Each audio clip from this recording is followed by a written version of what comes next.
Whoops. Alright. Okay, I guess the... swear I clicked my mic to unmute it. I'll have to keep an closer eye on it.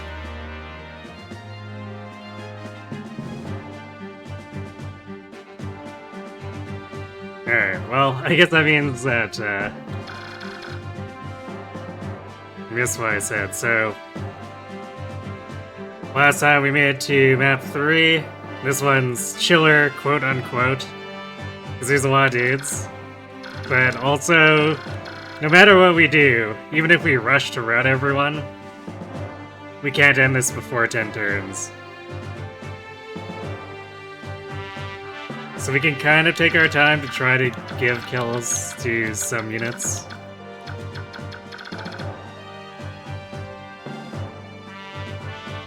Although I guess that would amount mostly to giving stuff to Jill.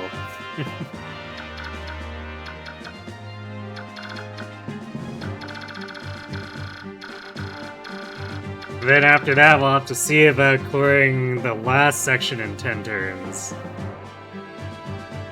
Which should probably not be super hard. We'll just have to send Marshall over to snipe the Adept guy and the Siege Tome so that we can actually push forward at a fast pace.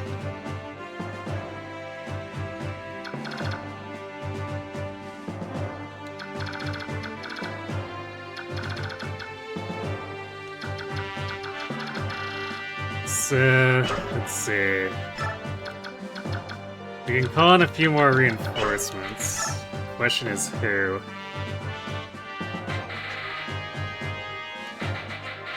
Because the only real worthwhile unit left is Morum.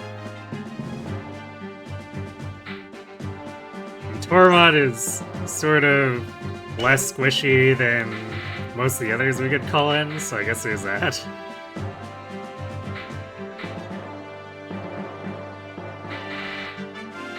So we probably do that and just have them bring in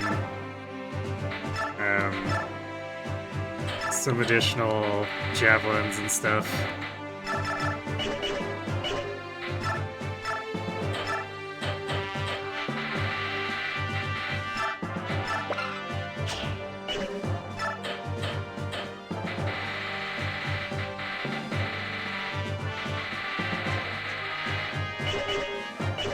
I guess I don't have more vulneraries, but that shouldn't really matter too much.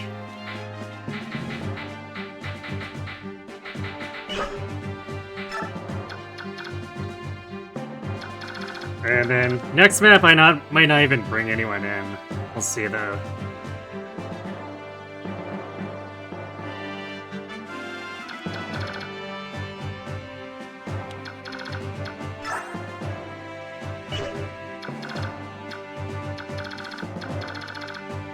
I do hate how they don't let us rearrange within our formation here, so everyone's just like all over the damn place.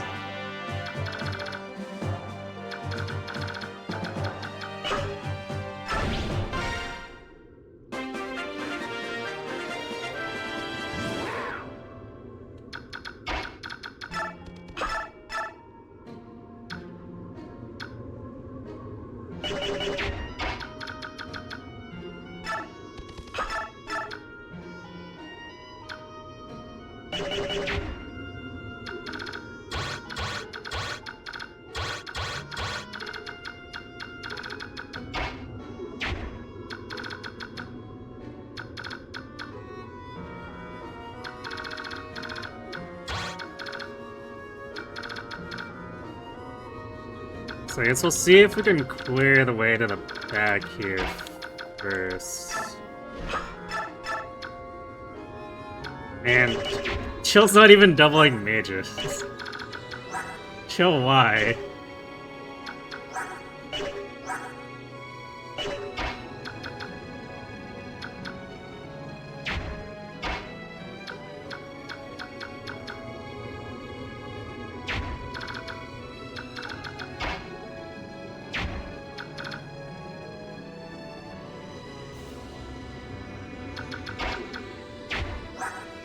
I guess she's got a decent amount of res, so we could just, like, take the hits from the mages, too.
Ow.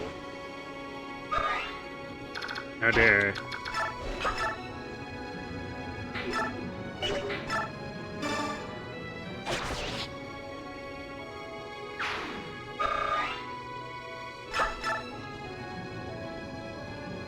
The fun isn't real. I had someone coming up with bullshit like needing to undeploy all units for max bonus experience. True.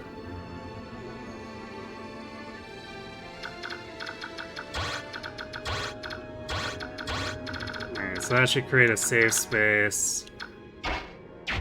Actually, I guess Soren wants feeding too.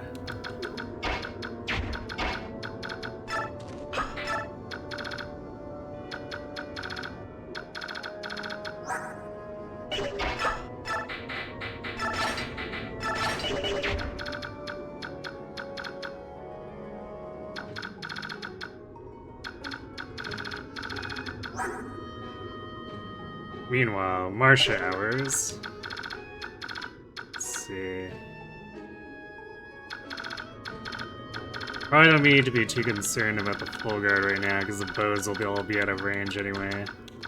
So we can have the Pegasus band equipped.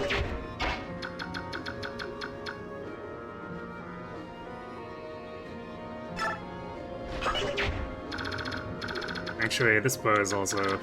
It's a Venom bow, so its increased might would be pretty low anyway.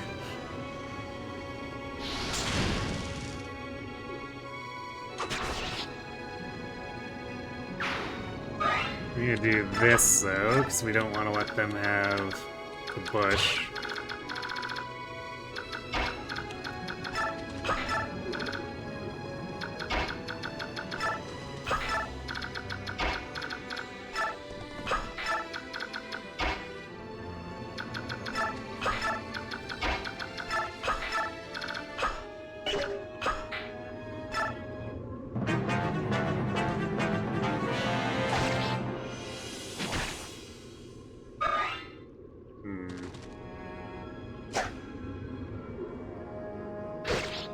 Once they're getting a little beat up here.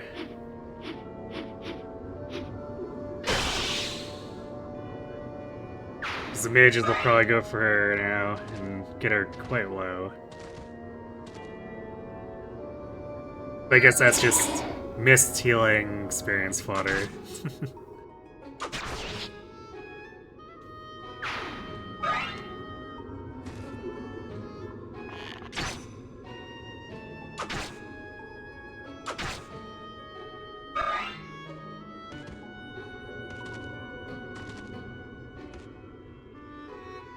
Oh, going for Jill. I see.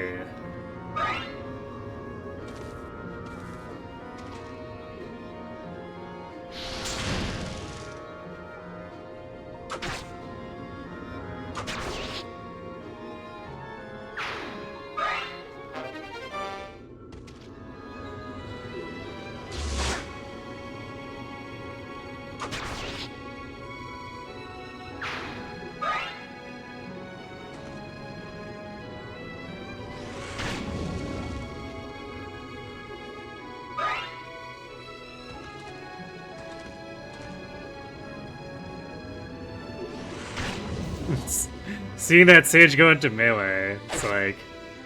Wait, it was like a moment of, wait, does he have a knife? Is he trying to knife?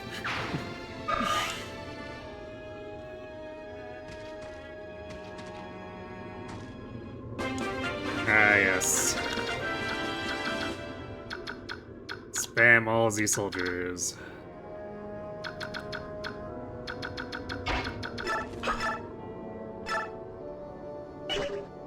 Soren, your damage.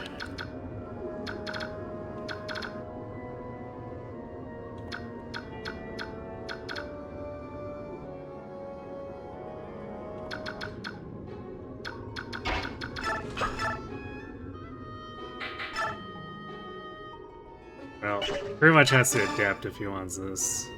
I guess he doesn't want it.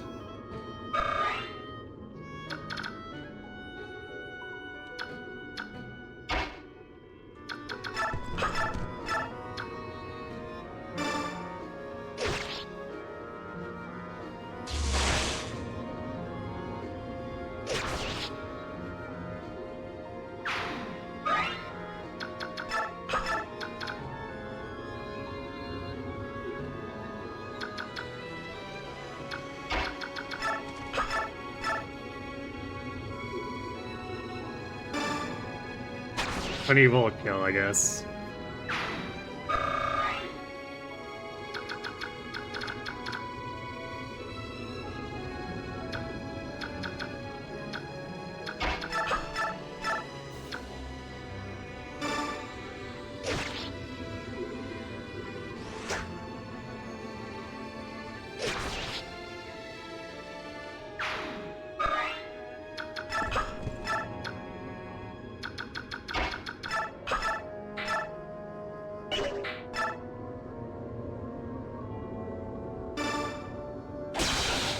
Nice crit.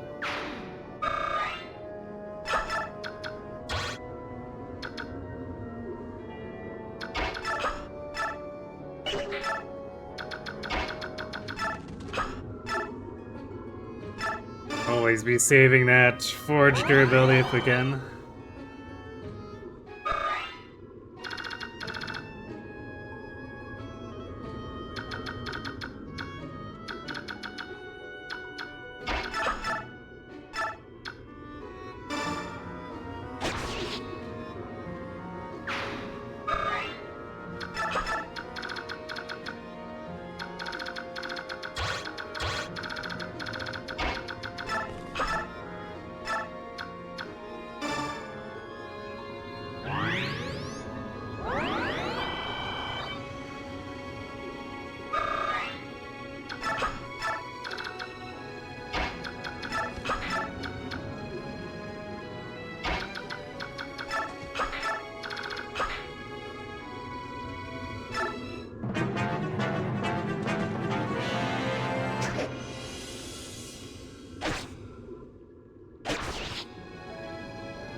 As an aside, depending on if Kirby raids, you may not be as active in chat, if at all. So one of your former friends wrapped up in the incident from 7 months ago is watching Kirby right now.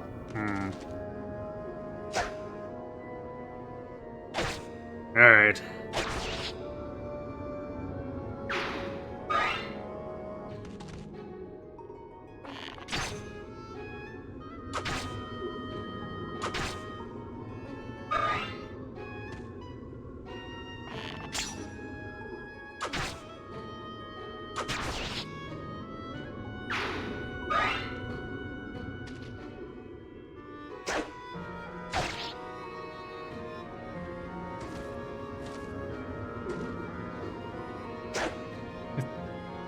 Wants to fight Titania over Jill.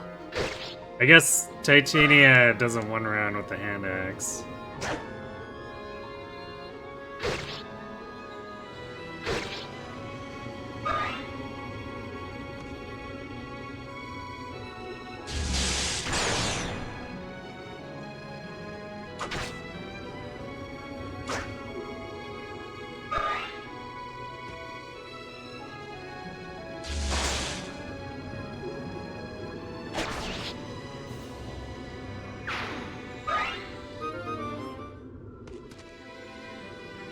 You having a fine day otherwise? You had mac and cheese for supper? Nice. Actually, I haven't had mac and cheese for a while.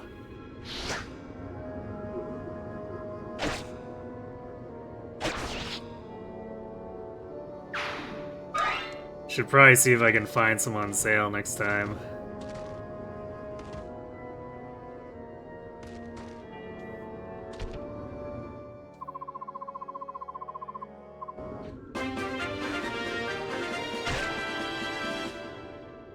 Which goals are what part? It's just 30 turns across all 4 maps in Chapter 17.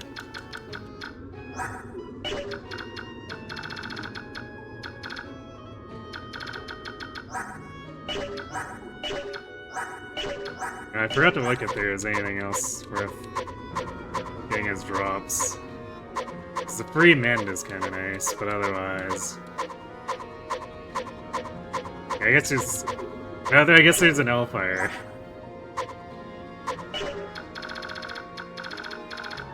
Although we probably won't be using Tormata, I don't know when Soren will actually have the fire rank for it.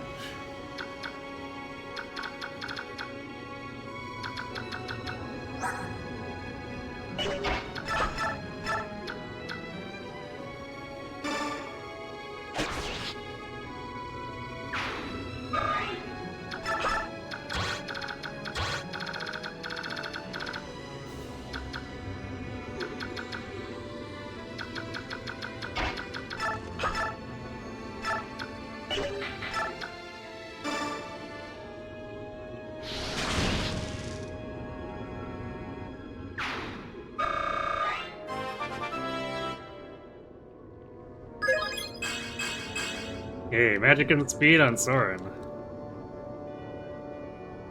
You do like seeing that.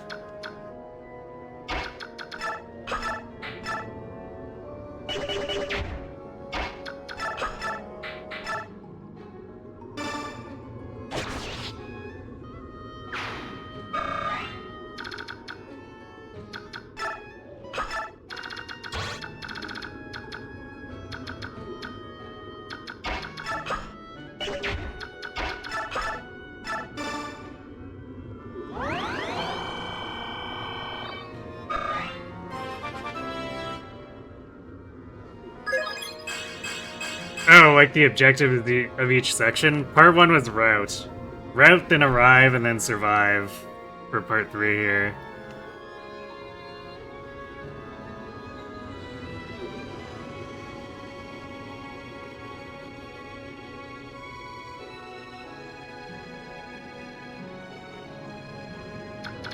I did complete the first 2 maps in 10 turns, so it gives us, after we're done here, it's 10 turns for part 4.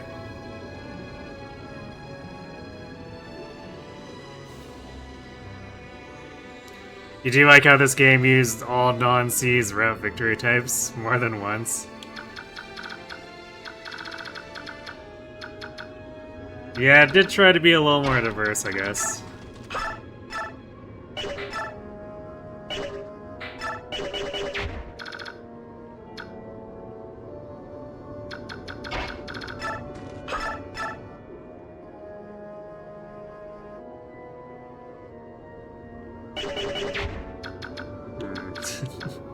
Can't secure the kill with Volk. Or can we? We use the steel sword and it actually hits. There we go.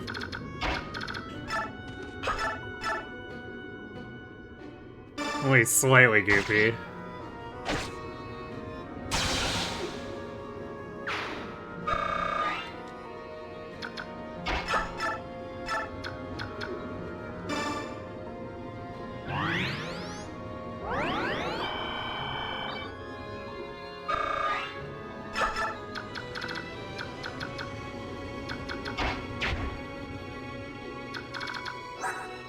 Alright, I forgot that Morm brings the Demi Band.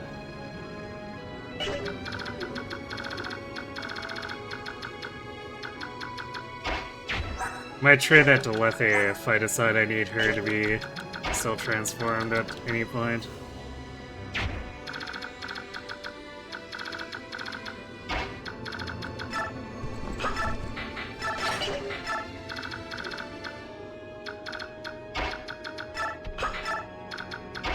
Pretty sure there's more stuff that spawns from behind too, so can't move everyone up.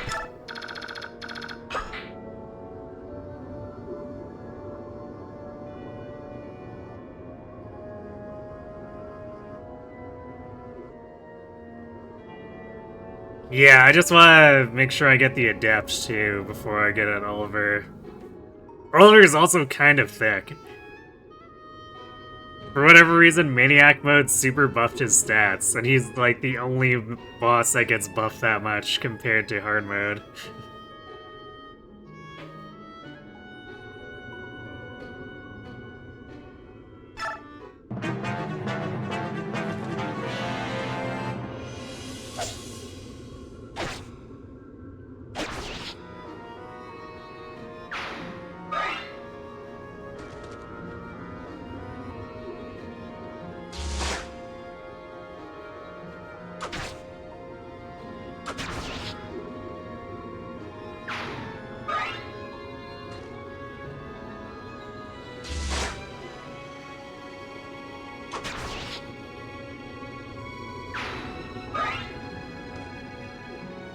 Okay, I guess they're not interested in fighting Astrid.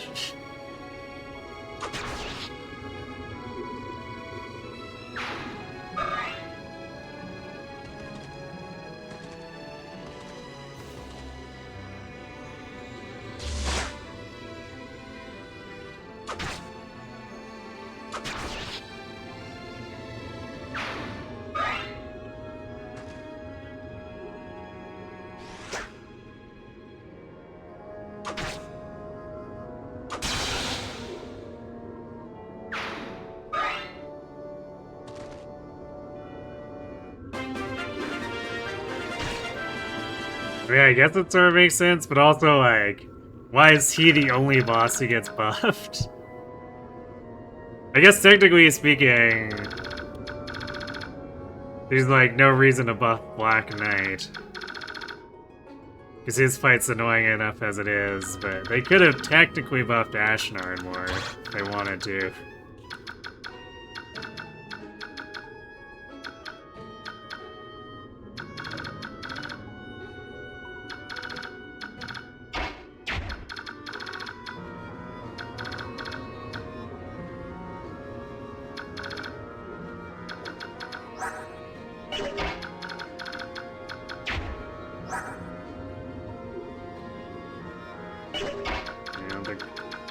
Astrid is Steward. Oh, let's see. Yeah, her res isn't that far behind Marsha's, so I don't think these mages are going to be a problem.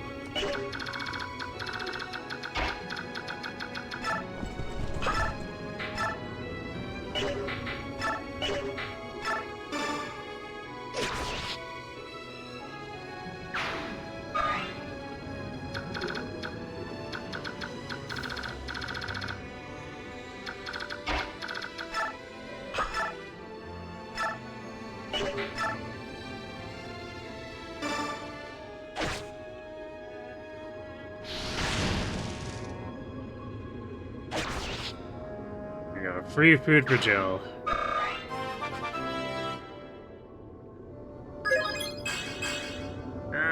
She's still so allergic to speed. I'm gonna have to give her a speed band. That 15 is so bad.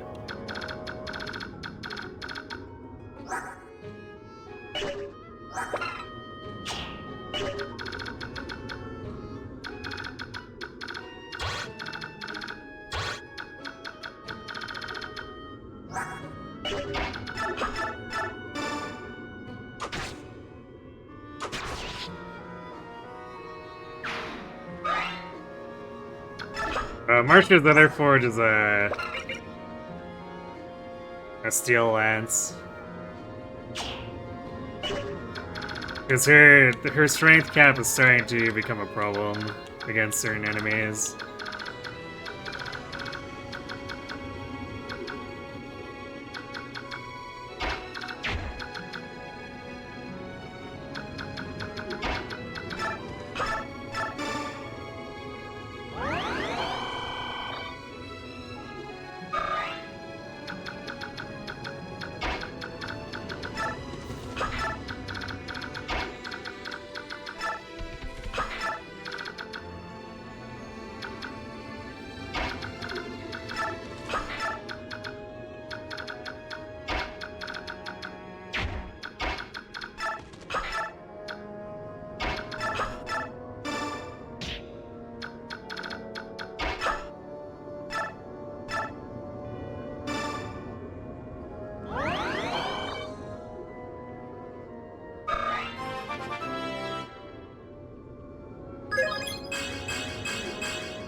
I think that one was named by Kron.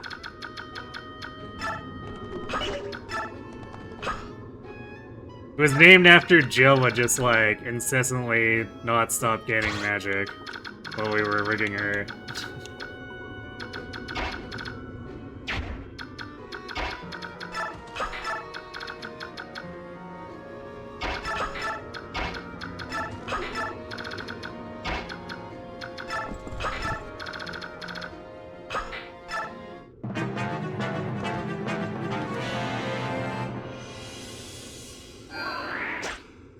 Yes, the super scary priest body block. What'll we ever do?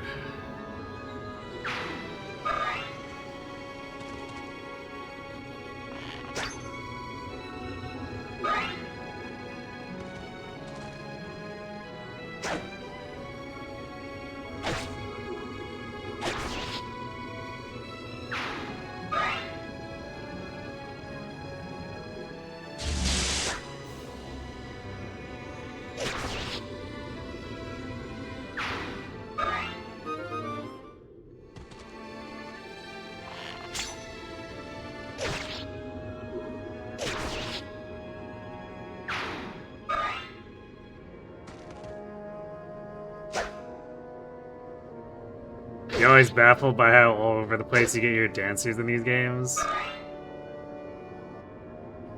Yeah, I think they... Oh, that's a few dudes. They have a tendency to do, more story-oriented than actually balancing for where it would be appropriate to have a dancer.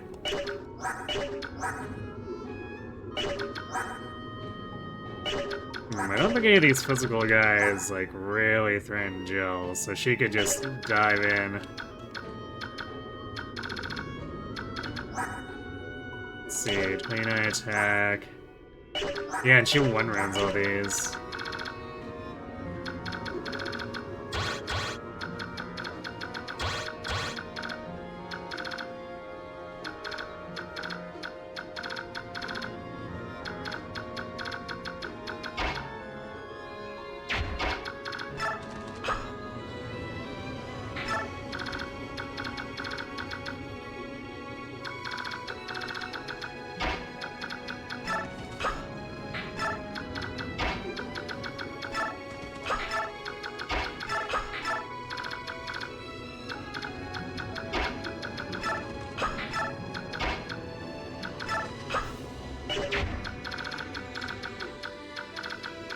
Actually, let's clear this guy up first.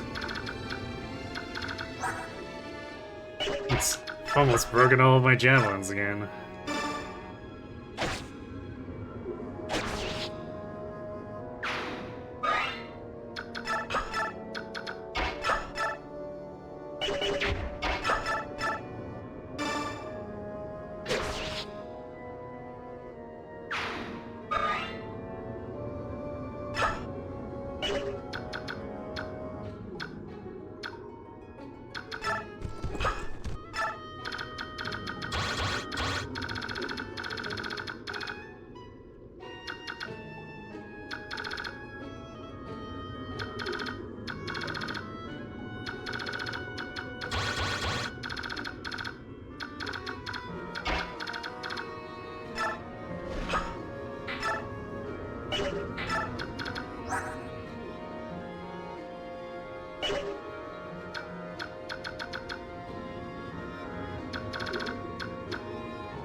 Need to be weapons so they can reach me. I'm like, how do they not reach when there's all these plains tiles?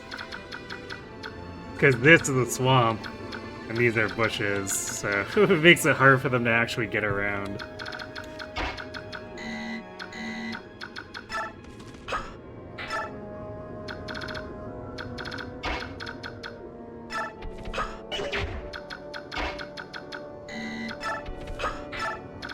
So there we go.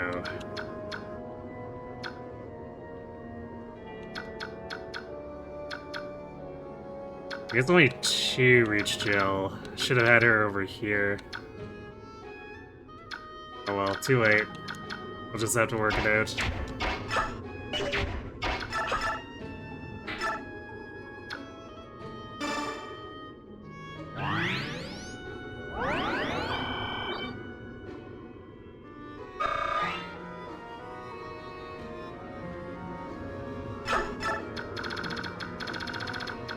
Yeah, like I said, it's probably just whatever it fits with the story progression rather than what's actually balanced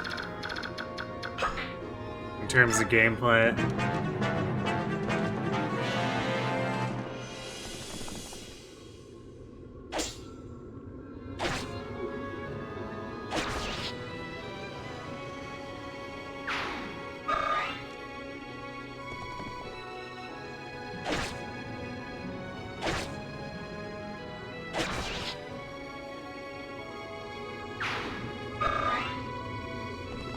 Man, Jill's like getting nothing from this now.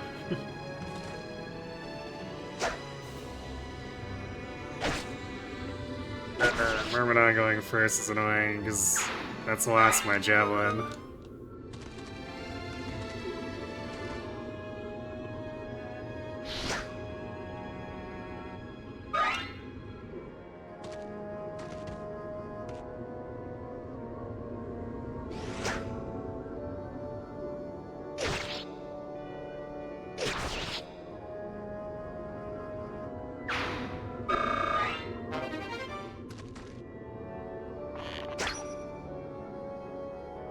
Also gotta make sure we end the maps with Astrid and Marcia refueled on their throwing weapons.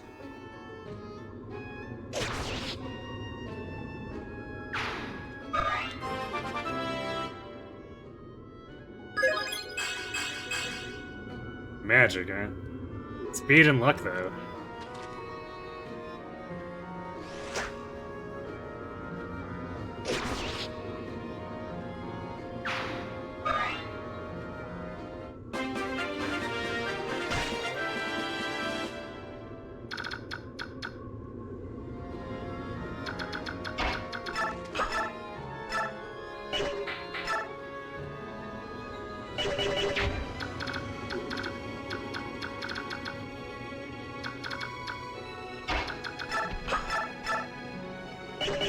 Or I'm just one rounding.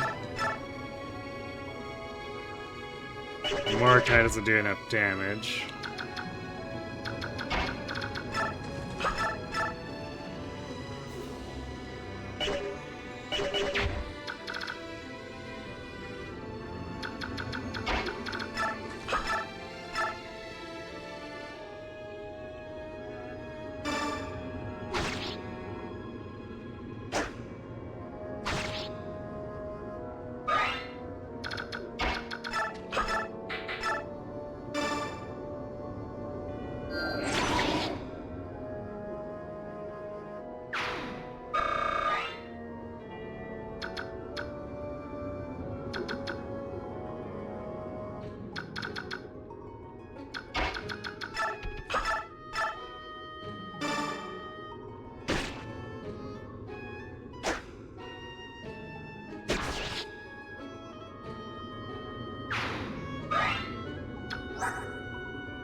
Ray, Lance level up.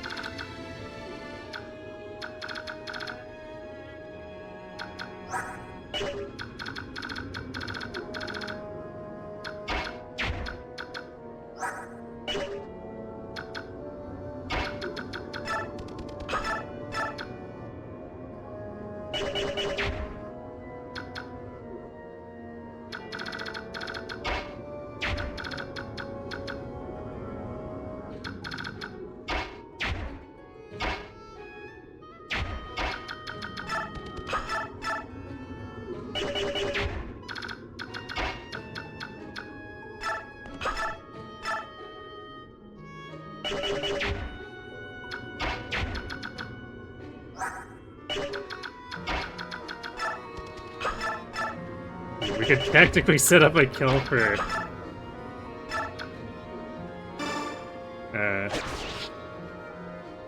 miss here. I think we'll do that.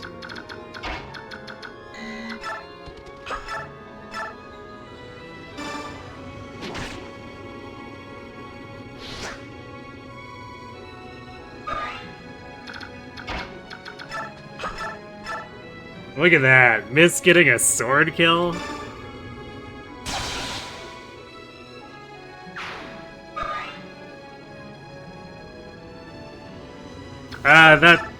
It's not till Radiant Dawn that Thunder is Wyvern weakness. Wyverns are still quote-unquote weak to bows here.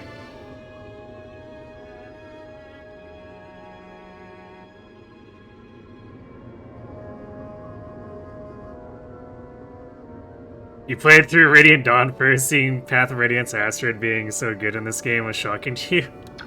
I mean, she still has a pretty big hole to dig herself out of. So it doesn't come without caveats. But yeah, she's actually usable here compared to Radiant Dawn.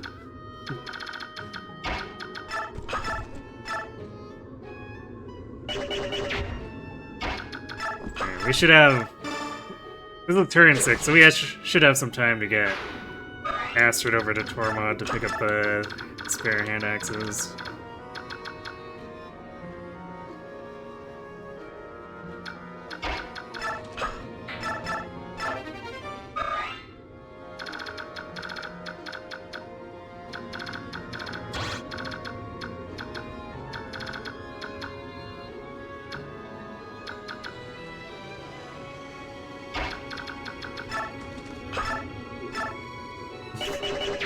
Get that freeze for 0, basically. If I was determined to train Tormod, I would probably do it just to work on his fire rank, but I don't think the team's gonna have room for him.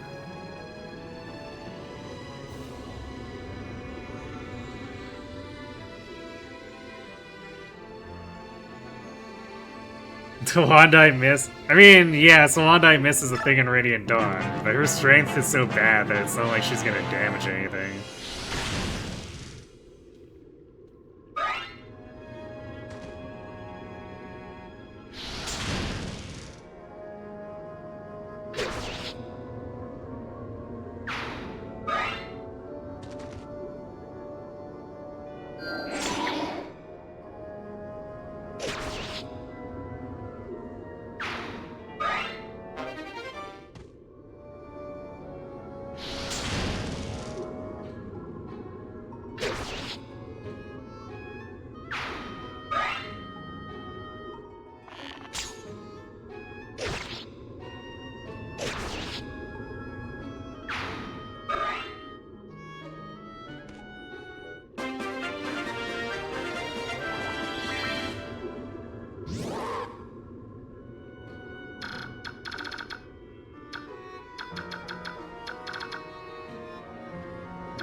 That feel when you're so slow that you can't double an archer.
Was Astra's Radiant Dawn problem, aside from being able to rip Paragon from her? Her bases are bad and she has no availability. Yeah, she's still way better than Fiona if you attempt to use her, I guess, for whatever that's worth.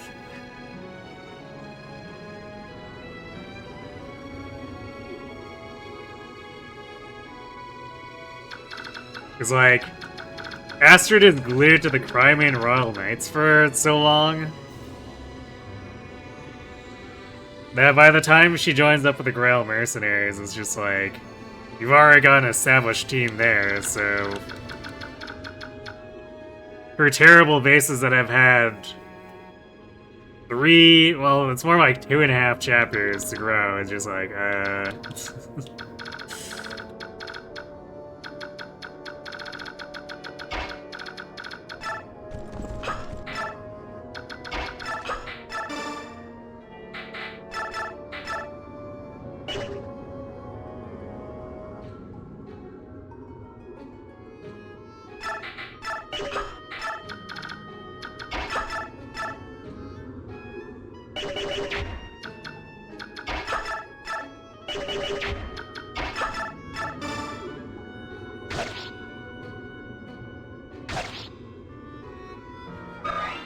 Myth doing more funny sword things.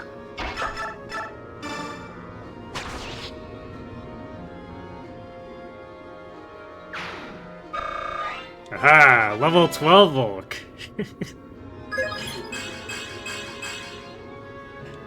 Strength and speed. He is very barely slightly cooking. By which I mean not really, but I guess he's trying.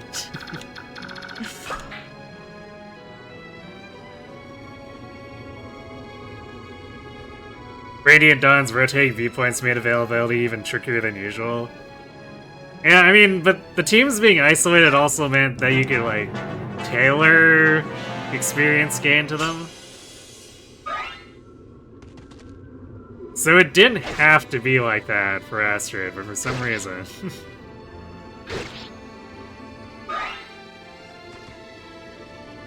I guess it gets trickier once you start merging the armies.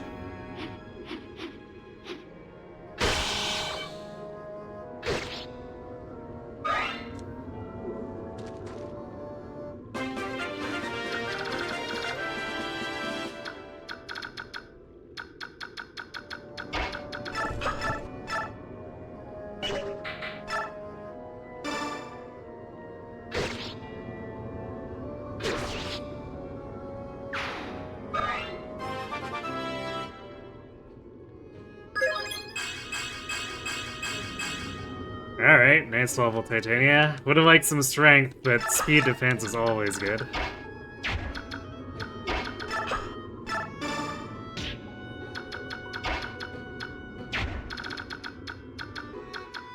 I like the javelins.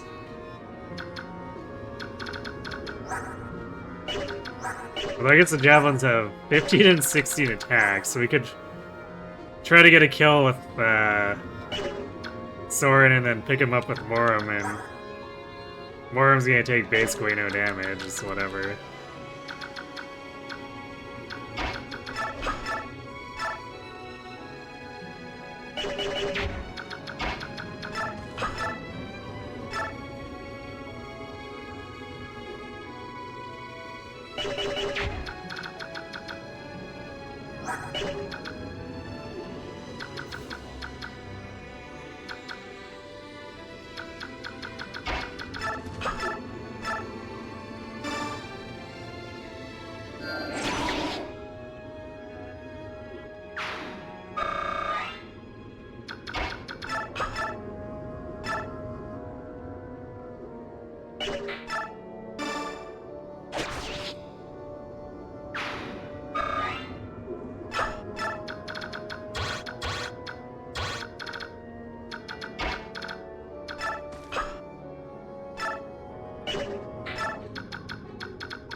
In fact, we could pick him up with Mordecai, and he has 16 defense, so he really doesn't care.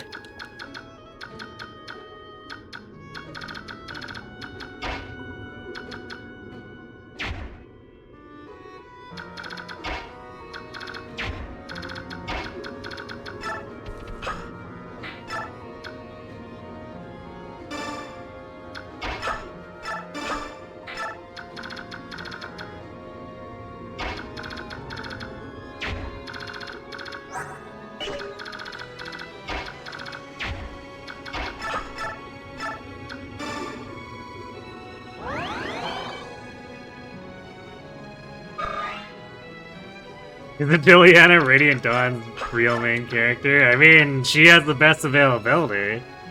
Does that count towards main characterness?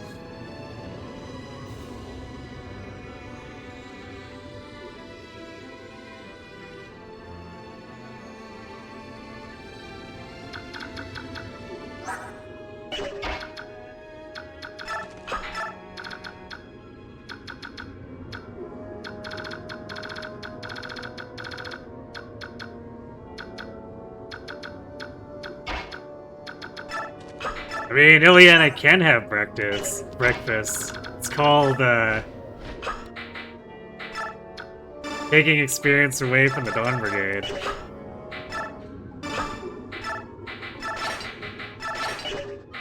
So she has breakfast with the Dawn Brigade, and lunch with the Grail Mercenaries, and then in part 4, wherever she goes, she has supper.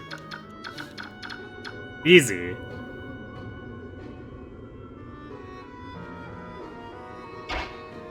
Lords always have the best availability, that's why Seth is Sacred Stone's Lord. You know, true.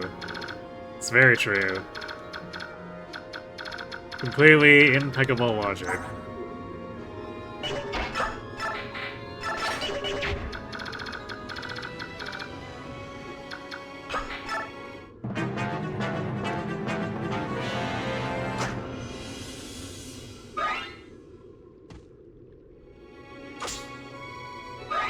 Wow, they really want to attack Titania for some reason.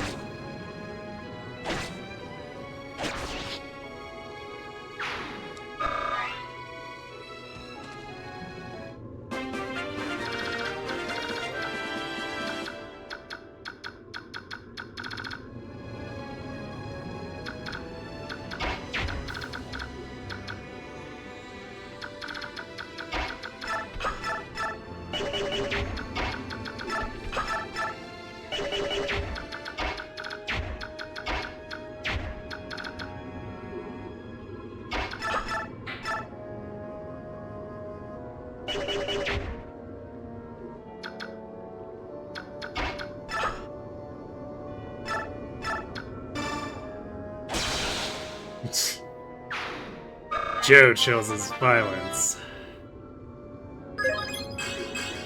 Hey, she finally gained speed again. It's only been, I think, like 5 levels.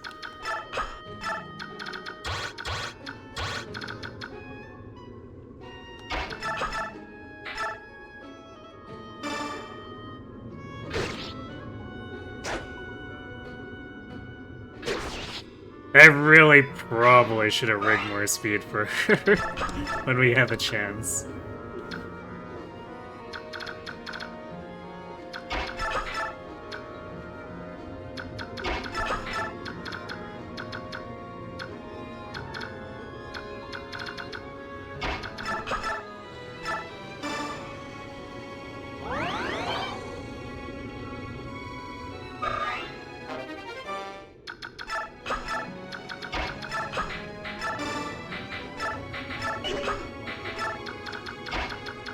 But like, her speed growth isn't such that she should be the kind of problem child she's been, so it's just really annoying.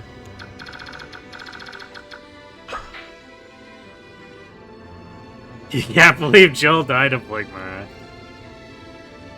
No, see, she's the carrier, so she's infecting all the enemies who die with Ligma. So she's fine, they aren't.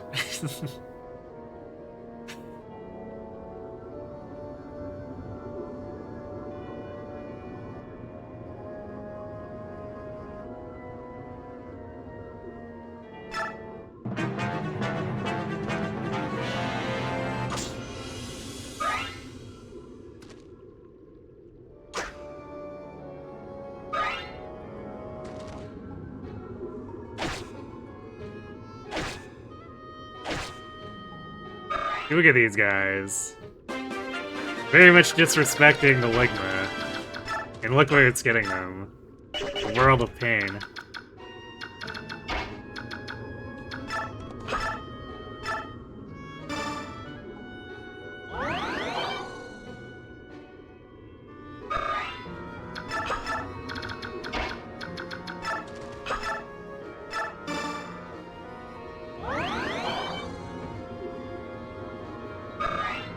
It's wild that they made the 2 Dragons of Sacred Sands the best units in the game.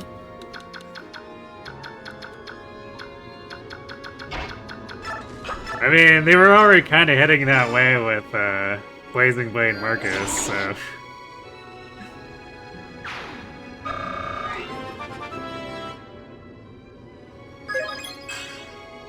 Oh, Soren.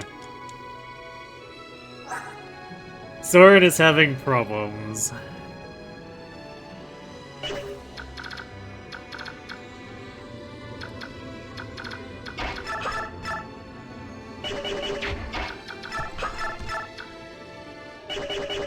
Speaking of problems... Titania not dealing enough damage here.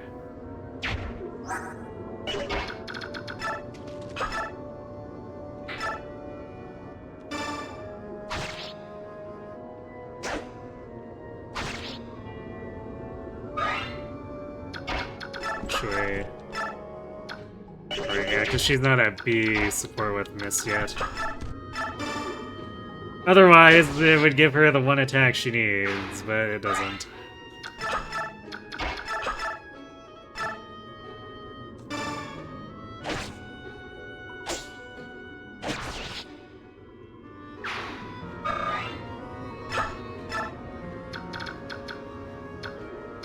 I think that's about a wrap. Because there's no more enemies. So hooray, we did some feeding. Unfortunately, Soren's levels are kind of questionable, and Jill barely gained any speed. But that's alright. We'll get them there. Marcia and Astrid can cover while they're getting their lives sorted out.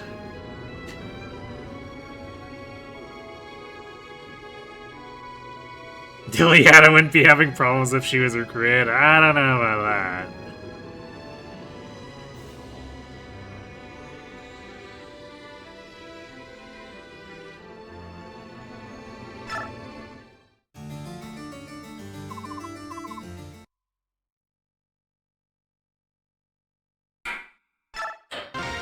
And thus Oliver went arg.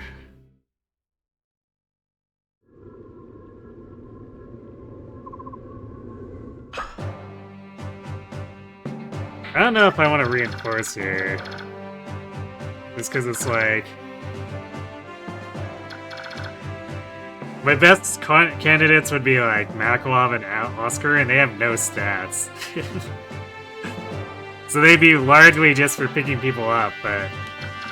There's a swamp here, lots of dudes spawn here. Guys come from behind.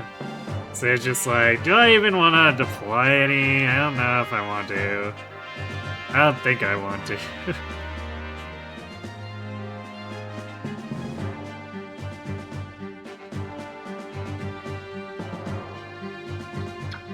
And I'm fairly certain we have enough javelins and hand axes anyway for taking care of this.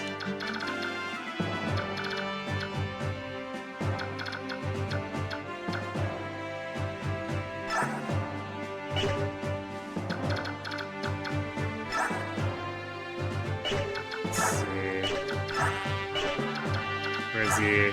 Yeah, it's that sniper in the back. So we're gonna have to bait him out.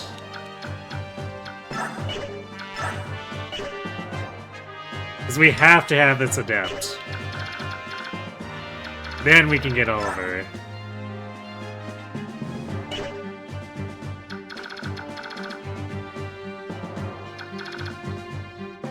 Let me look up the reinforcements here.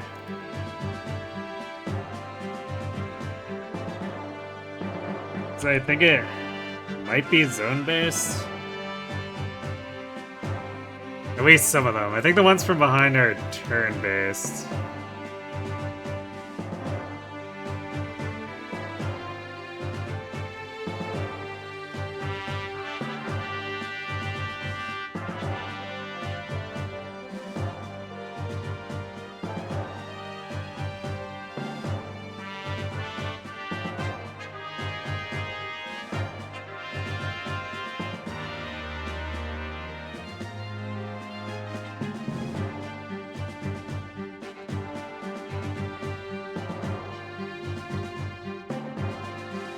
So turn 6.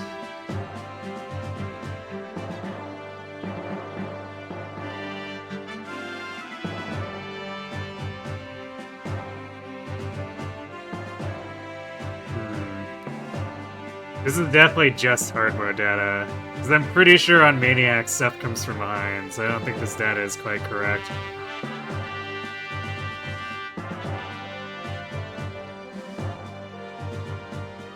But it's probably turn... It might be a little sooner than turn 6 where they show up. I'm reasonably sure it's like a bunch of paladins that spawn from like here. And a few from here.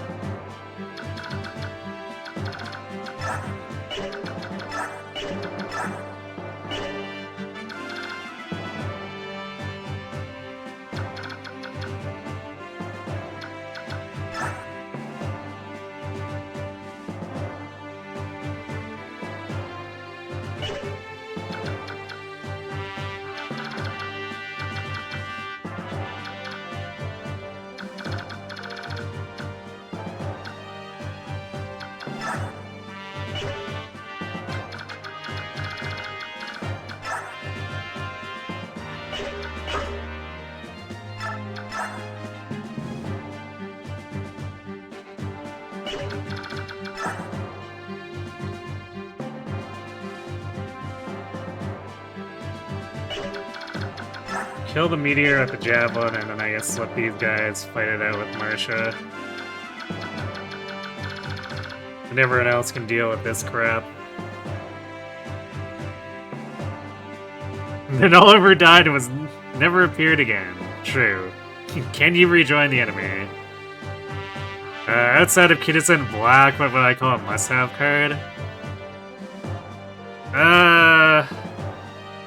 I can't really think of anything that's like absolutely must-have.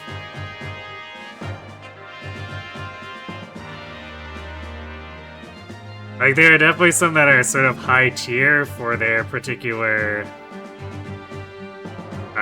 purpose or category. Like basically Fine Motion for Witch, Vodka for Power, Super Creek for Stamina.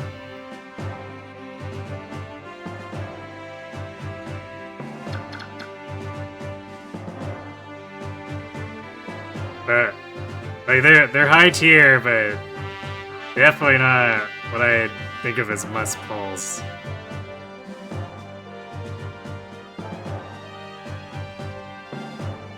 But also technically not a waste, I guess, if you decide you want to invest a lot of carrots into getting them.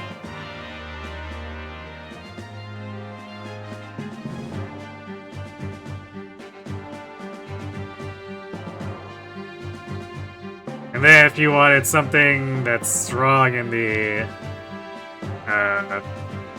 upcoming scenario specifically, it'd be the Speed Fuku Kitaru or the upcoming Narita Top Road.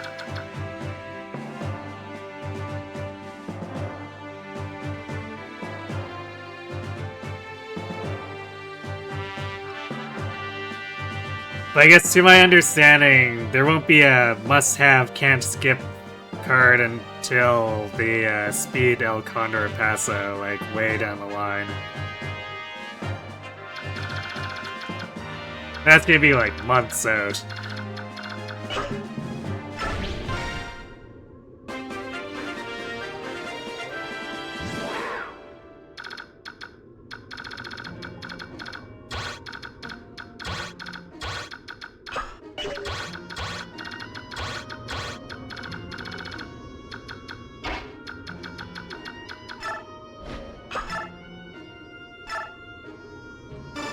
Stab. No siege for you.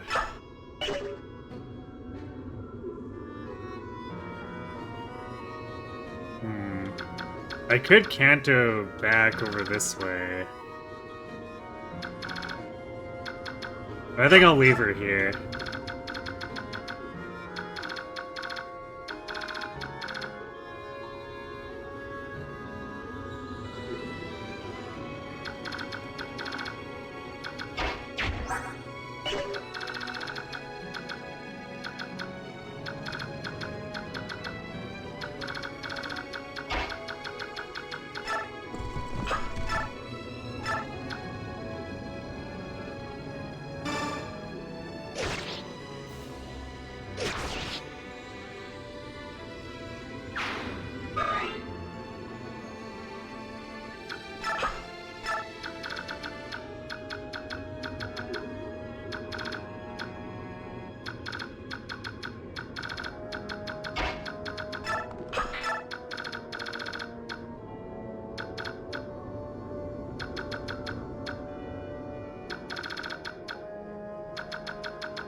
that overlap.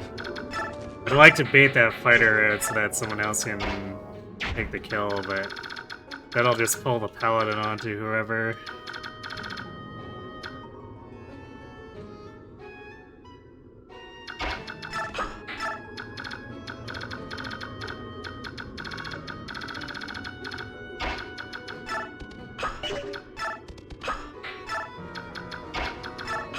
So we'll let Astrid soften things up here. And we can maybe see if we can get a snipe on one of the promoted enemies with Jill.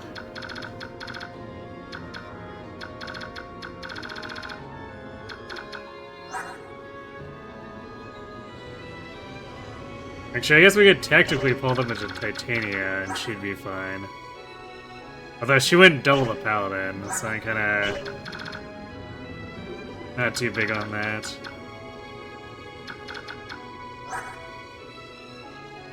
Well, that said, she would probably get the paladin to overextend.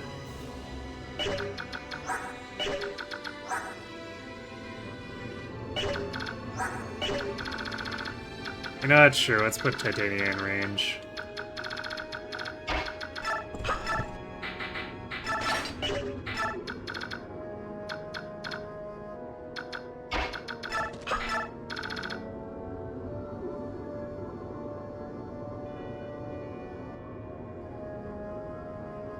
This trip report. Oops, you hit the damage cap at level 23. Can't see too strong.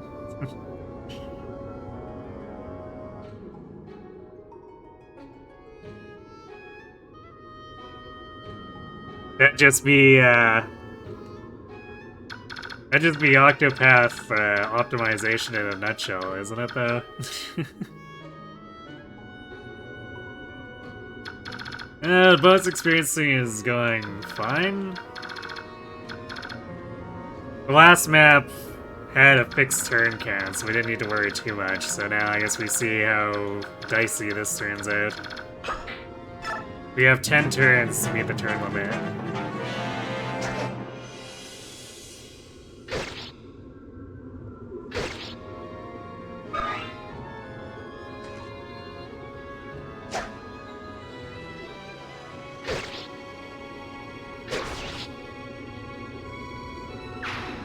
And we want to make sure we get the Adept in there. It's pretty much just a full-on requirement if we want to actually be clearing the later maps fast.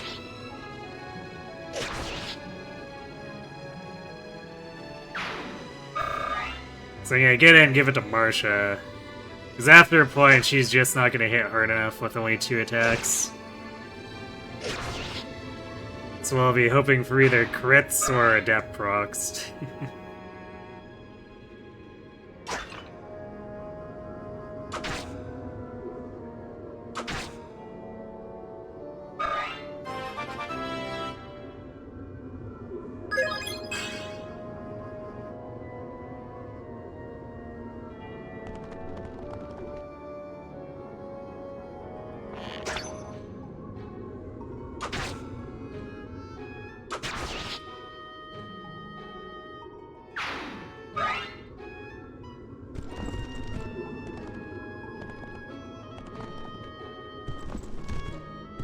Marsha's doing a really good job of distracting them over there.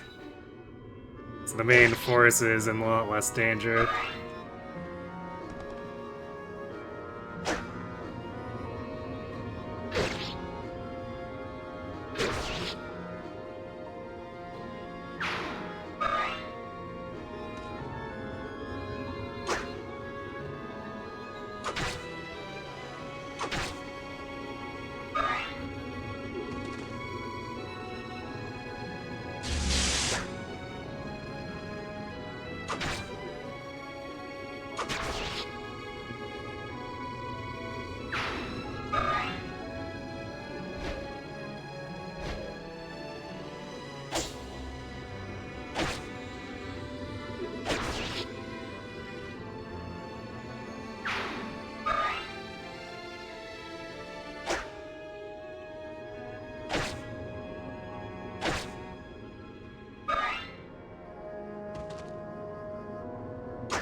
Oh, they're very angry.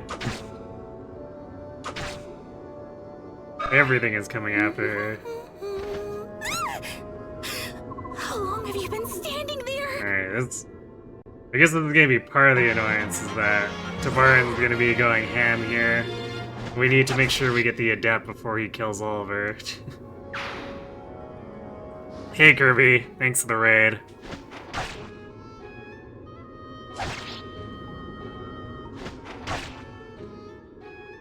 That was the rest of Ileana feeding, and the robbery of the Bolting Tome.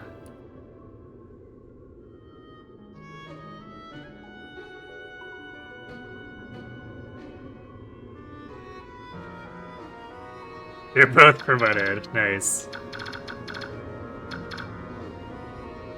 And welcome raiders. We're trying to maximize bonus experience here, which has required us to do really dumb things like undeploy our entire team on defense maps. This is less silly, because it's just a collective 30 turns across all of the Chapter 17 maps. We have 10 turns because we did the first two in 10, and the third map is just fixed. You can't do it in less than 10.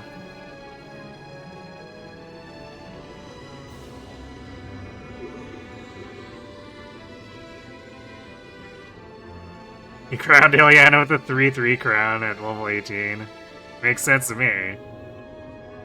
Eventually she gets +5 defense. I guess so. Minor Archsage W there, I guess.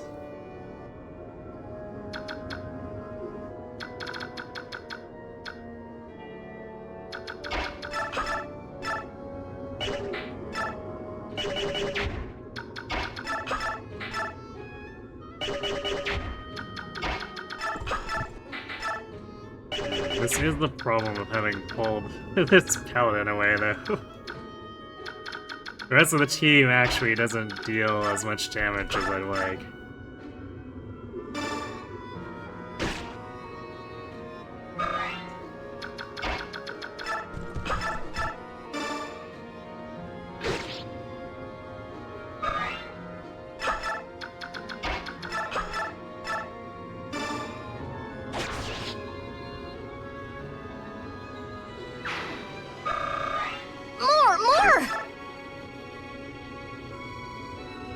So that's like still 1.5 promoted enemy kills to get her to promotion. Hey, thanks for the follow, Smugger Smug. +5 strength so she can take all the food she wants. By wrestling it away from everyone?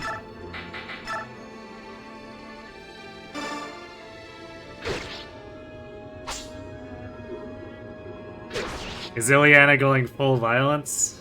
Should we be worried?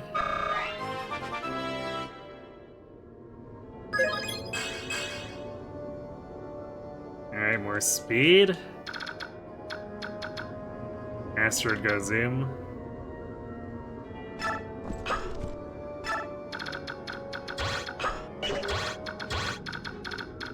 I guess the barn killed the enemy flyer, so that helps us.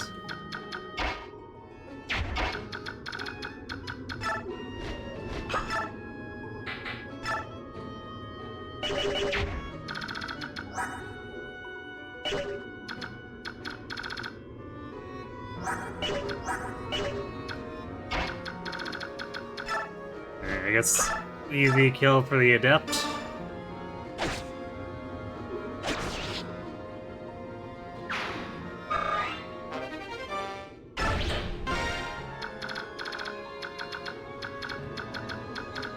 The only problem is now, because she doesn't have a ranged weapon equipped, all these guys are gonna get free shots on her.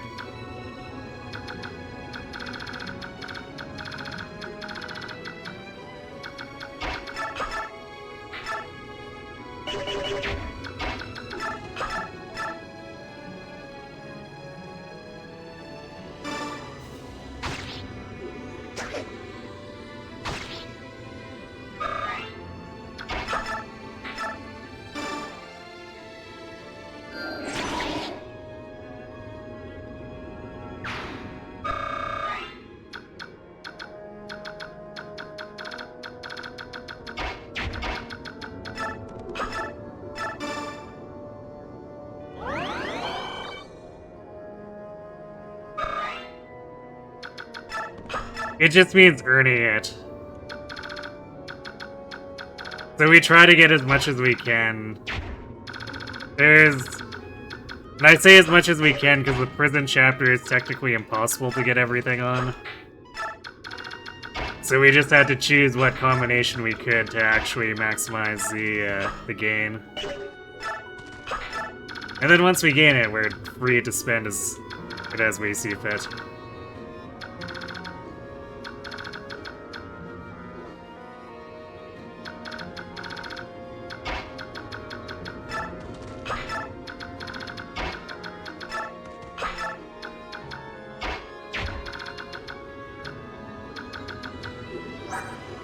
We could technically bait these guys into Lepe to feed to Soren and Jill. These guys only do... Yeah, they barely do any damage to her. So let's see if they'll fight her instead of Astrid or the Hawks.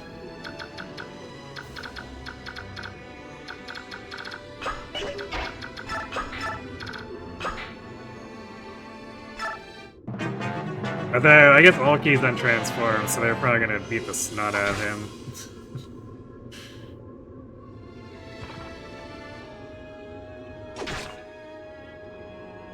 Yes, Alki appears to have made some rather poor life choices.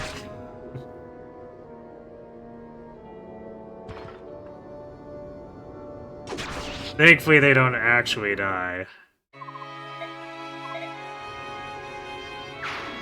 They just withdraw, so you know. The green AI not being smart is not a detriment here.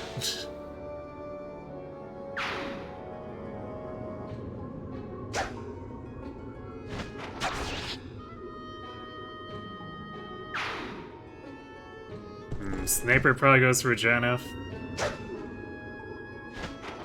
I can't see him wanting to target Astrid. Nor Tabarn. Tabarn's probably tanky enough that he barely takes damage from the bow as is.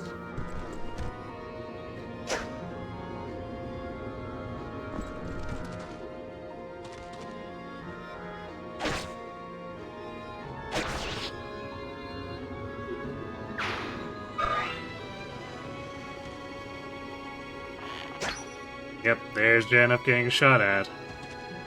Also, I guess there's Lethe failing to pull those calves onto her. I'm kinda surprised. Maybe Janeth's base stats aren't as good as I thought they are?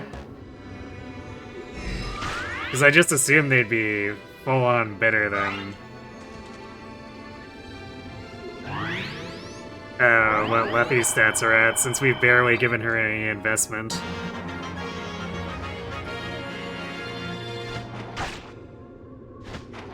Is there a limit to health bonus experience? I don't think so. Because I've hoarded it a lot before in order to have it for... Uh-oh.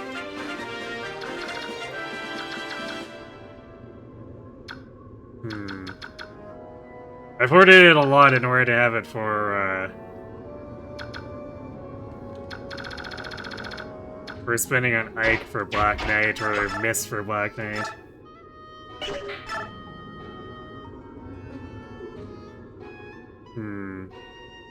So it's possible we can just kill Oliver here. Because even if he life drains, if we hit both hits, he still dies.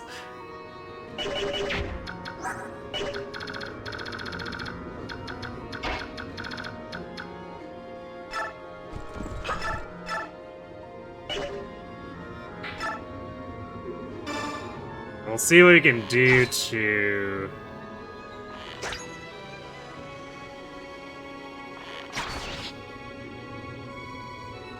make this less dangerous over here in case we do miss.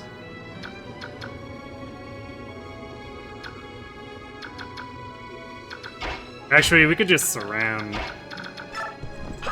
So if we surround this paladin, what's he gonna do? Cry about it?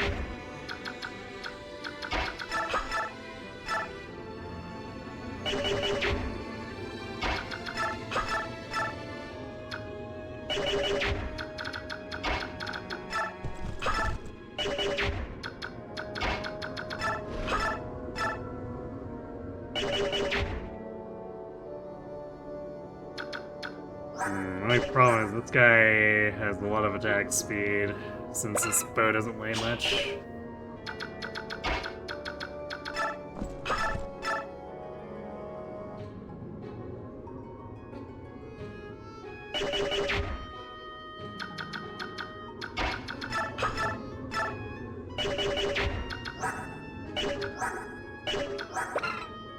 I guess this doesn't really weigh this guy down either. It's just Gel being slow as hell.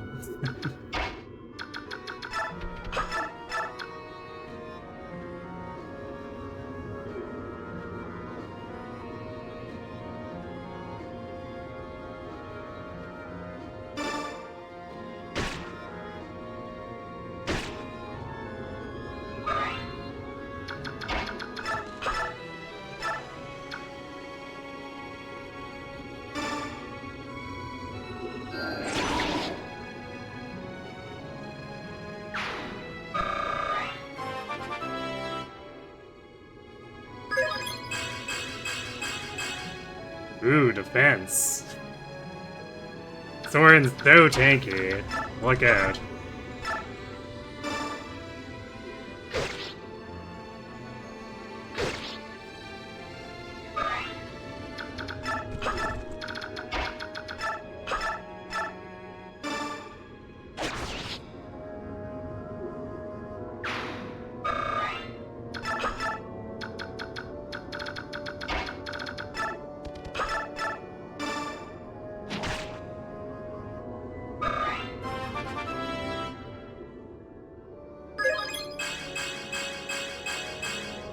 Damn, well there's a level.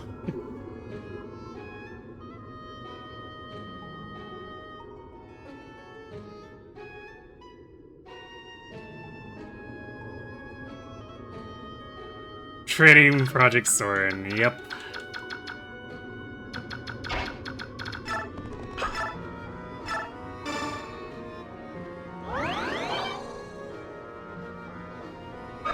Yep, cat. The strongest of cats. Unfortunately, doing that means I had to give up killing this paladin, but oh well.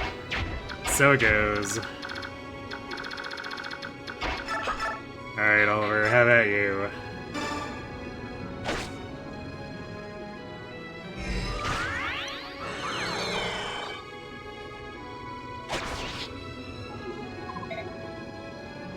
Got him. Well, we definitely made the turn limits. Because we finished this on turn 3, so 23 turns between all 4 maps. Marsha's strong.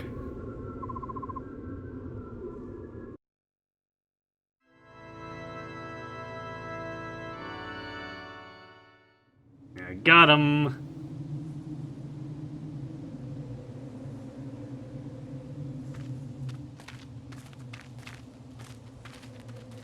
Let's watch the CG for kicks, why not?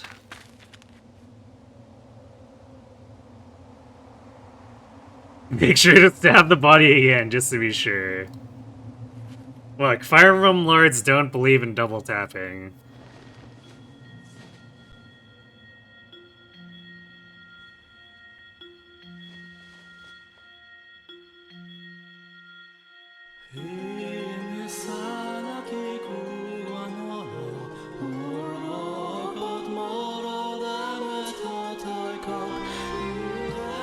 It's a proud tradition started by Marth with Garneth. これは母さんの少し違う。でも、似てる。お兄ちゃん、見て。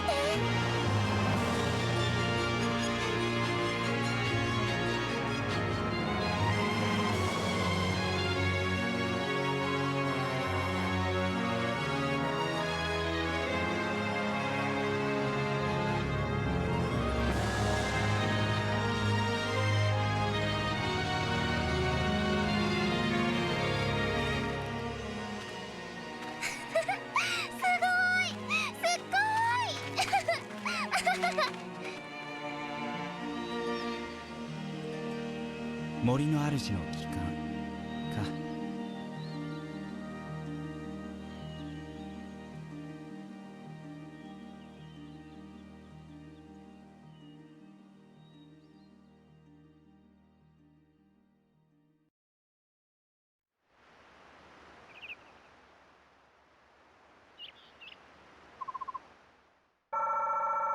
Alright, 350, which is the max. So, no mistakes there. Yeah, I should bring up my chart.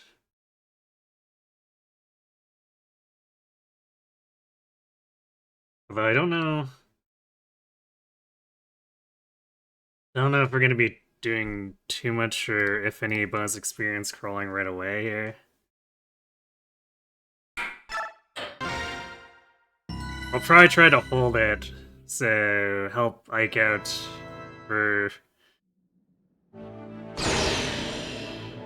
rigging some levels if his in-combat levels start looking not super. Because these maps are starting to get quite long, and I don't really want to be restarting for levels too much.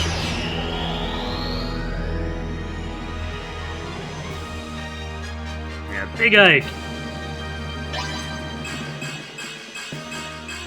But we laid some pretty good groundwork with his tier 1 levels, so there probably shouldn't need to be too much of that.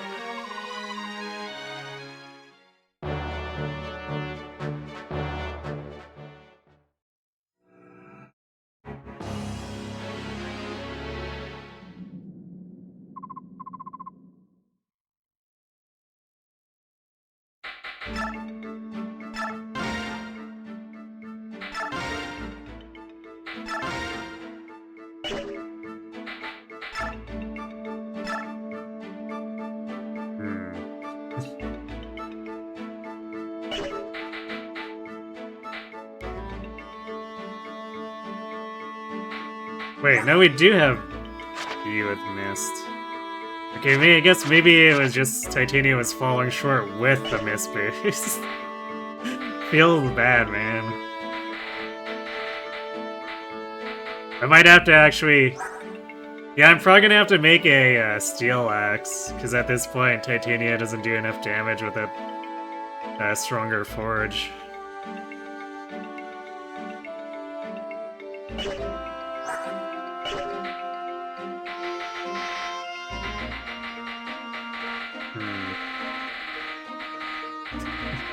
Our prospective supports are definitely in shambles here. From going through the map so fast, I guess.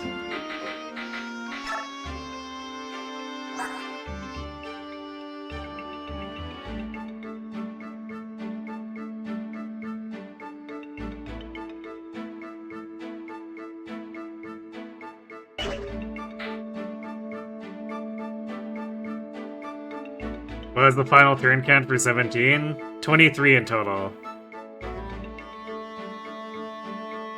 I basically triggered the big Tabaran Cascade on turn 1, and he created enough disruption that it was easy enough to get the Adept and Snipe Pulver just like in succession with Marcia.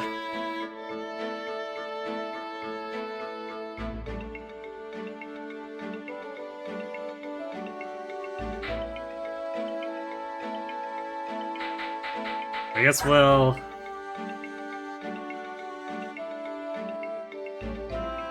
try to rig a decent level for Marcia here. Like, the game's basically handing it to us with the 99, so we might as well do it.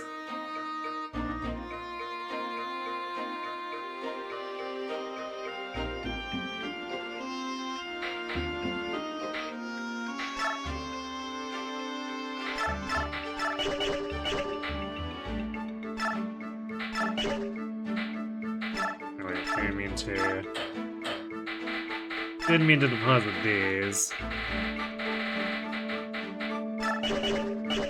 But I did want to toss the javelins into the convoy because he no longer needs to carry them.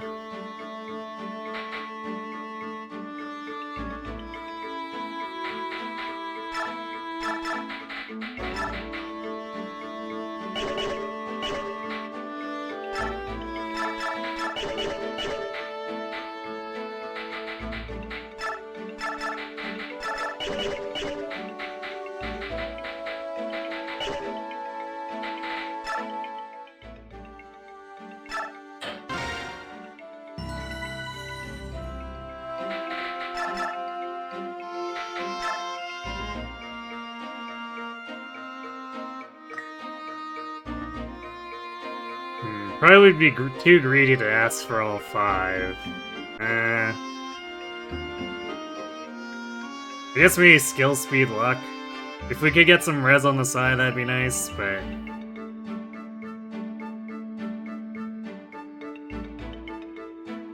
I think my biggest worry right now is making sure we for sure double everything she encounters and have better hit rate. Because we were running into Oliver not giving us 100% hit rate even with our steel lance. Our steel forge, so, you know.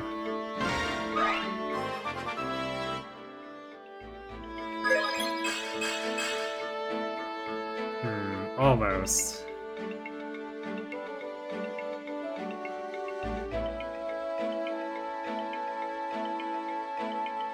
Actually, do I? No, let's be a little greedier.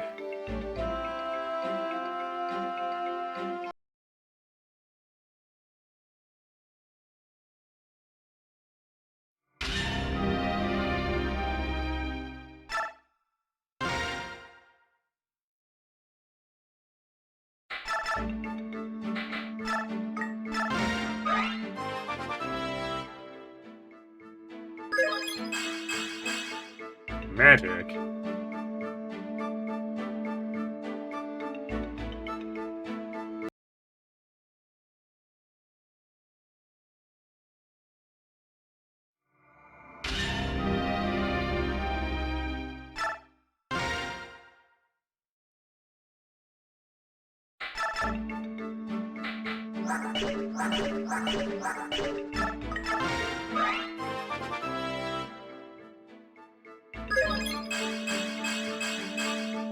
Okay, I guess we will just get all 5.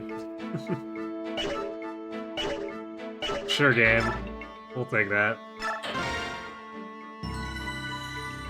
And I guess if anyone wants to redeem for a name for Axe Forge, we'll be making that. It'll be a steel axe, so... Oh, also, color, because Tellius says color, so name and color. Thorns? You want it to be green, then?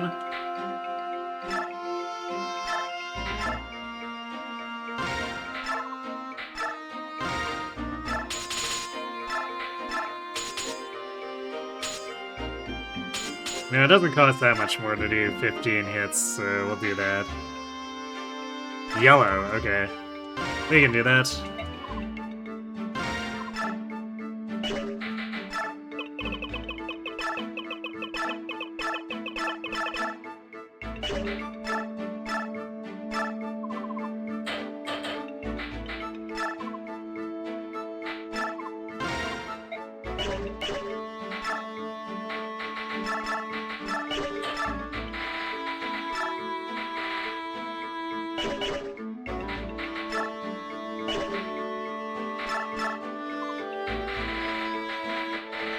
Guess we better buy more hand axes while we can.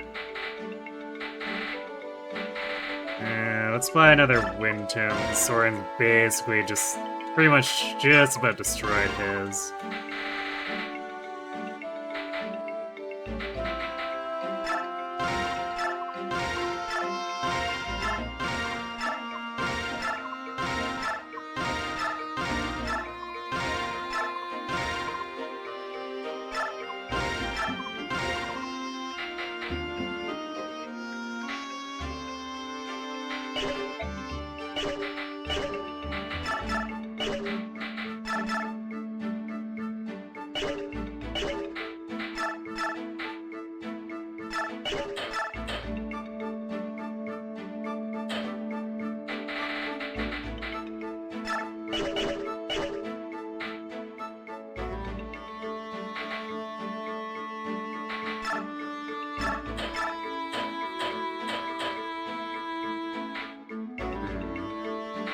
archer band on her, I guess. Although I suppose it'll be a while before she gains her next actual level. 21 will promote her, so no growths.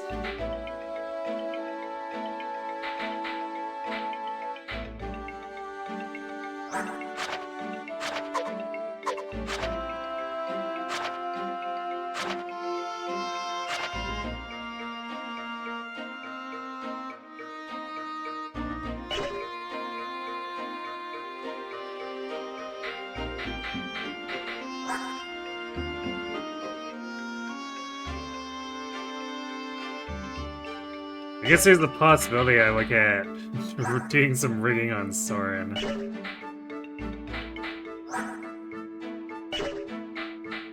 I might want to hold off for now, though.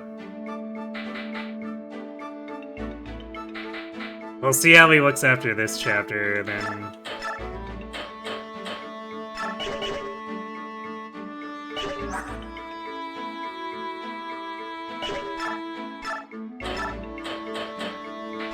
see about getting better. I think I'm gonna run the mage band on him for now. Because his magic gains have been fairly so-so. So if he ends up keeping up on speed, it ends up not being helpful if he doesn't deal damage.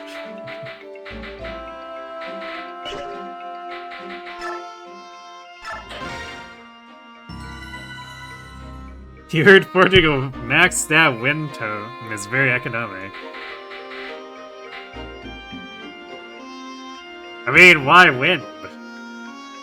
If we want true perfection, we do a max stat light tome.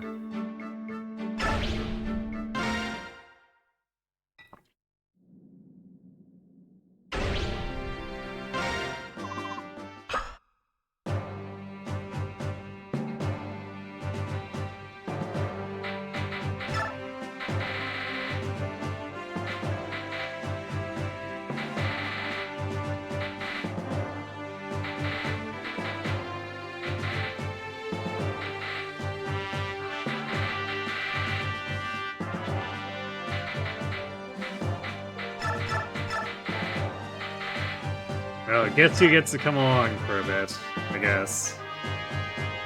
Actually, are we gonna have time to recruit Shinin? What's the turn count on this? 10. Yeah, we might just end up killing Shinin.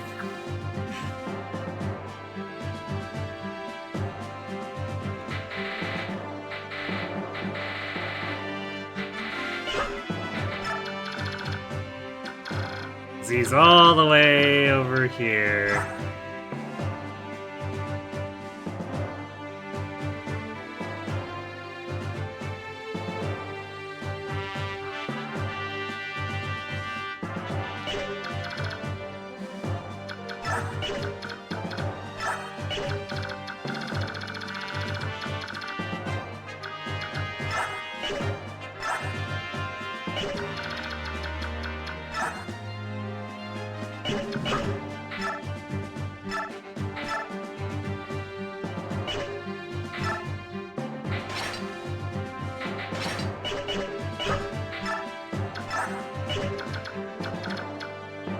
Also, forgot to...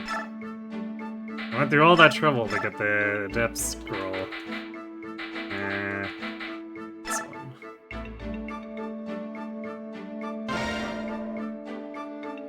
Need to make sure we actually give it to Marsha.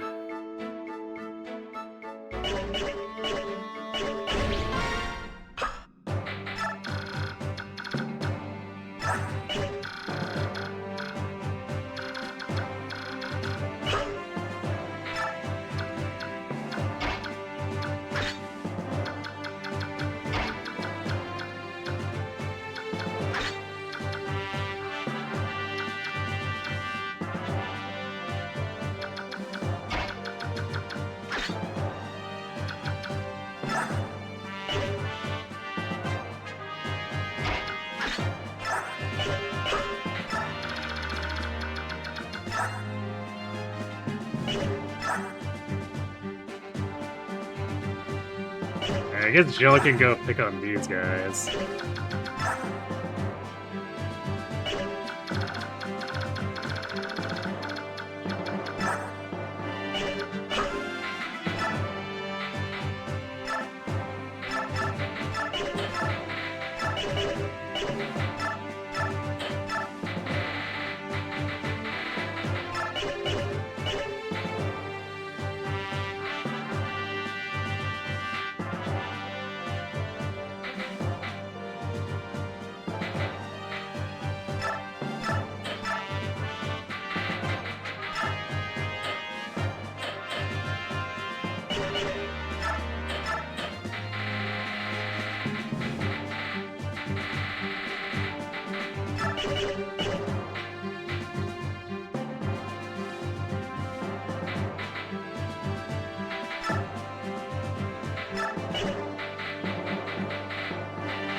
Pretty much gonna have to be plowing through here, because we need to reach these guys in the back, and ravens eventually spawn.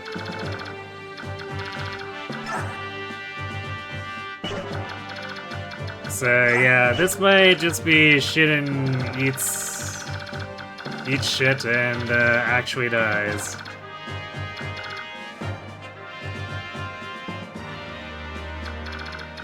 We'll see though.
You think I should have taken renewal instead?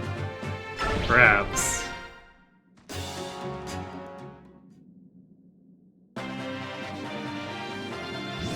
It was a very tempting offer.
I guess Jill you need to wait for a bit here.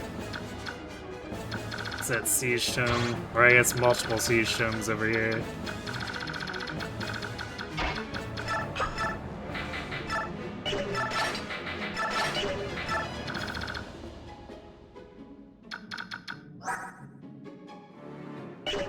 I guess we'll keep Tanith nearby in case she needs help clearing them for some reason.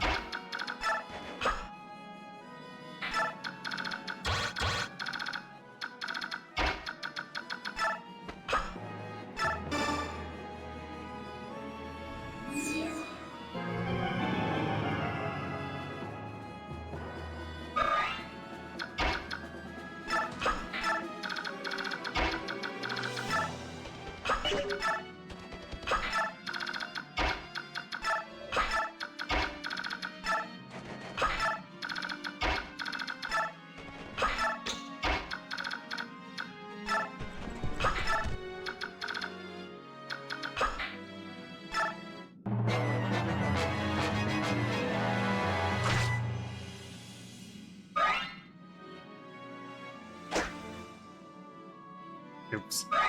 Forgot to trade Astrid over to hand axe. Well, that's gonna slow things down a bit.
Oh, there's the Adept proc.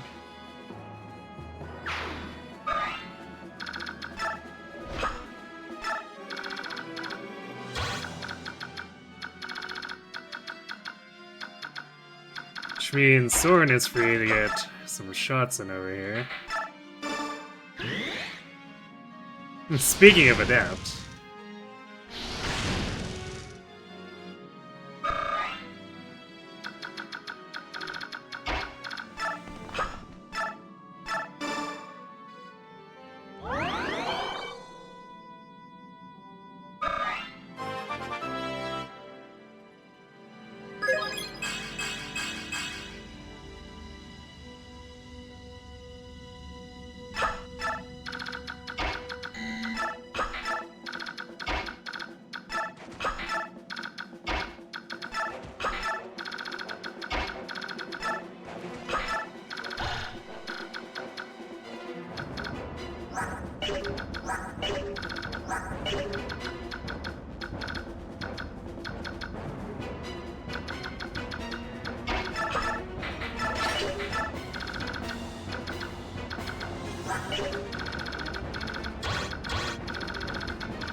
Nice crit.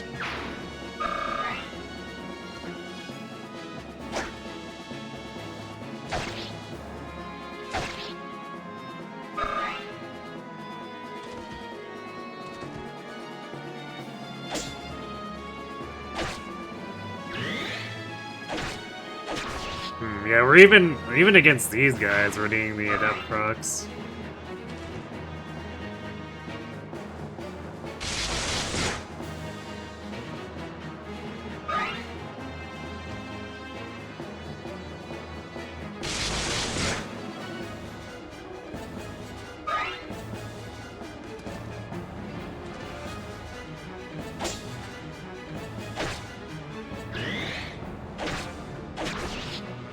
Thankfully, Marsha's been pretty forthcoming.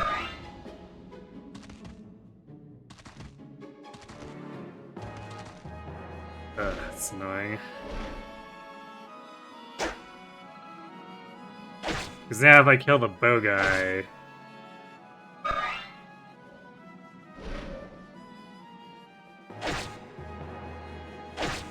We can't counter pass, so I'll have to kill the short axe dude.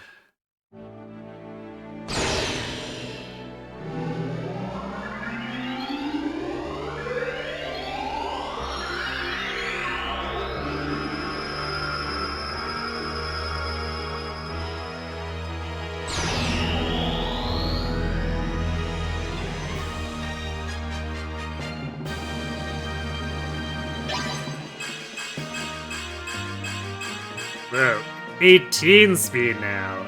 BEXP.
I'm gonna send Astrid up to help clear this.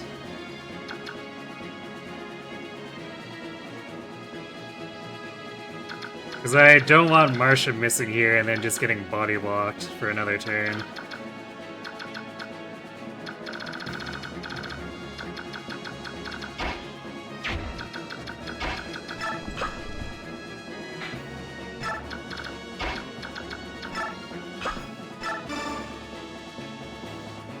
Wyvern good indeed.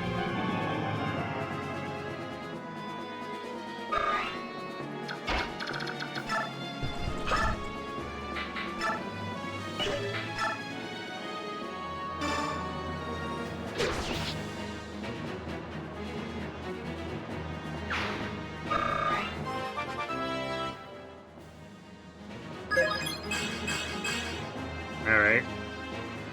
Astrid going super tank mode. Yeah, she's that cap defense. Nice. Yeah, love to see it.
Ooh, 10 res on Ike now. He's so res tanky.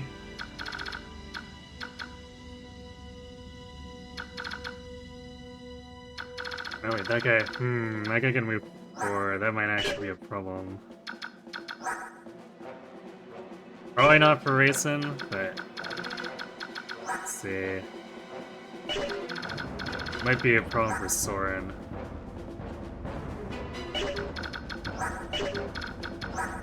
Is he only, yeah. I think he might get double. Maybe not. I guess probably not.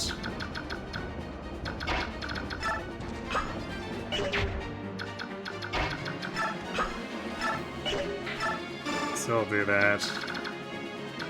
It's likely he'll still just target Ike anyway.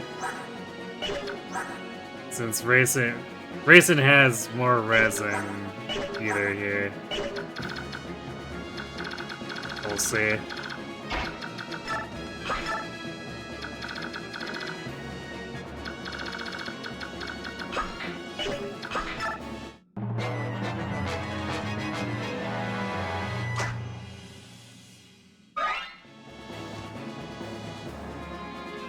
Oh, Titania. Okay. That's a choice.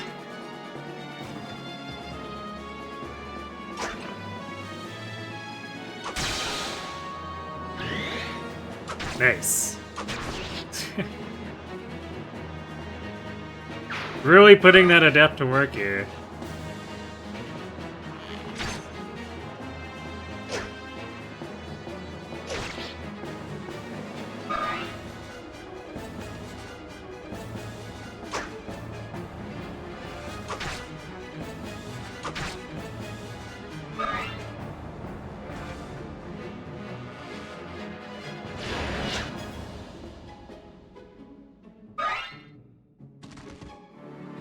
Yeah, at the pace we're having to move here, there's like no way we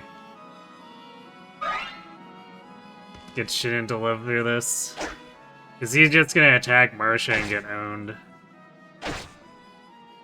And we have to kill all this other stuff, so we can't really afford to waste turns on equipping.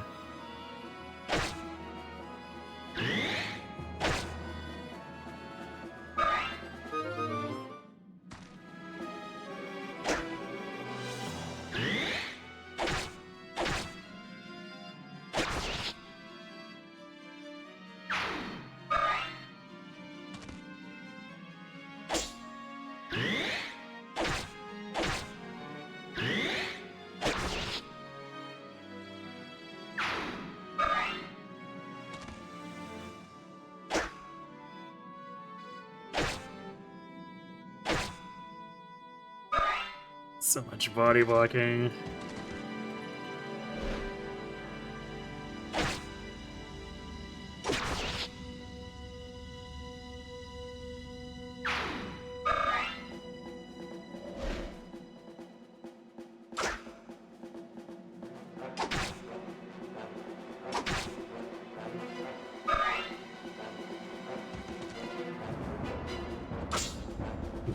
All the body blocking, jeez. Alright, I guess at least we crit through that guy.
Okay then.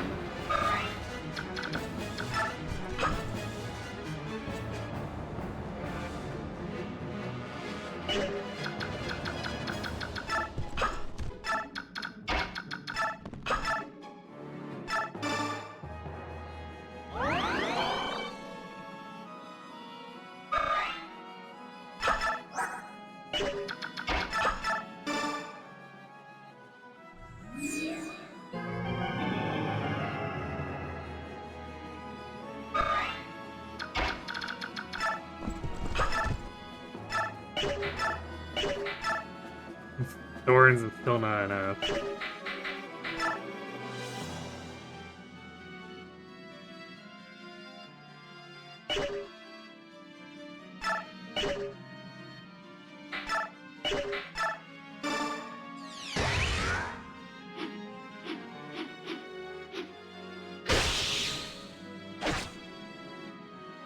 Nice crit though. Yeah, maybe I should have used the melee weapon, because I set that up on the assumption she'd just have to counterattack on enemy face.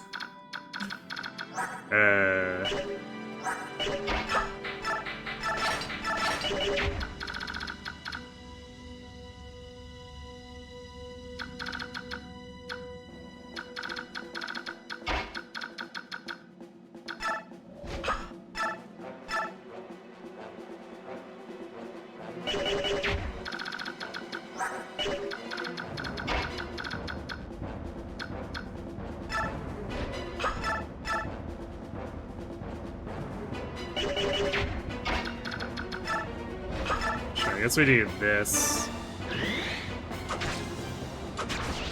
That'll block the other siege stone from extending the threat range.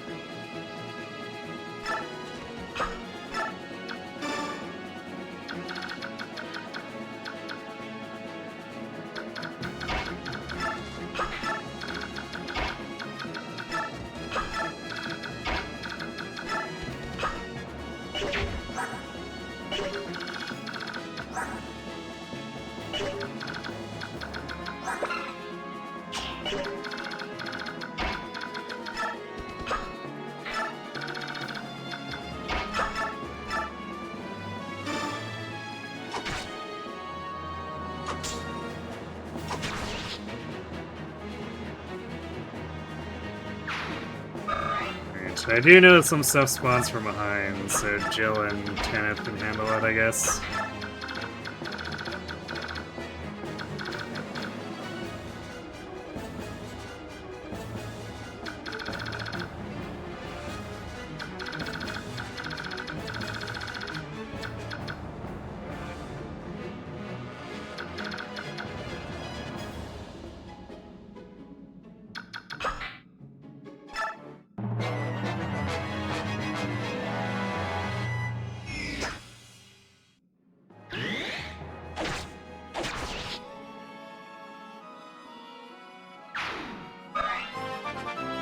We're gonna have a problem with Marsha's gonna be out of javelins here, so Astrid's gonna have to take over charging in.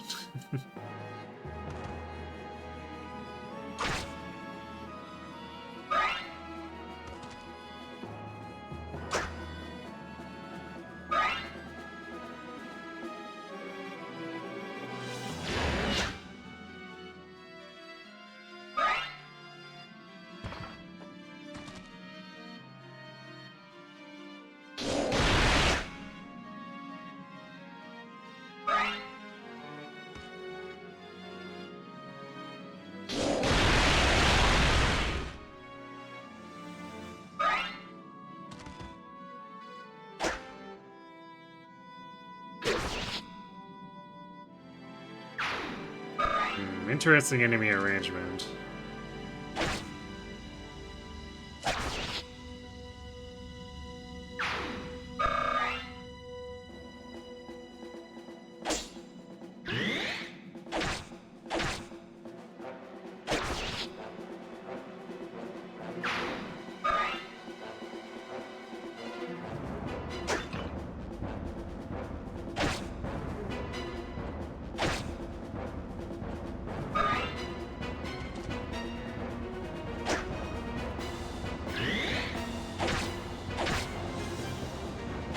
This javelin's gonna be so toast.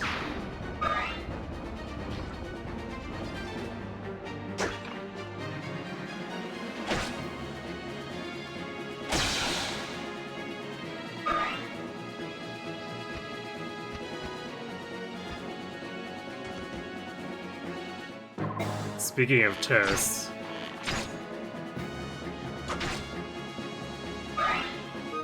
Oh. He actually managed to avoid getting toasted. Crazy.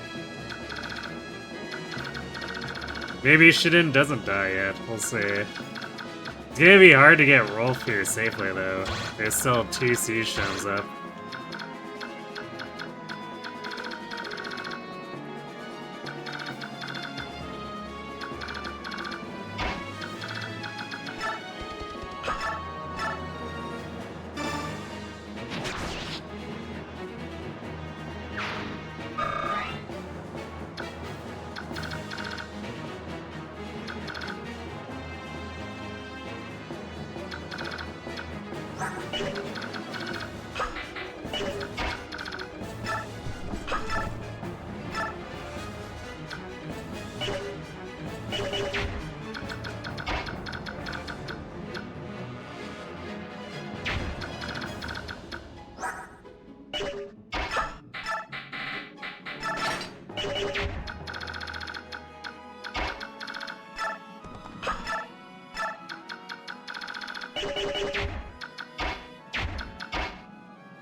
I should have physic Dyke. It would have been...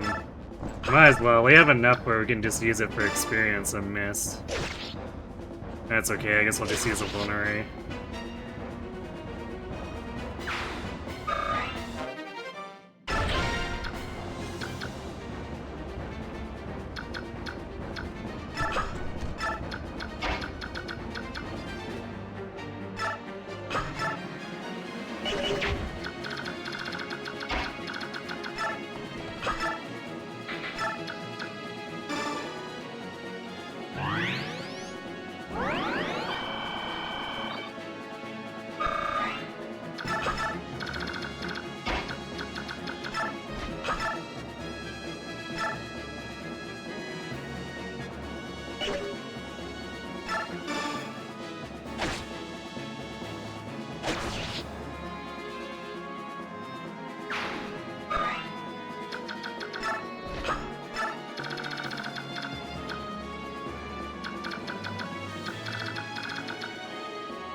Well, it might just be a Shiden's lucky day, where he doesn't actually die.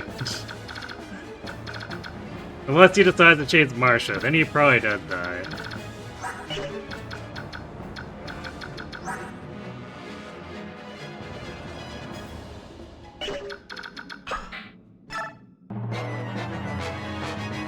Ah, he's chasing Marsha. You fool!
The spam!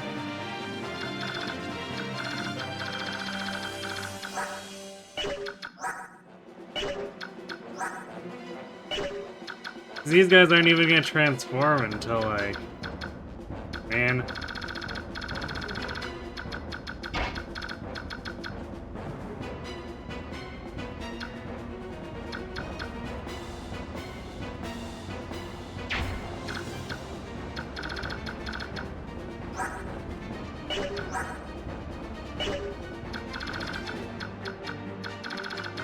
Yeah, I don't think we're gonna make it because the ravens are all here and non-transform.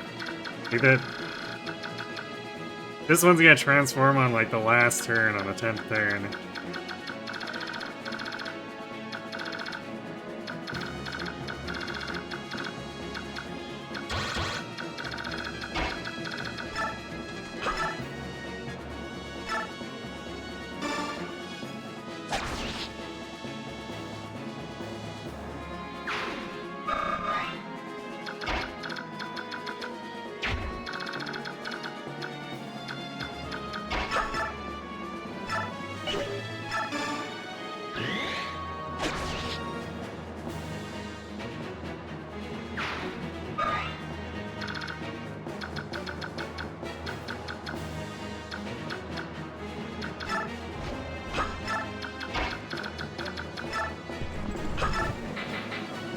I can't advance Marsha with, like, no javelins, otherwise she'll just clog that up, so Astrid needs to handle this now.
These Raven reinforcements are so stupid.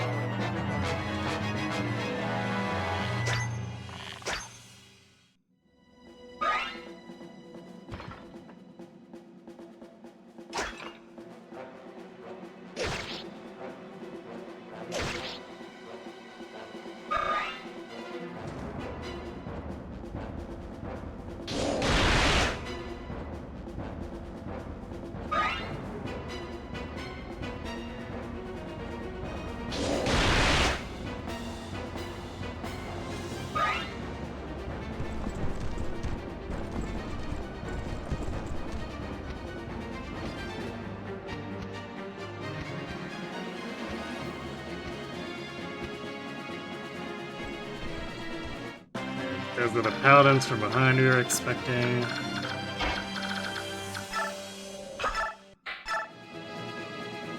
Which Jill does not. She promoted and then immediately failed to double any of these guys. That's amazing. Truly amazing.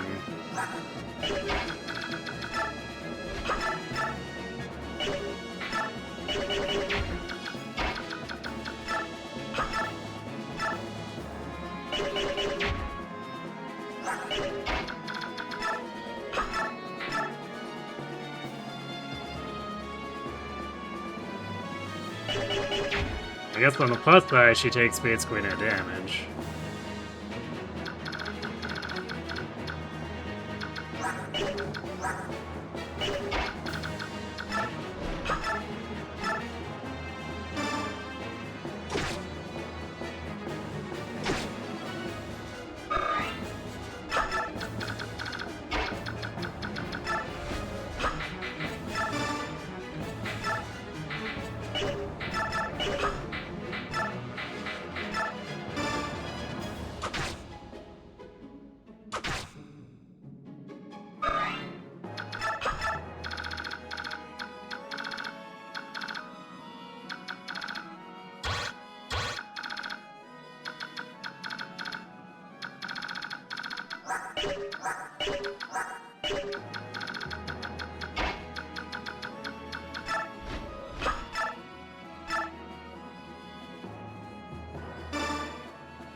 Oh, congratulations, Shinin. If we manage to get the ravens here, you don't have to die.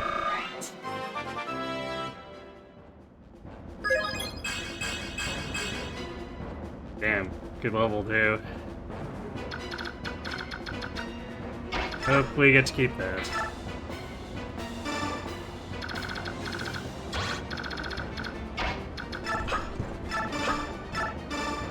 But just in case anyone was wondering why I was rigging levels and stuff so hard before. You see this bulk? This is the crap we're dealing with. We have to do it super idiotically quick, so...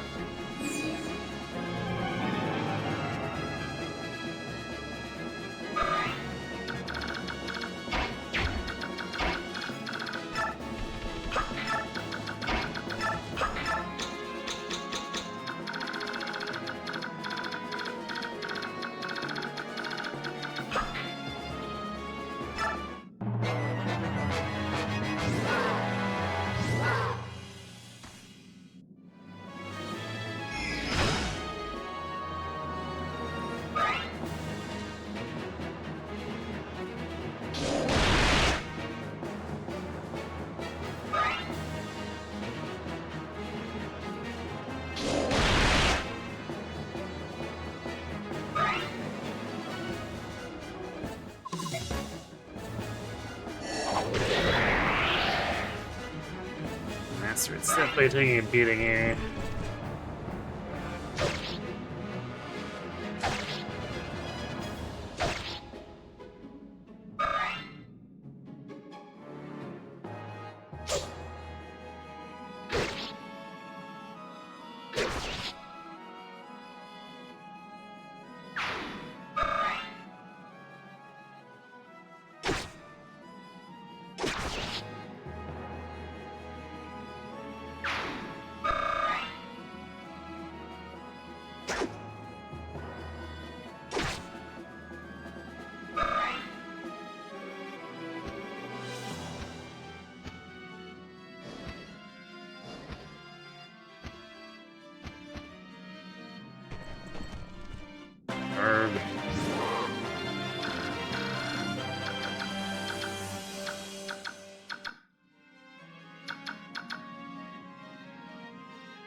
Oh, Janet.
Empty level.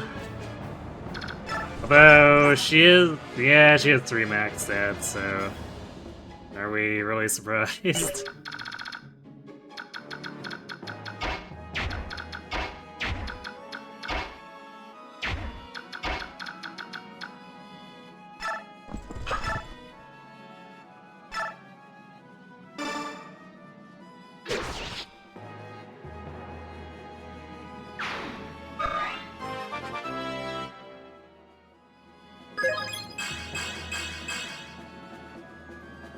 Alright, some strength for Titania.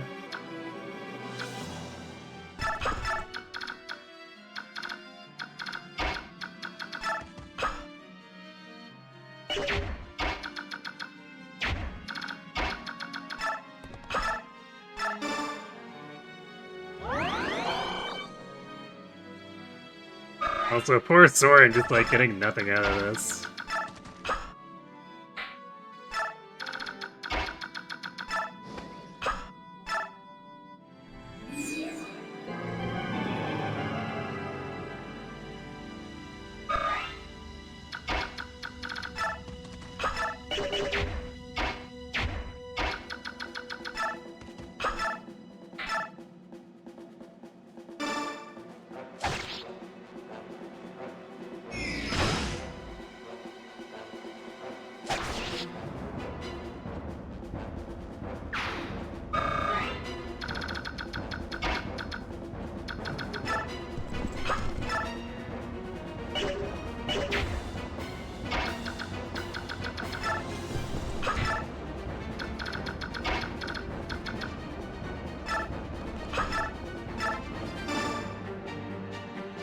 It definitely feels like it's gonna be really close because of all those ravens in the back.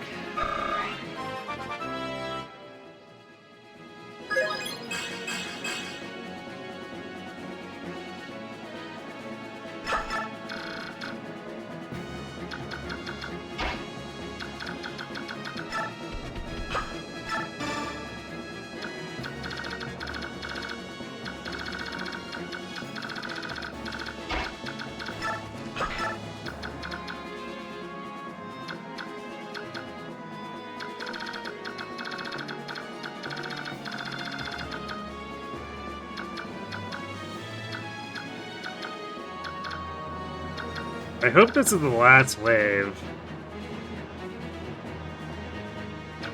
Cause like, if they add another 4 paladins, this is just gonna be impossible for Jill to kill.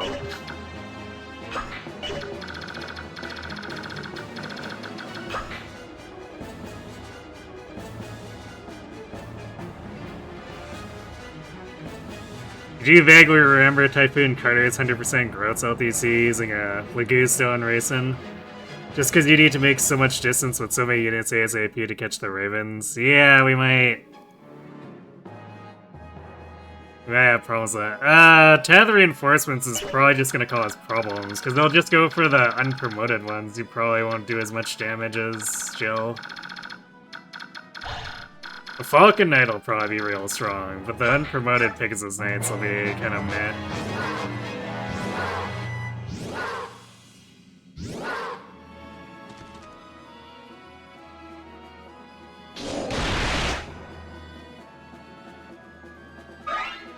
Because they usually make good, like, distractions, but not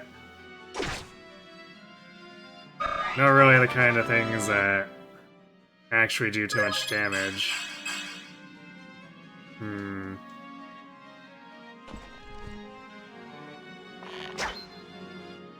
That guy has a bow. That's actually really annoying.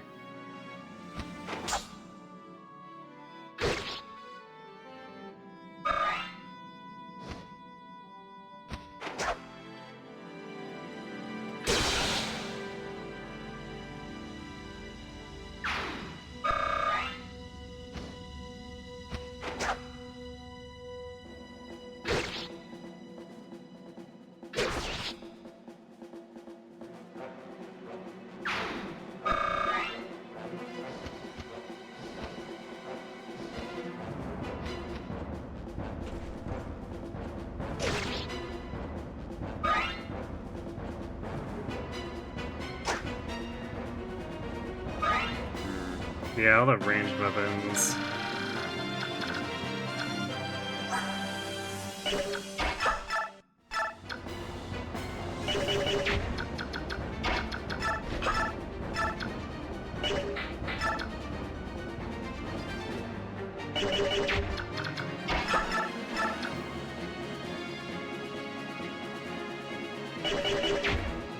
Yeah, this might just be cooked because, like,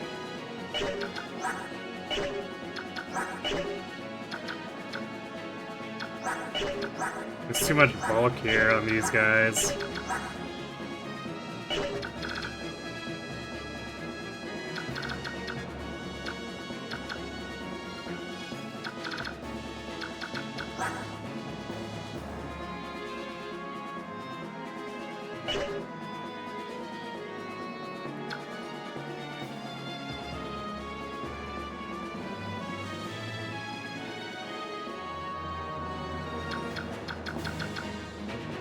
Well, I guess since we know we can't do it here, I'm gonna reinforce and see if we can actually make something of this. Probably not, but...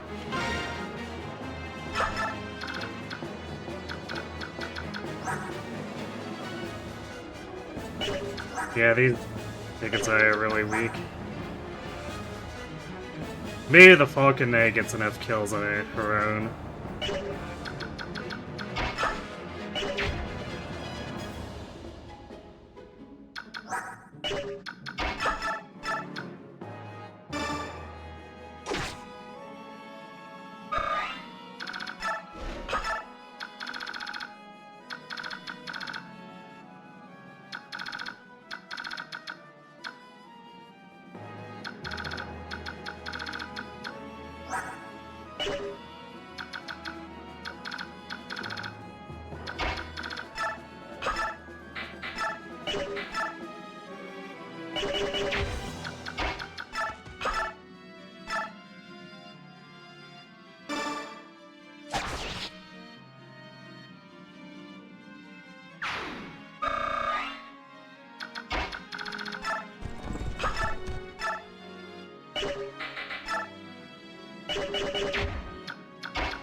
Titania doesn't double.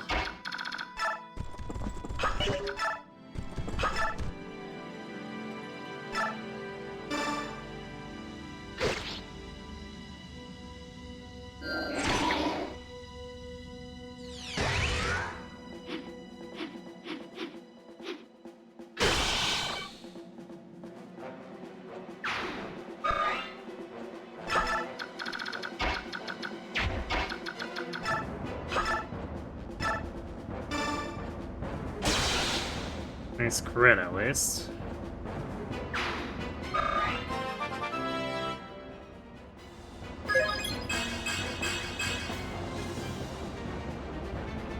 Yeah, so things are more or less fine on this side, I guess, but our back, our rear area is, not looking so hot.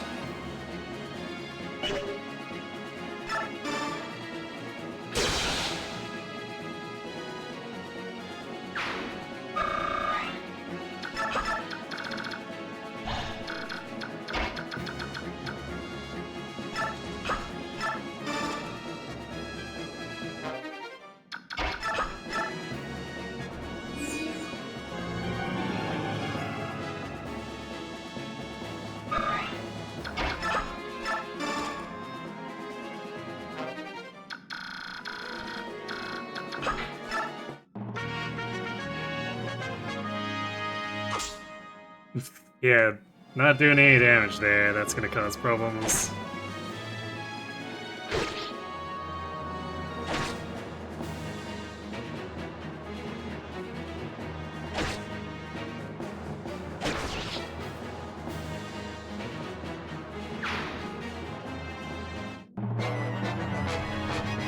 Now they'll fight these regular Pegasi.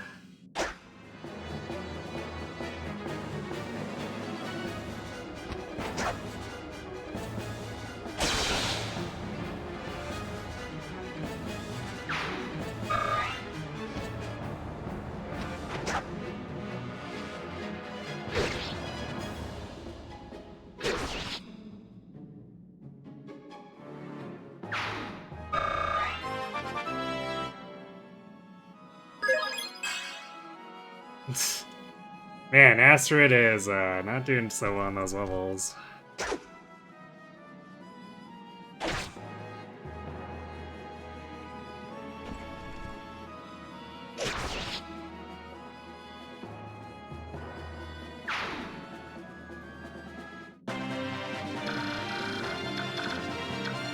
Yeah, I don't think I can actually kill these.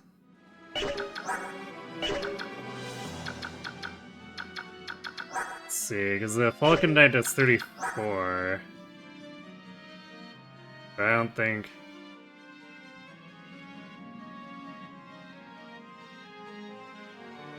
Or has 34 attack.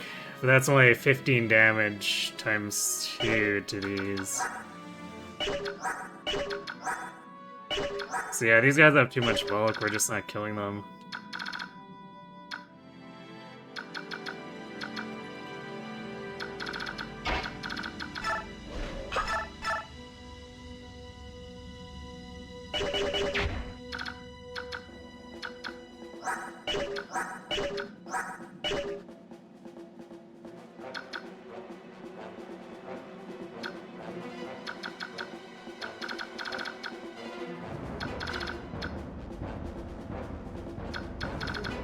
Or like, getting a crit here. Yeah, we need basically a Sonic Sword crit.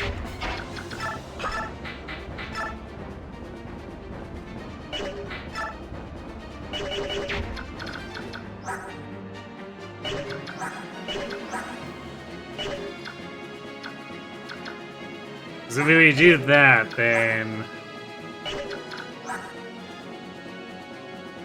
the Falcon can barely run around this guy after Weapon Triangle disadvantage.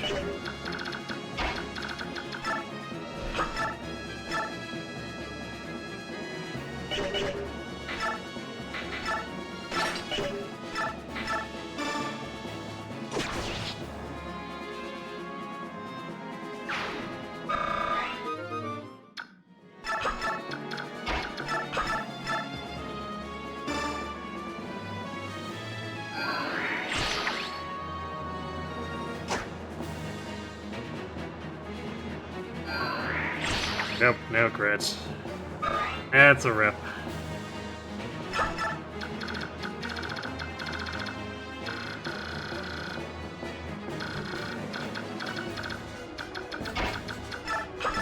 I guess unless... No, because they'll target the other... the crappy Pegasus.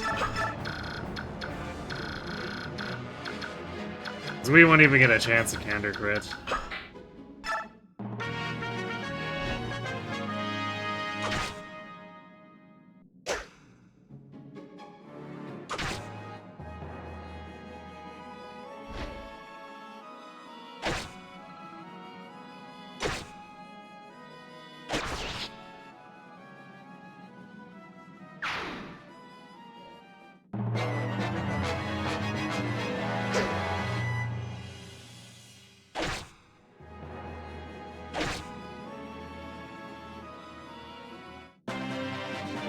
Feels bad, man.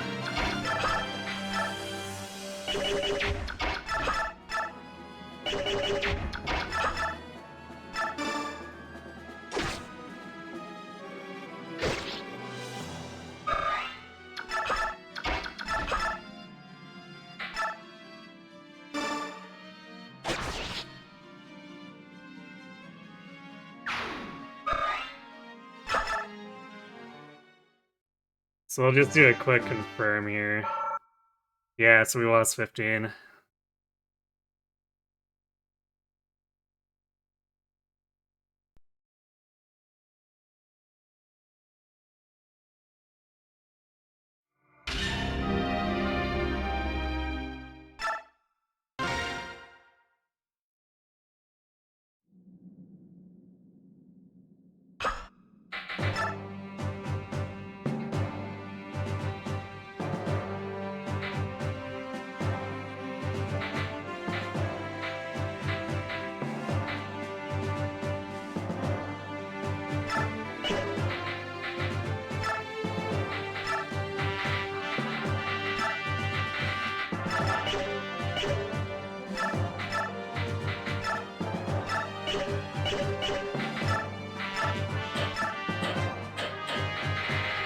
We definitely need more javelins here on Marsha. So we did lose a bunch of forward momentum there because of that. We'll have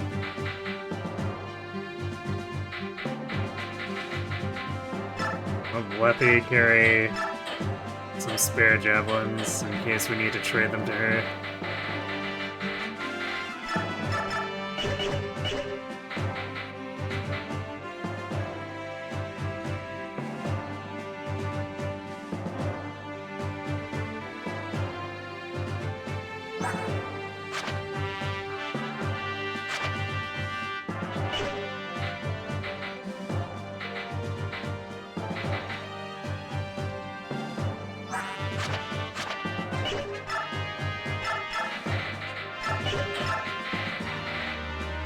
Wait, Tanith can't use the Silver Lance? Really?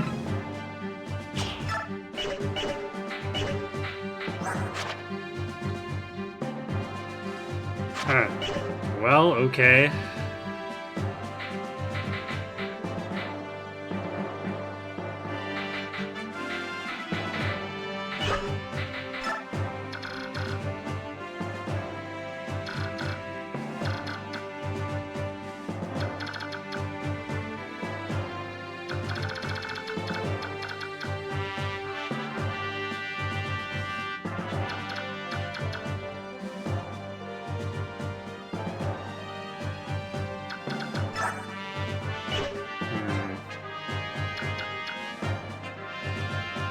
Do I consider having, like, Titania double back?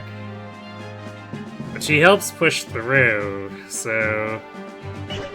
I don't think I can spare any of the calves to stick back here.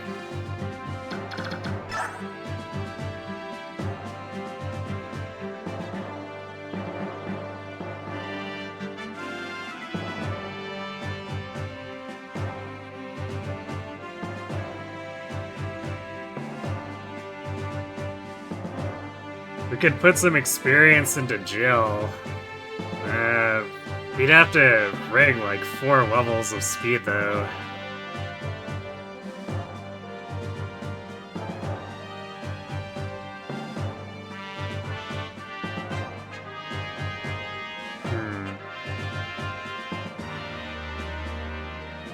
I guess what I could do is call both reinforces.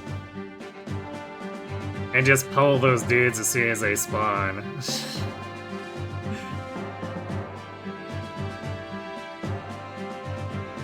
Because 2 of those yellow Falcon Knights would come very close to killing one of each of those each turn. So it should probably not be a problem if we do it that way.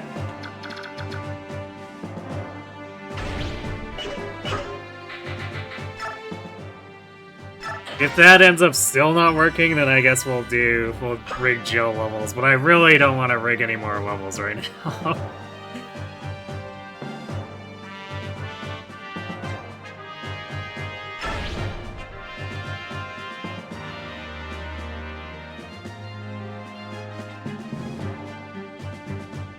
You don't know if it works on Maniac, but you can block those reinforcements?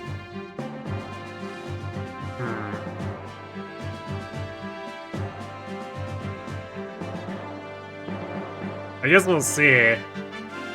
Maybe my reinforcements can sit there and stop them from spawning. That could be a thing.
Okay, yeah, still struggling a bit with that damage.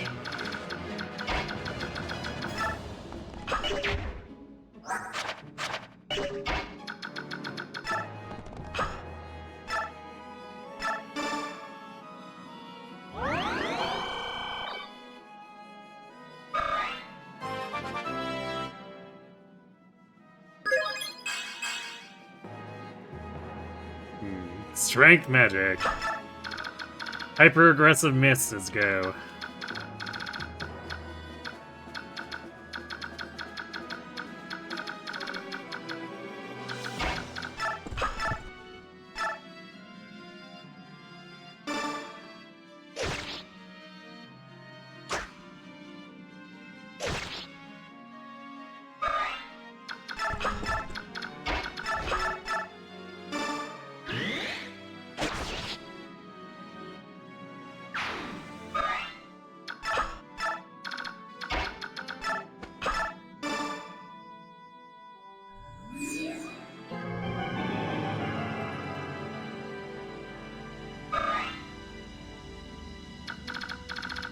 Yeah, once we're done dealing with these, I'm gonna bring in both sets of reinforcements and just have them sit like here to see if it blocks it.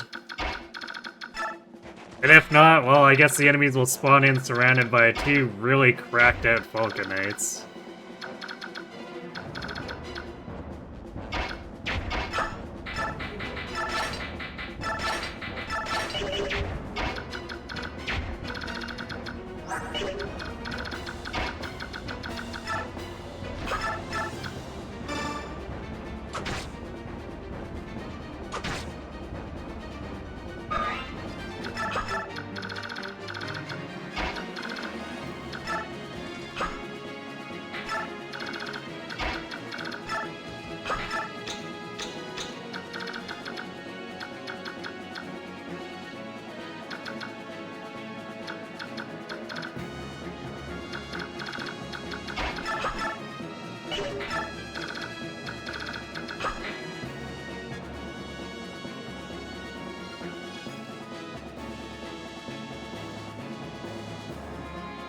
One of the two block tiles is on the second row from the bottom, and not the bottommost row.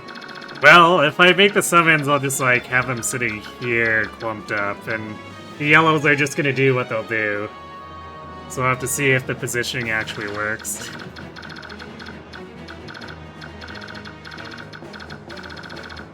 But again, if not, I guess with the two Falcon Knights there, it might be just enough to muscle through it anyway.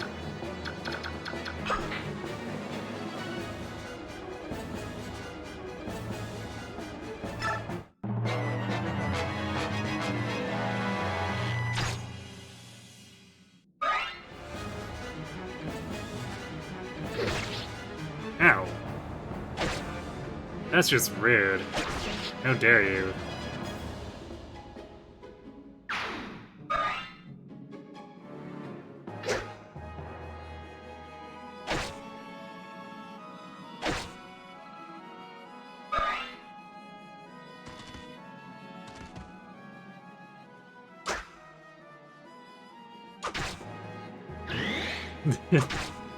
Yes, Tanit's Falco is definitely like triple her violence for sure.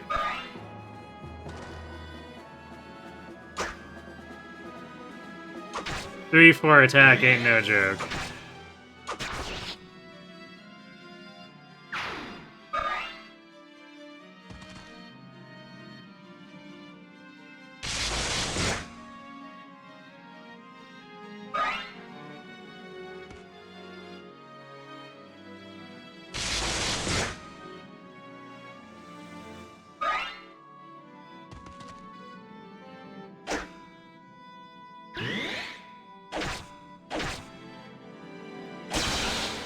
Nice.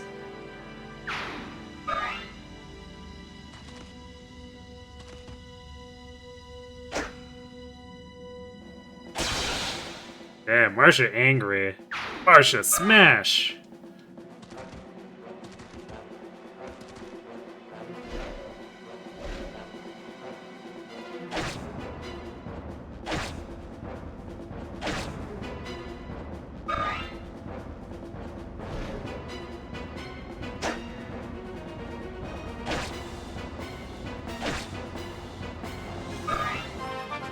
There's Jill's promotion again. Centipede density is ridiculous, I know, right?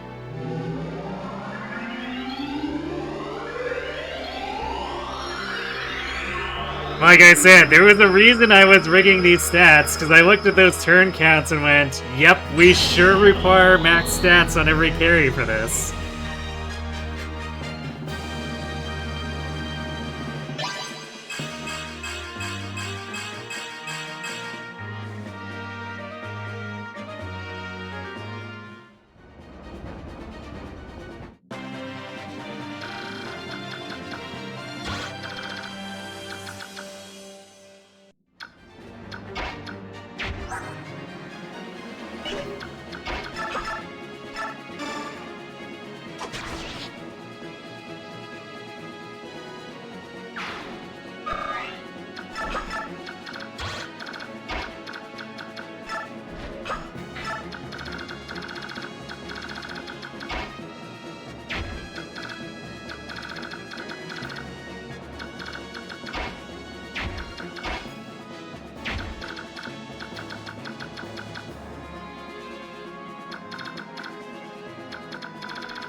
We need to shove Raisin a lot.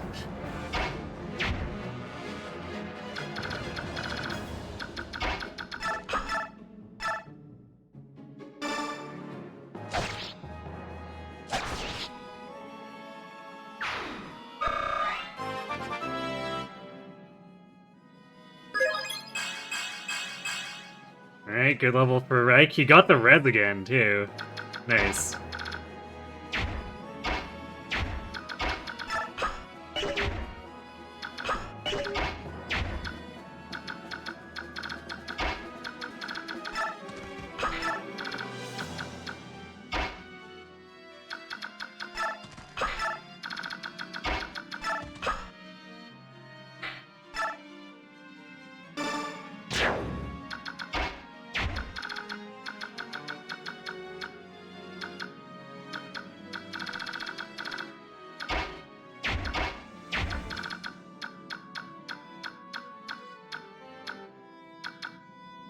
I'm not sure trying to attack around the wall here will cause problems.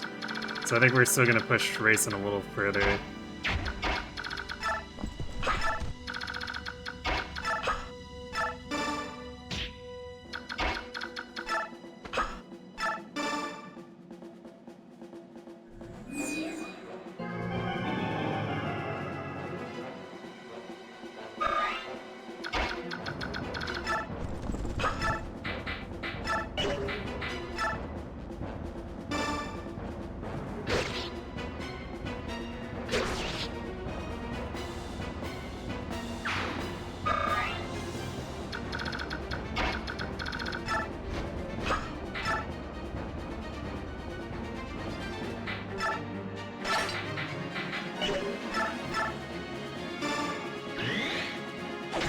Ah yes, we clearly needed the Adept against that Sage. Thank you for that, Marsha.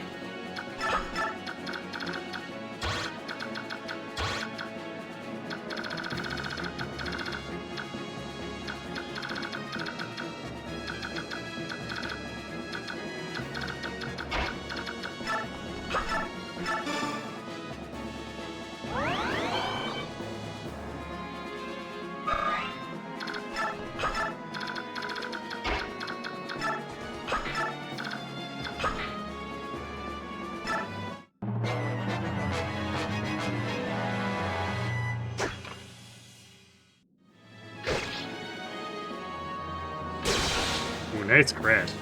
Let's go, Astrid.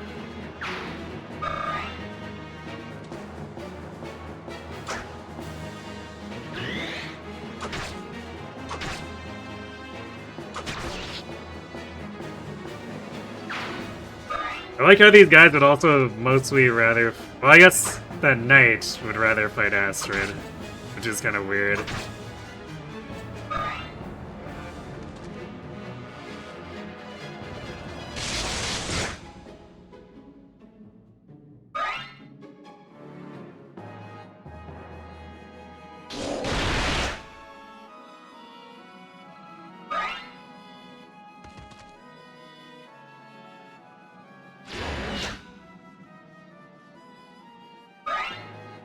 I guess the question is, what does the other general want to do? Ow.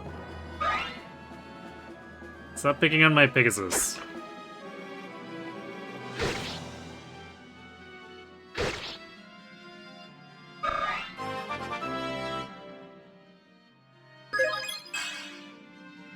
Just luck, I see.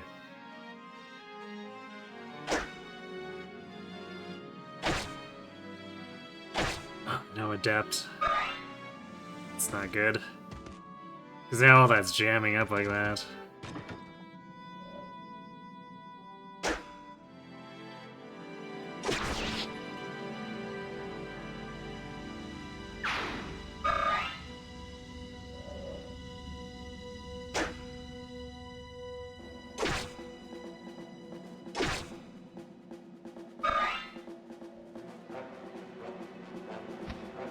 Yeah, the Ravens.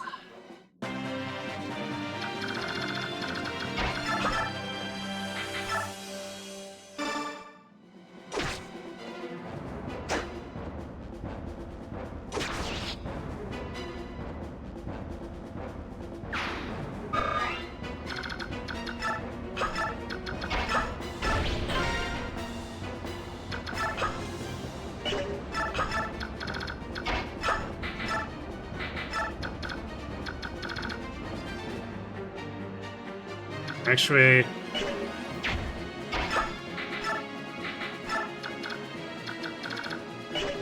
they might actually be... 'Cause, like, what if these use the same spawn points as the enemy?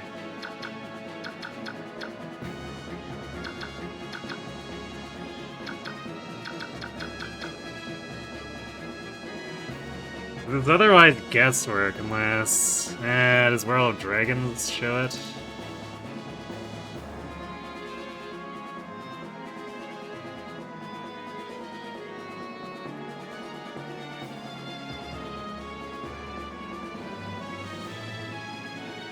Let's see. Yeah, it's like... Alright, 2 diagonally away from the bottom right stairs corner, and then forms a triangle.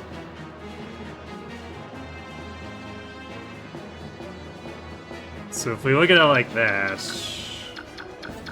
it's these tiles, these 3.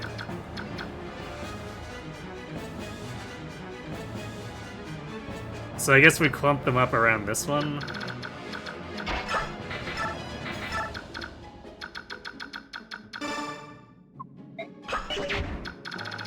We'll see if that works.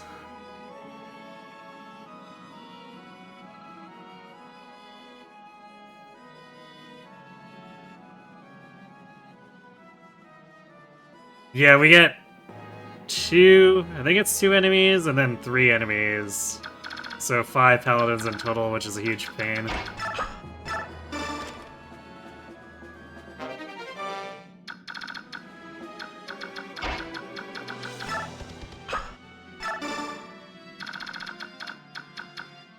It's such a mess over here. What am I gonna do about this?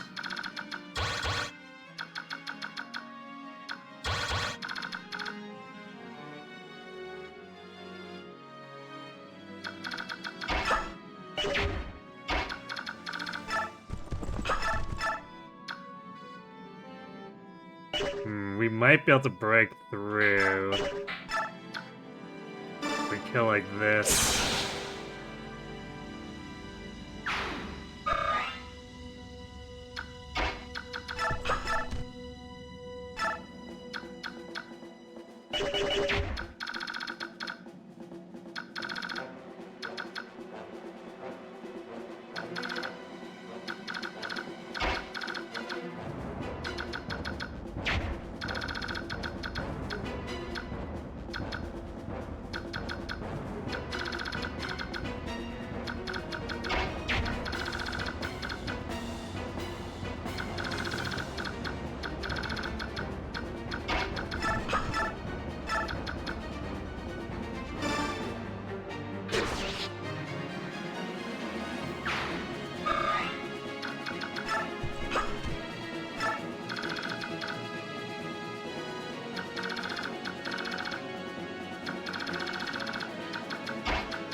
Ow.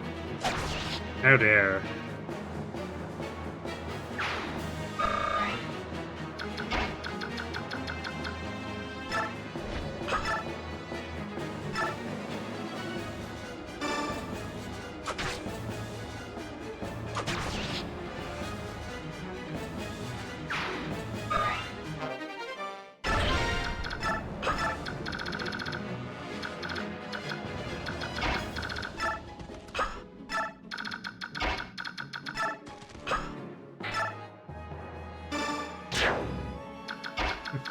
Well, we'll see if we can actually not massacre Shinin again this time. There's not a whole lot of margin. Granted, I guess last time we got stalled for a couple turns because Marsha ran out of javelins, so maybe it's not going to be too bad.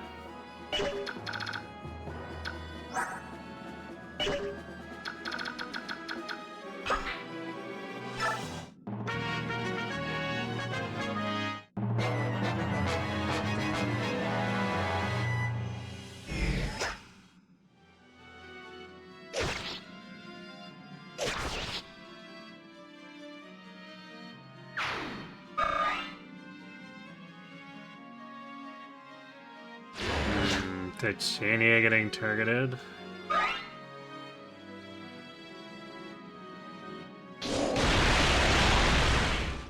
This could actually be bad.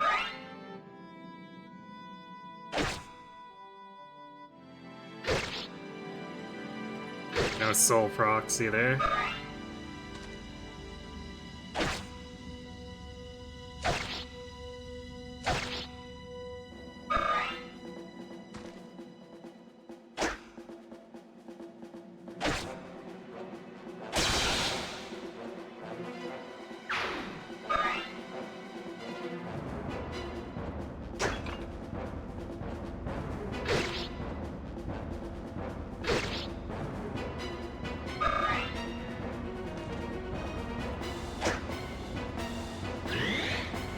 Alright, adept. Oh no, we missed. Why? Now we're trapped. That's annoying.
Knight's 4 might or 4 damage might killer. Aha, that's what I think of your Knight killer. Get crit.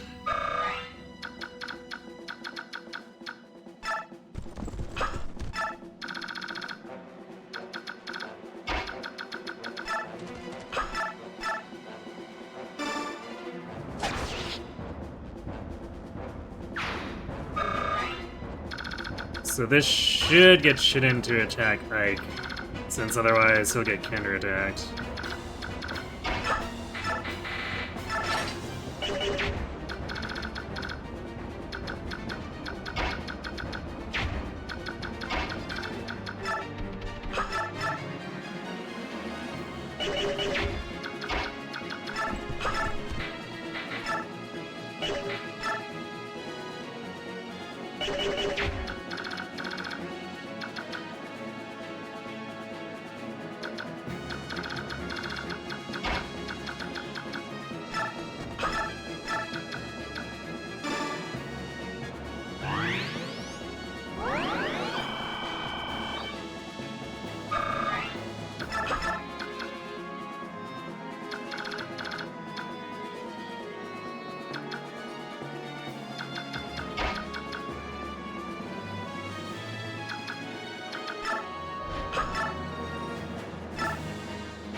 Well, I guess we didn't really need Mordecai to get dance there, but eh. Close enough.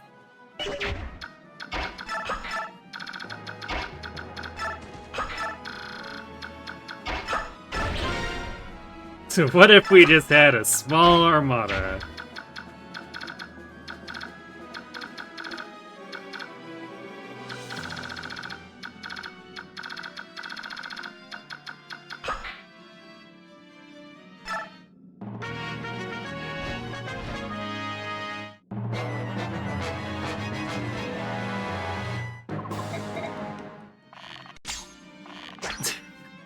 Oh no!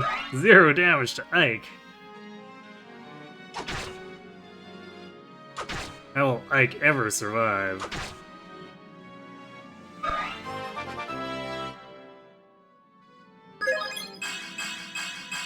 Alright, nice level. Nice level. Basically couldn't really ask for more. There's just res that we missed.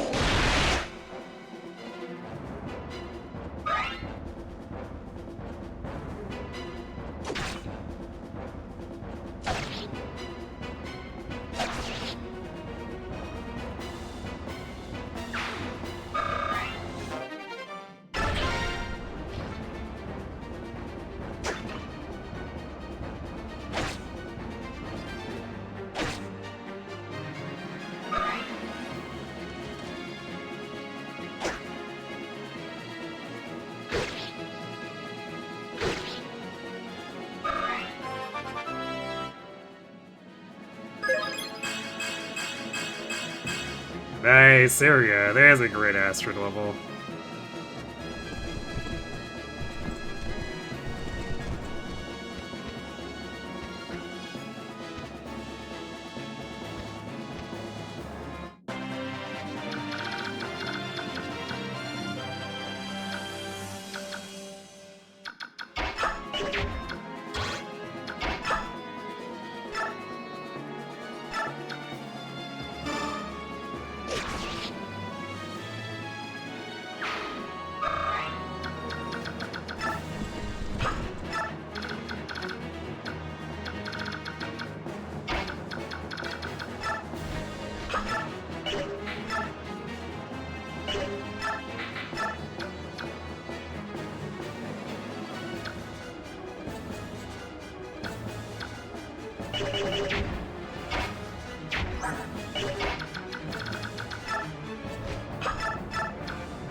Perfect. Walks them out.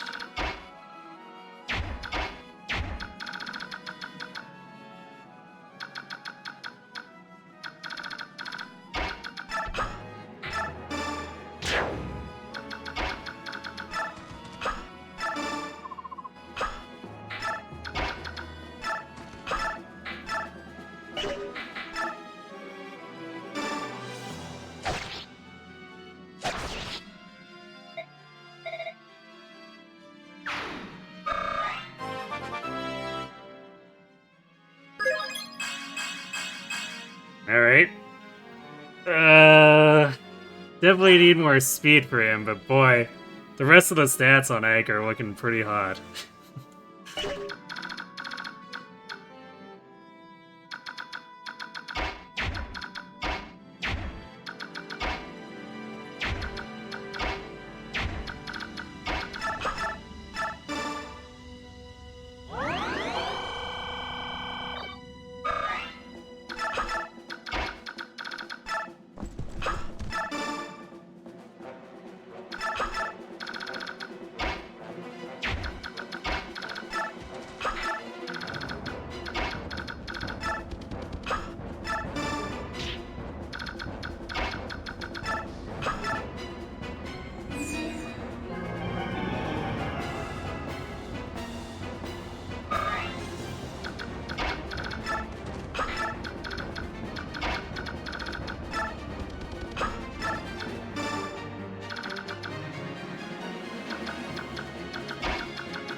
So far, so good, I guess. I can't remember what turns they spawn on. I think it was a little bit after this. So maybe either this turn or next turn?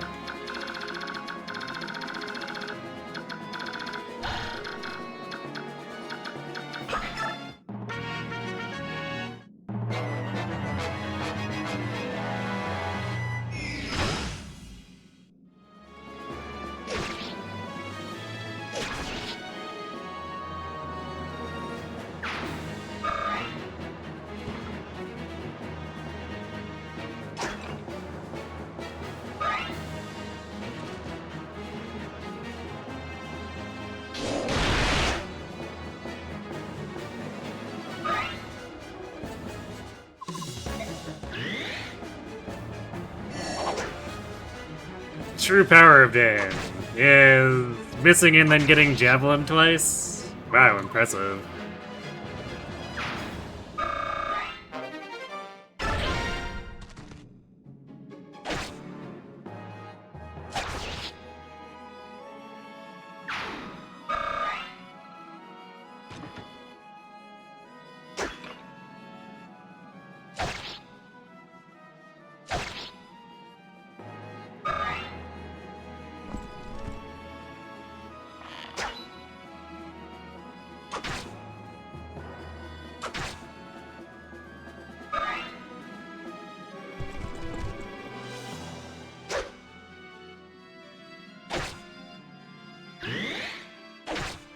Got him.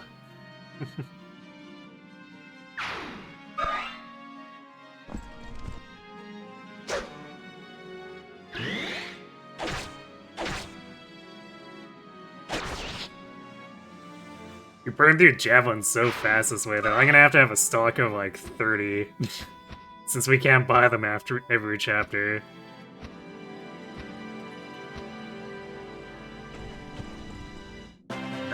Looks like they're not blockable.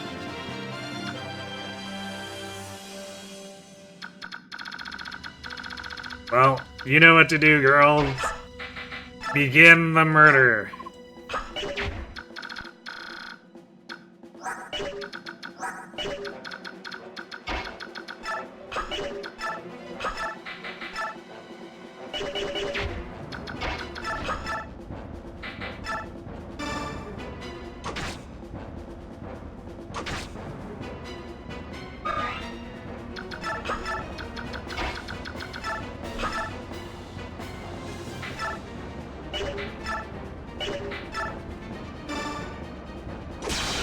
Nice crit.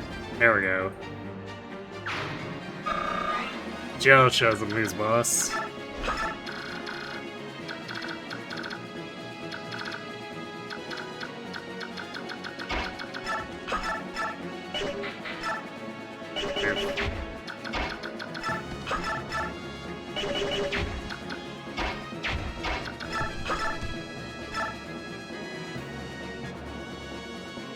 Poor Soren just can't do damage.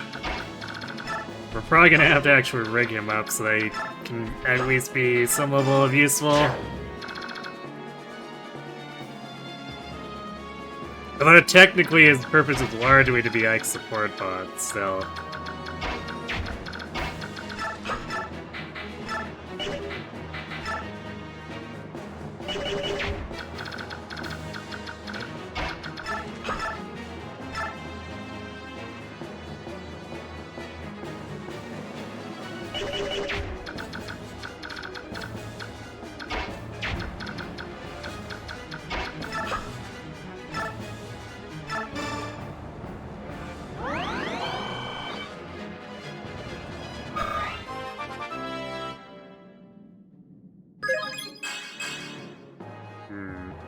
That's not magic. That doesn't help your physic range.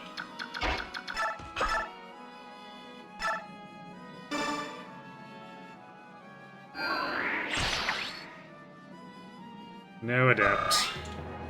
Sad times.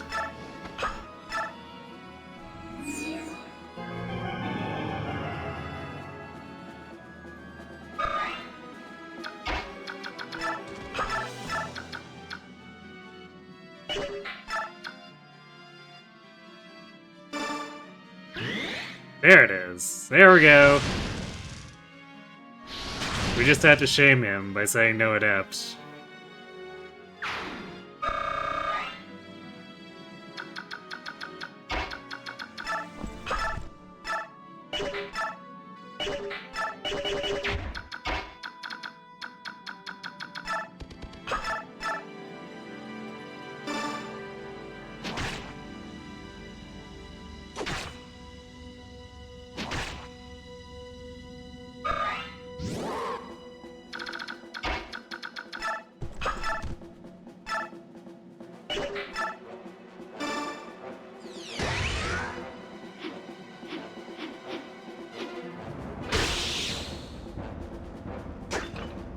Most dramatic 10 damage ever, I guess.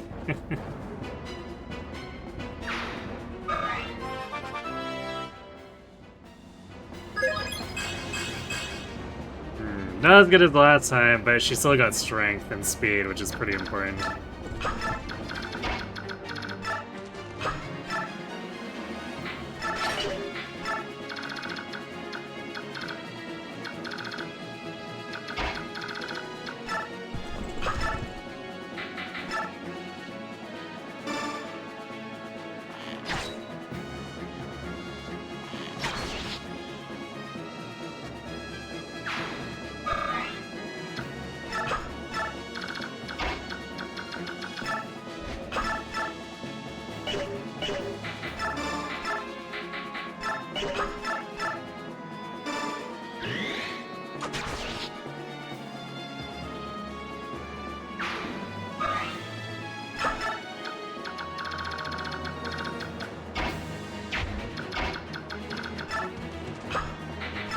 This definitely looks a lot cleaner than last time.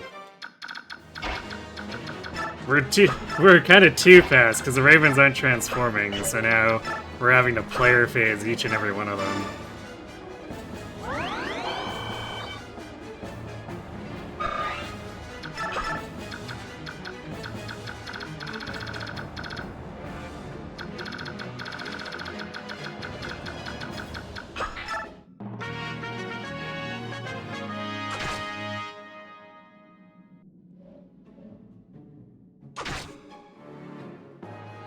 This guy's gonna get nickel and dime to death.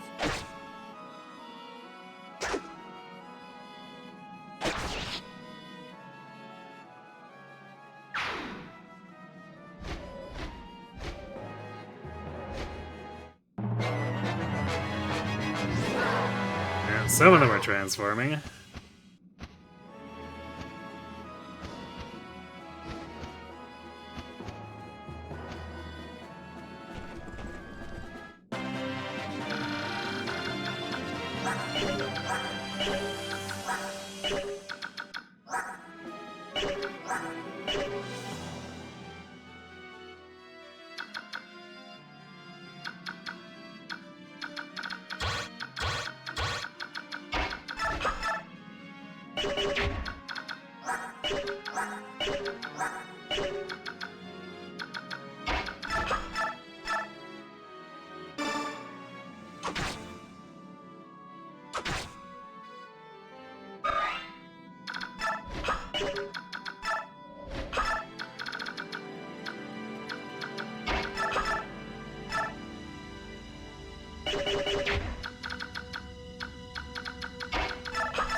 Alright, we'll just continue letting them commit violence down there.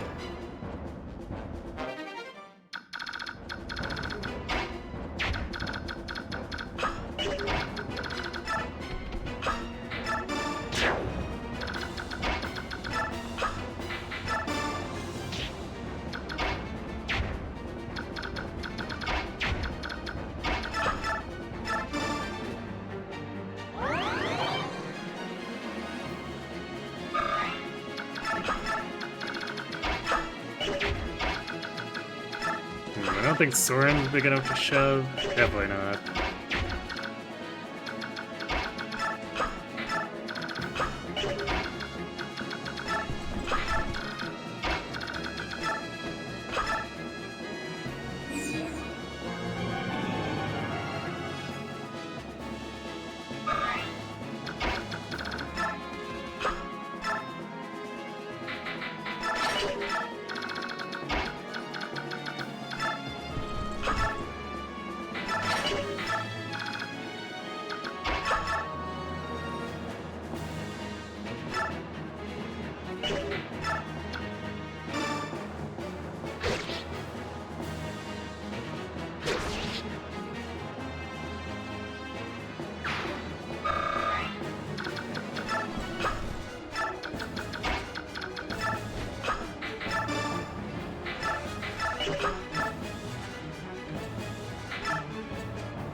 Falcons are tearing these guys up.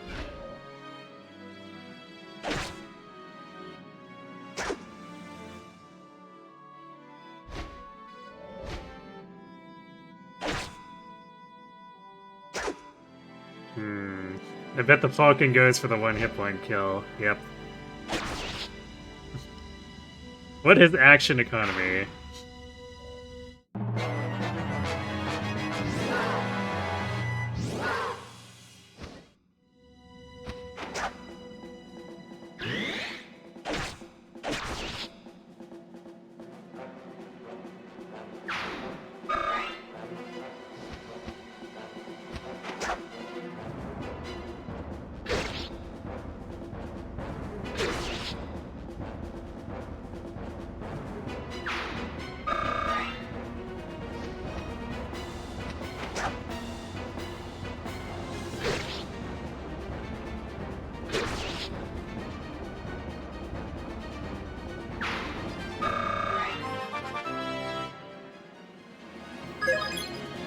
Oof. Well, another empty level like last time, but instead of a mad level then an empty level, we got a really good level then an empty level. So I guess we'll take it.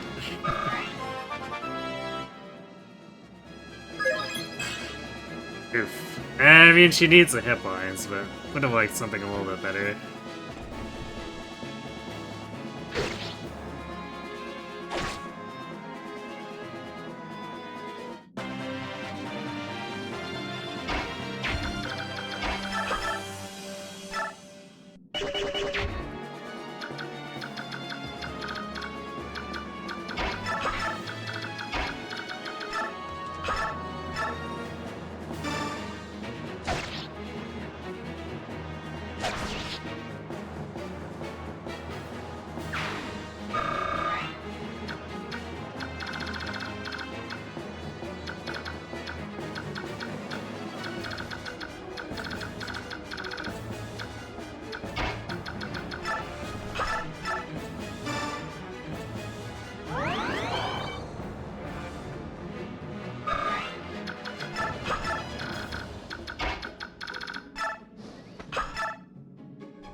Farm all the experience for Mist.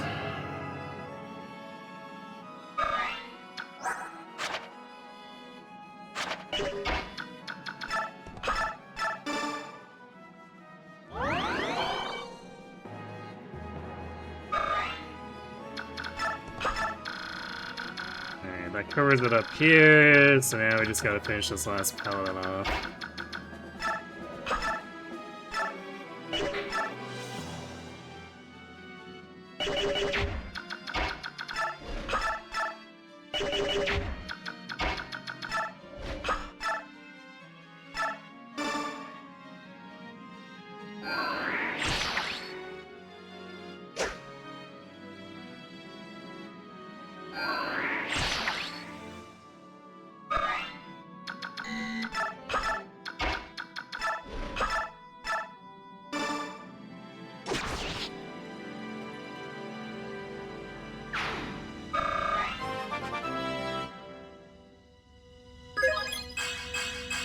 Hey, speed.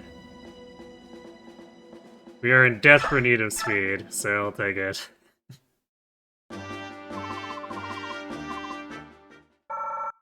There we go. There's our 150. Much better.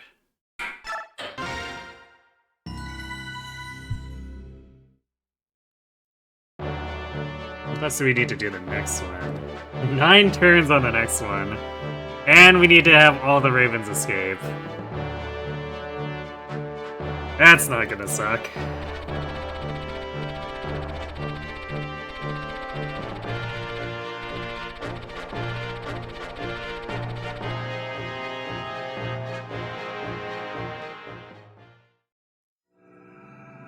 Because of a mission in the Japanese server to get an SSR selector, you've been doing runs on the port scenario. And how's that one going?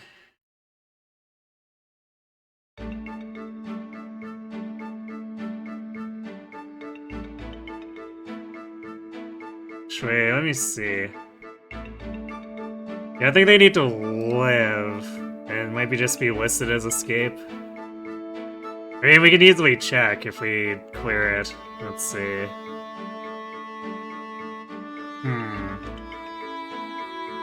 Because it is listed specifically as each raven that escapes on Serenus, but like, that could also mean like they escape death, I guess. But I guess we'll see.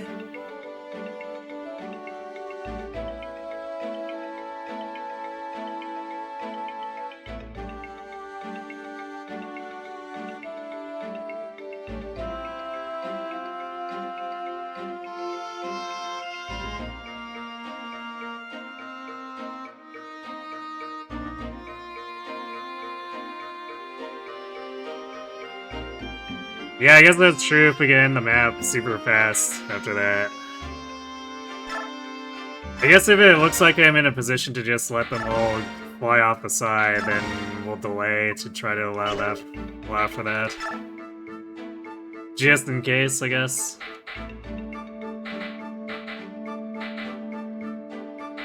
Marsh is gonna have task support.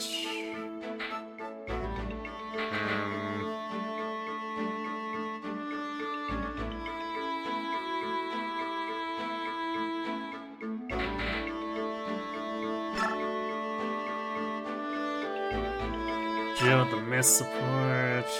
I guess we might as well do the Lethe support too.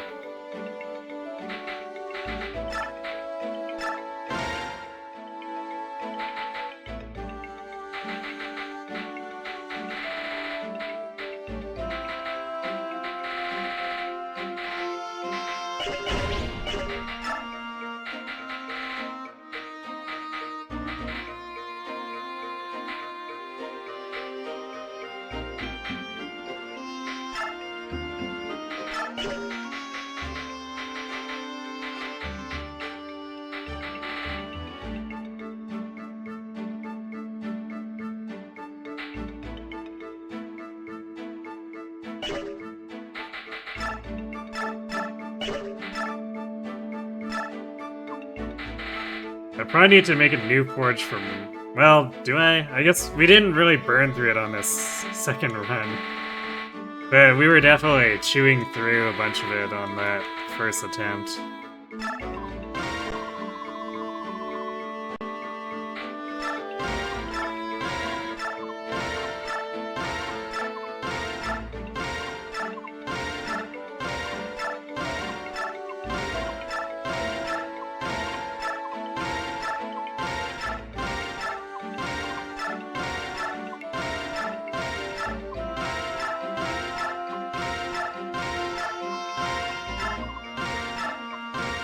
It's 15.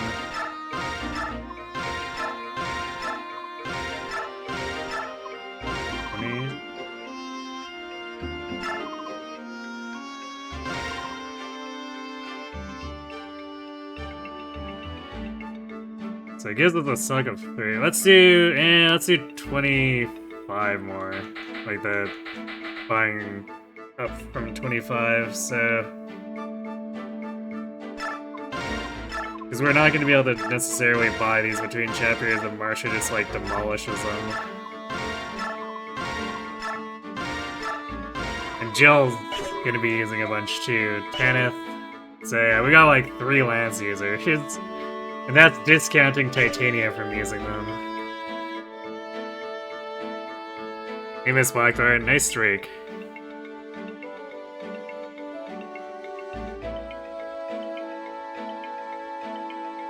It's a point of do the Ravens before their green count. Well, it's a count, right? So... I believe yes, before they turn green. Because otherwise, if there's less of them, then it's worth less because it's per Raven.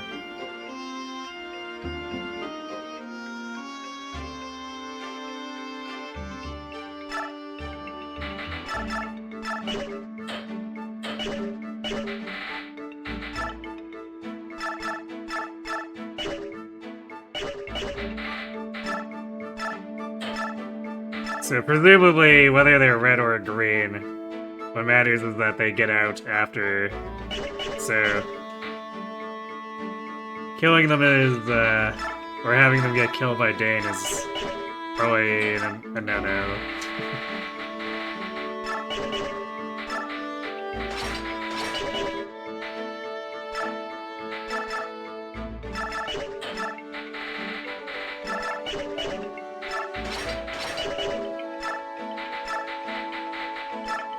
Actually, you know who probably needs... We probably want to make another one and make it a steal for Jill. She's needing to get going here, too.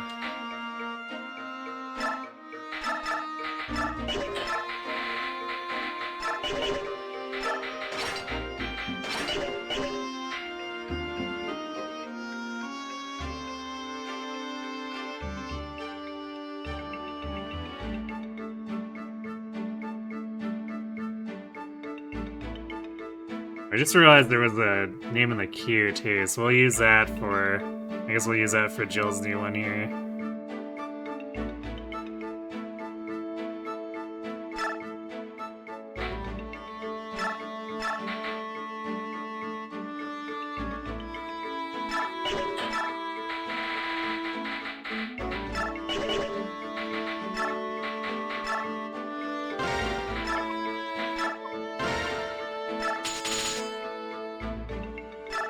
We're about to get like a ton of money from this fort too.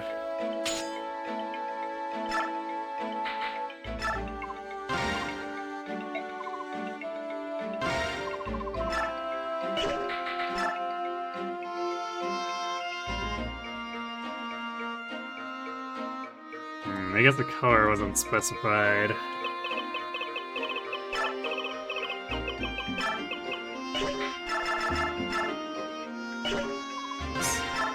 Again, keep doing that.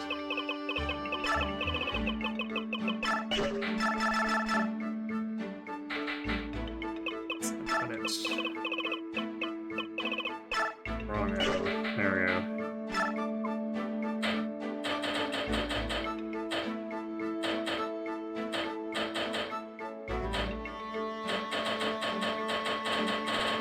So that I'll just pick a color for it. Maybe the purple? I don't think anyone's picked purple.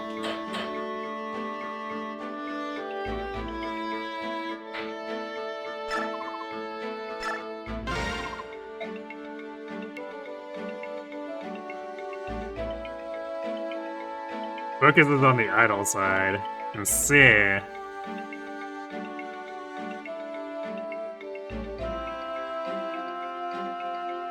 Well, the missions you're still missing ask you to do 5th scenario. So it's like a tour through a bunch of the scenarios, it sounds like.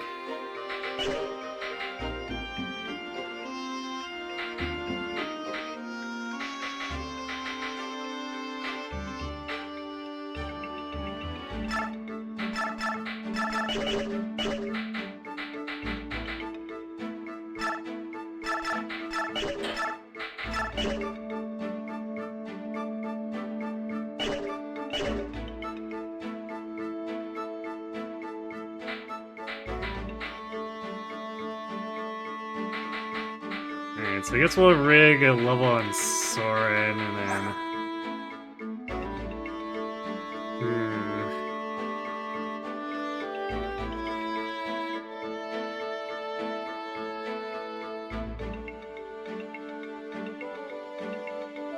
Question is, do I want to rig further levels with him? Because it's probably going to be more economical to rig more levels on Jill so that she can be another combat unit.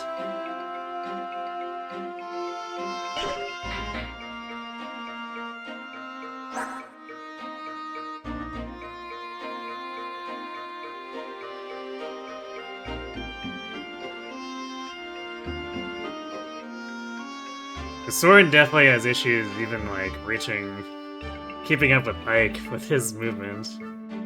I guess promoting to Sage will help a bit with that by making it 6, but...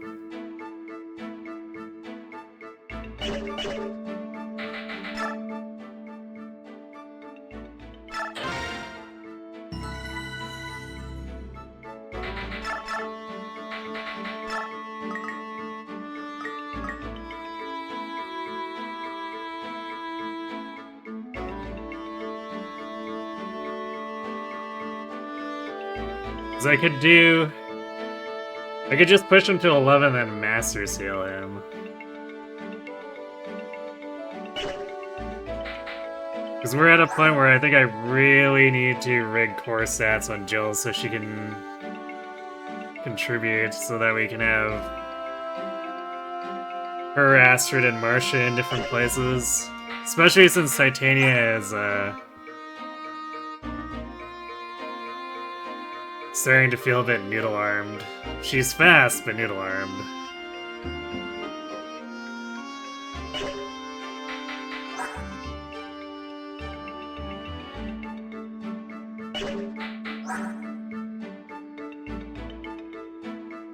So I think, in terms of max economy for bonus experience, it makes more sense to put it into Jill.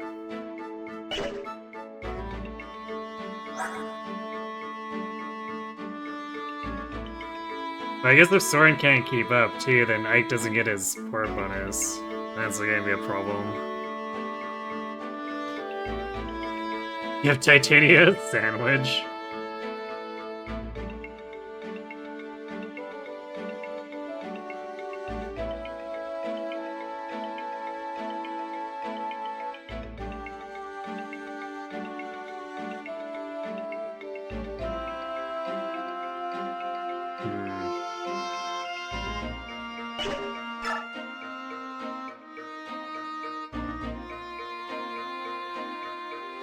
tree. Which map was after the next one?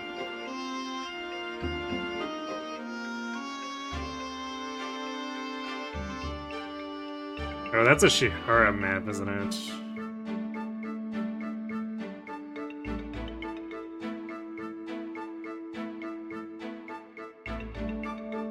Yeah, we would definitely appreciate having Jill beefed up more for that.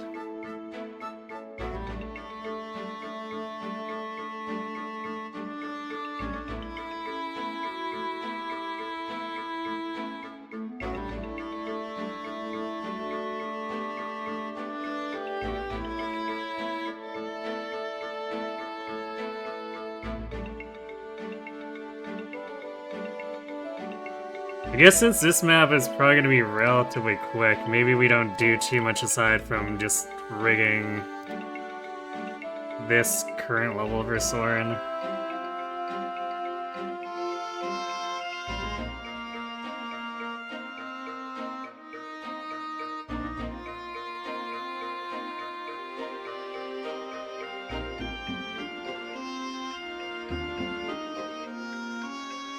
Yeah, I think I might see if I can push my luck, leveling him up a bit more.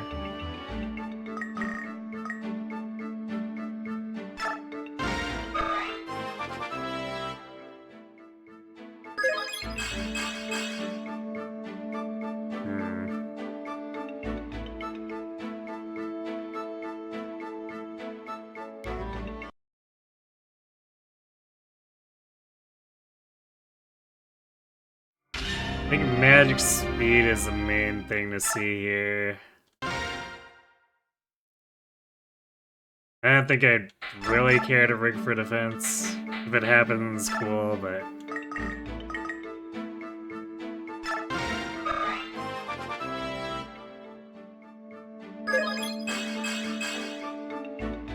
Magic speed res, sure. Good enough for me.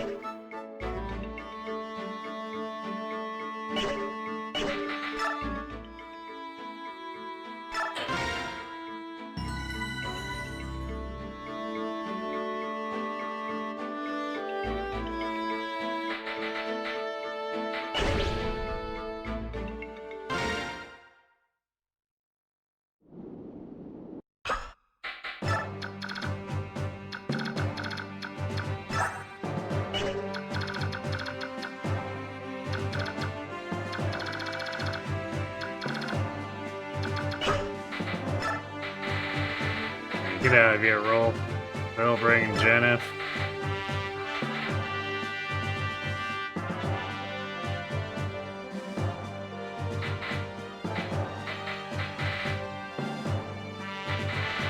I guess we don't really need bulk. Or do we?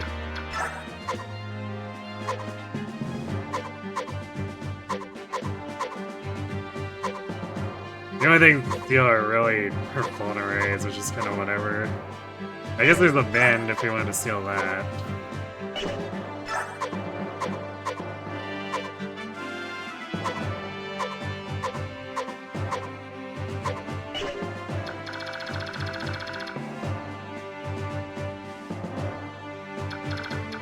Yeah, I guess we'll just keep bringing him along. It's not like most of the others are going to be able to do anything.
I guess on Maniac, the Ravens largely also transform faster, so it'll probably make it easier for them to survive long enough to get out.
I think Nacella, I don't remember if he moves up.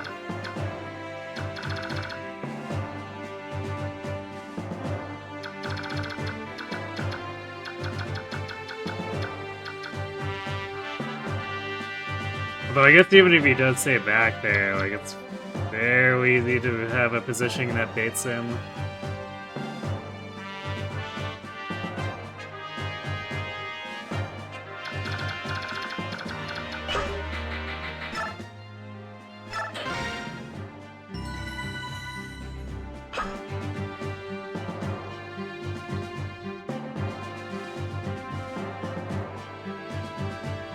Alright, we do have ads sitting real quick here, so I'm gonna go refill my water and then we'll muddle this out. So, I'll be right back.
and we're back.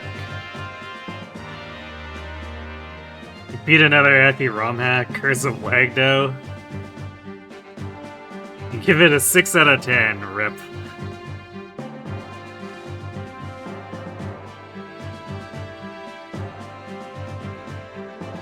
What's a ROM hack? Like, basically a mod for ROMs.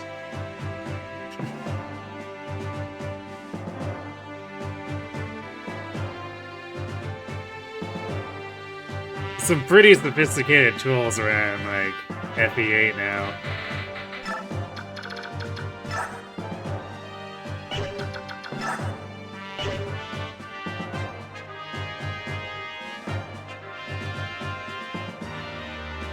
Six out of 10 because the conceptual idea was really good and the delivery was good even if the pacing was bad. As to, like, the story just didn't work out.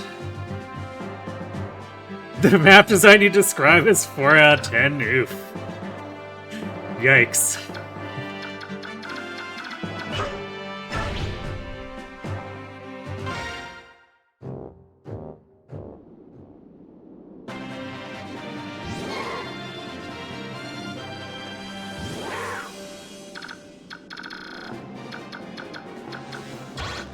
Yeah, the south kind of all the way over there. I think he comes towards us.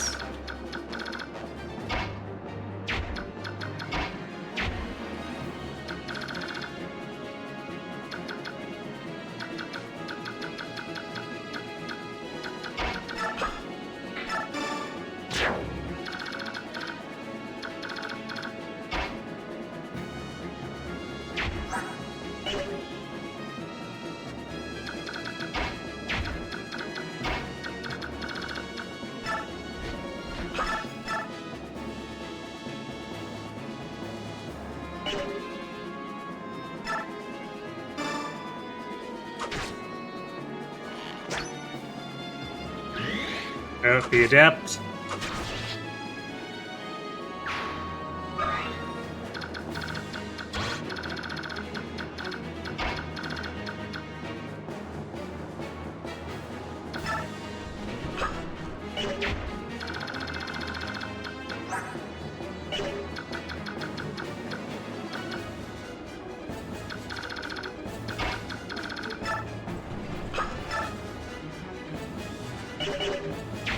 Do any of these guys have ranged weapons?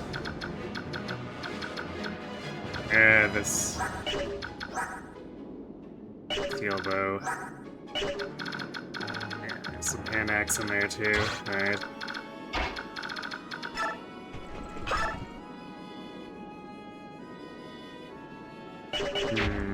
How brazen do we want to be about this? Because, like, Marsha can easily just get out this way.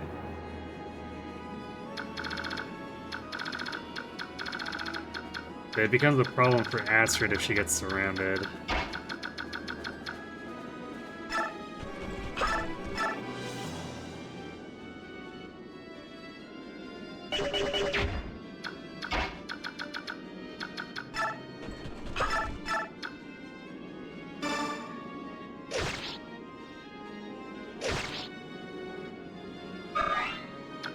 We'll do it from there.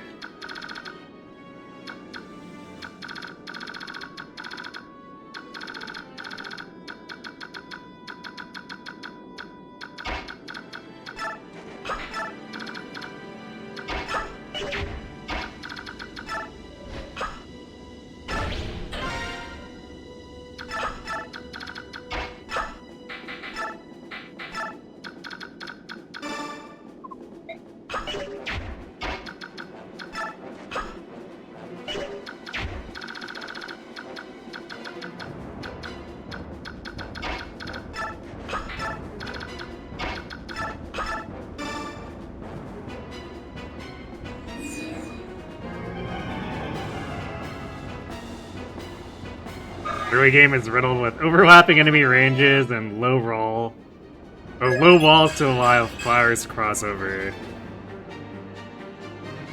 There's a surprising amount of those, so you can't really choke a point if you wanted to, and the archer can't deal with enough of them when there's only one. Every weapon got 3 range options. Oh boy. So it's just echoes with bows getting up to 6. Gave it a point. Or siege tomes and ballista ranges were adjusted to 7, and Lave just makes some 10 range again. Oh boy. Welcome back, MCH. Hope your nap was good. So yeah, the map design was like 3 houses. You just want bows, mages, and counter users. Ah, yes. Or also the, actually, I guess that's still slightly more diverse than the typical genealogy setup.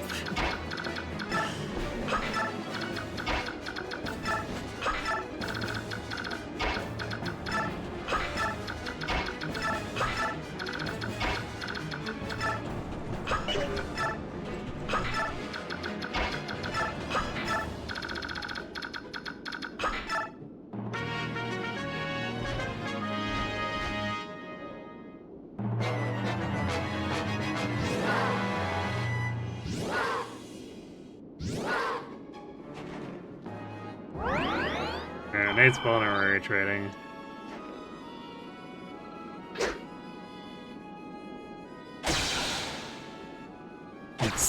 You won't have a chance to get it though.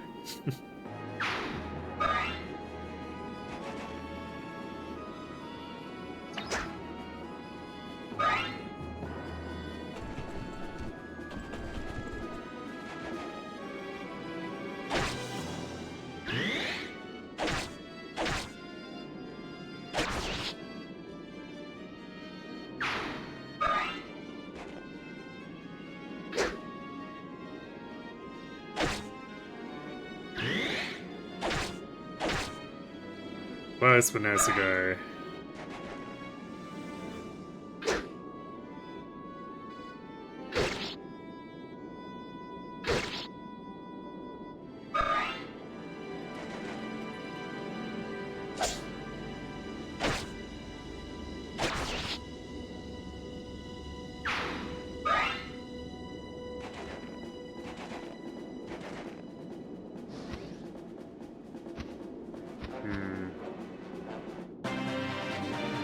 I guess he's not coming out.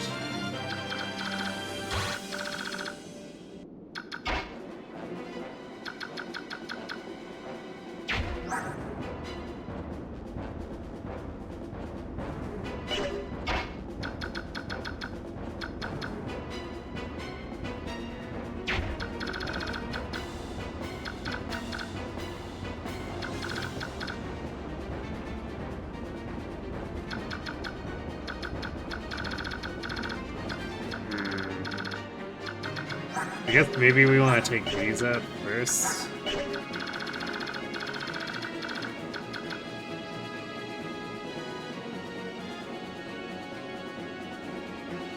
It's annoying that these are coming in there, so I think we need to...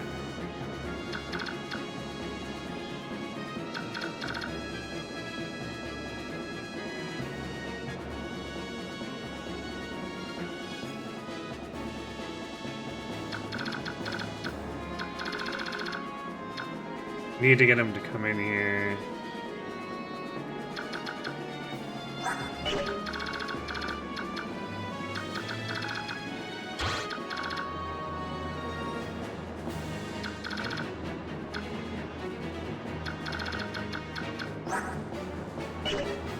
I guess we'll pull with Marsha. It shouldn't be too bad, because I remember his ranged attack is fairly weak.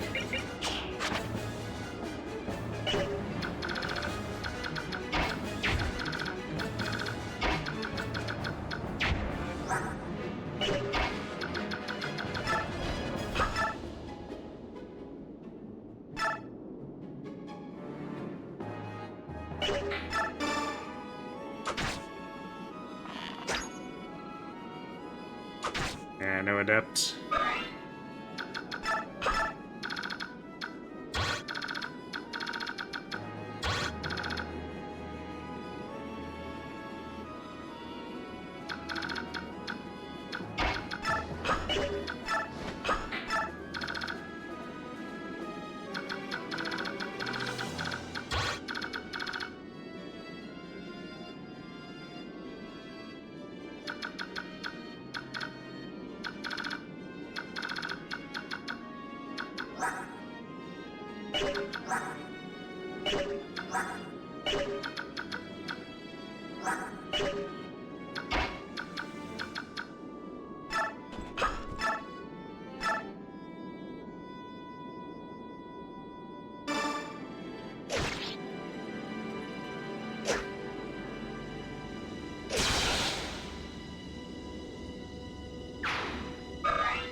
These guys might still just run back to get healed.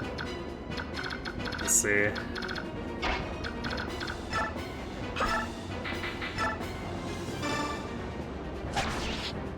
Because the enemy does have 2 healers, so the enemy will probably just like run back to those priests.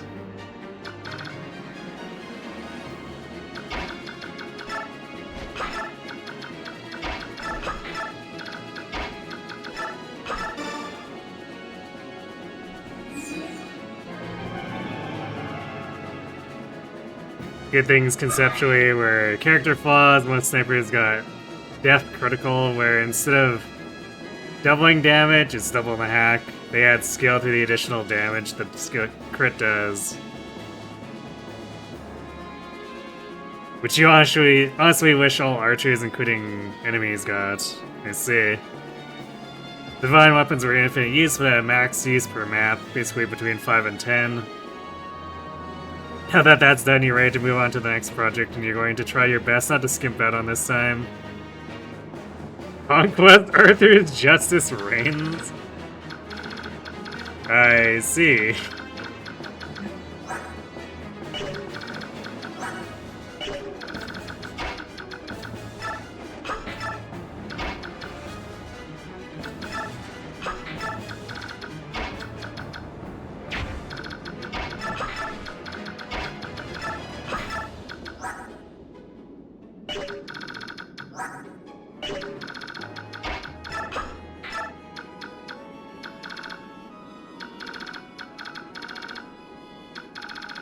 This is about to get messy.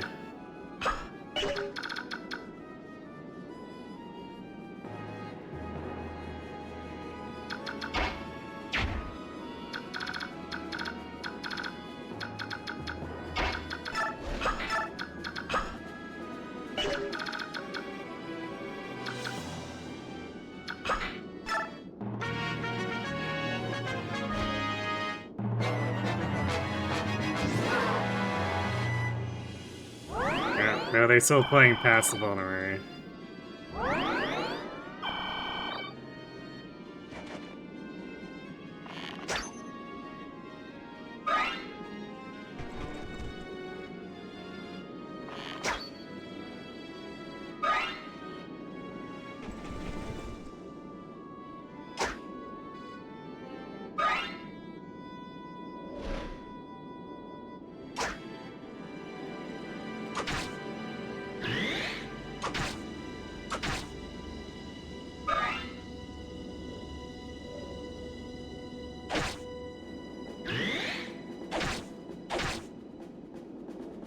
Okay. Adept does in fact kill these ones, the non-wards.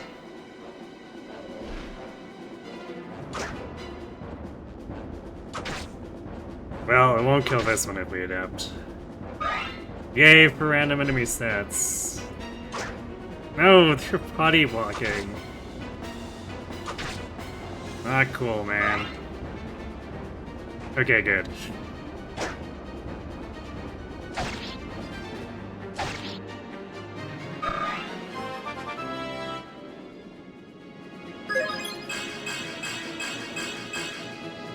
Damn.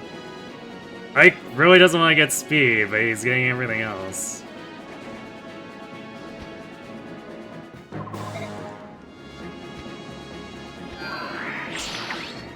Nice no damage. Wow, we actually hit him with Marsh. I was not expecting one of those javelin attacks to land.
so now Nacella should come talk to Raisin.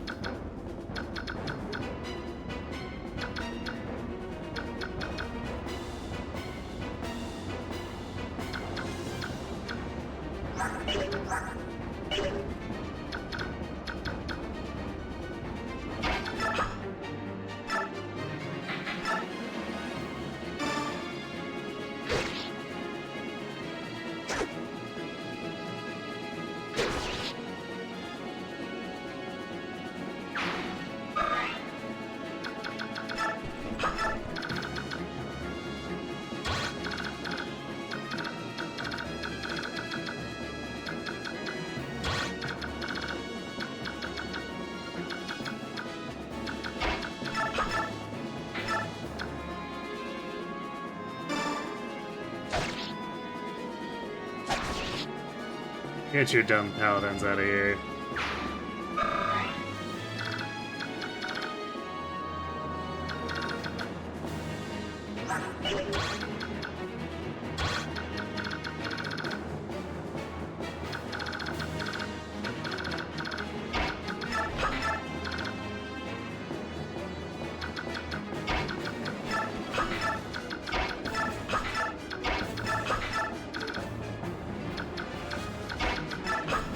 At some point, Soren will actually get to do something.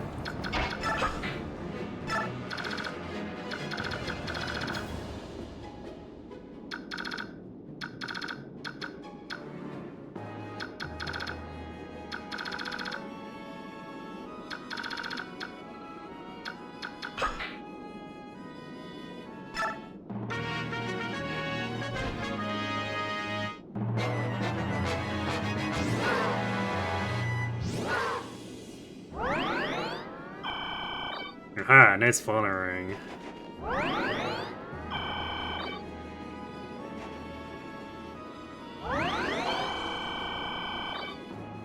So that distracts the ballista.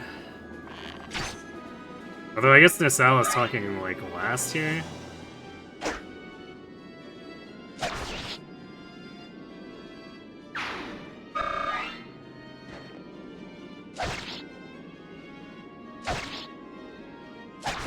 Not enough strength for the one shot. We're wasting so many 4 juices on him.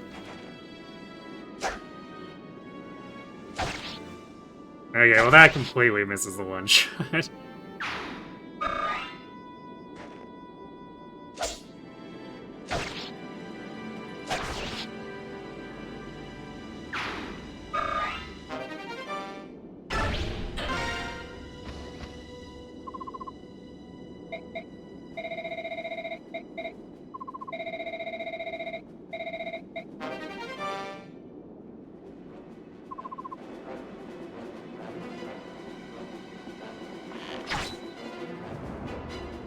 That Raven being there is not good.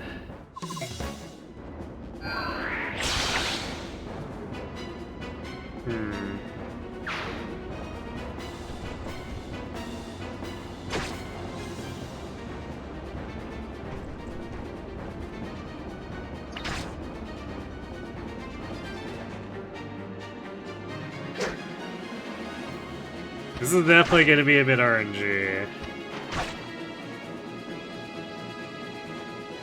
We have to figure out how to not have that one hang out by the boss.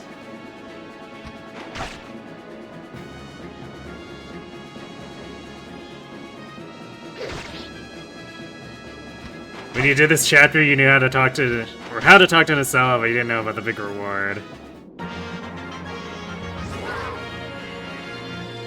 So you killed a few of his ravens before they ran away. Yeah, that tends to be how it goes.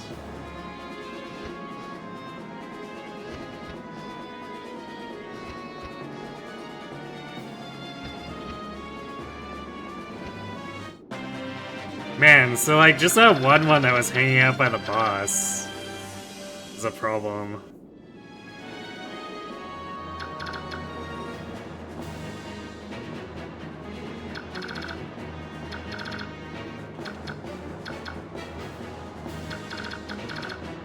Because if it's just here, it just immediately dies to everything that's around it.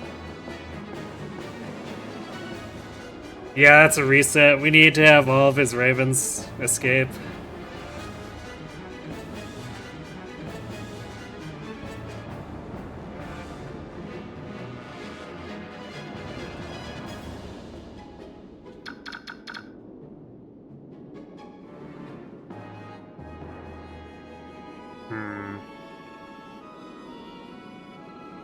Yeah, that's gonna be really annoying.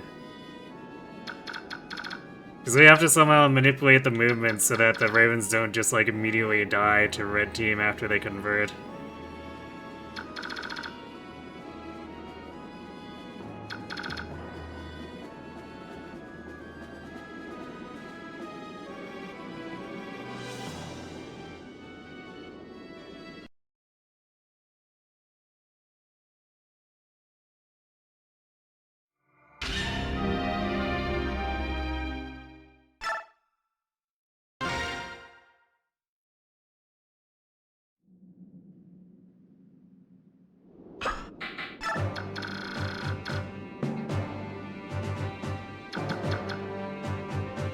Yeah, these guys all start over here. It's kind of annoying.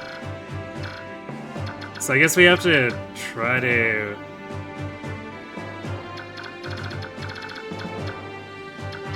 maybe aggro the bosses group on the same turn?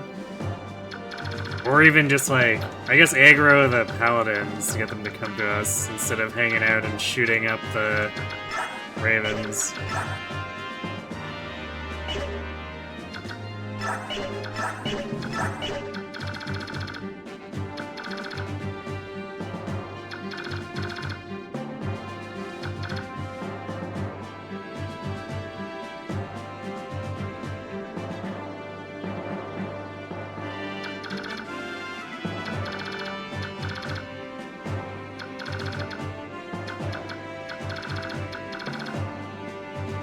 So if we try to do this faster, if we convert them on turn 2, this guy's still just gonna be here and like immediately die.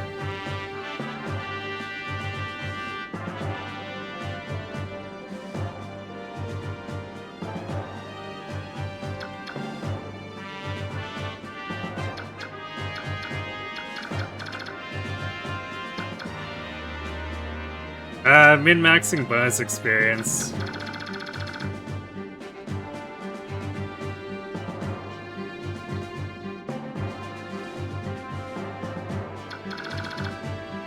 So we might need to... yeah, we might need to push in further and wait. Because we need to get these guys away from the ravens.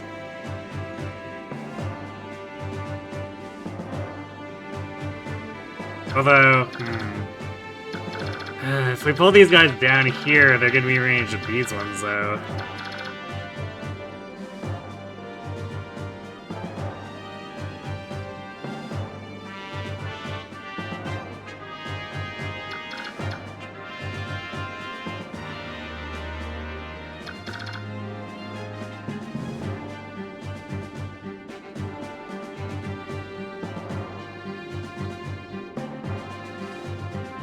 I guess what we could do is we try to clear these out and put like an unarmed Titania here to draw these towards her, and then when they convert, they'll be too far away, hopefully.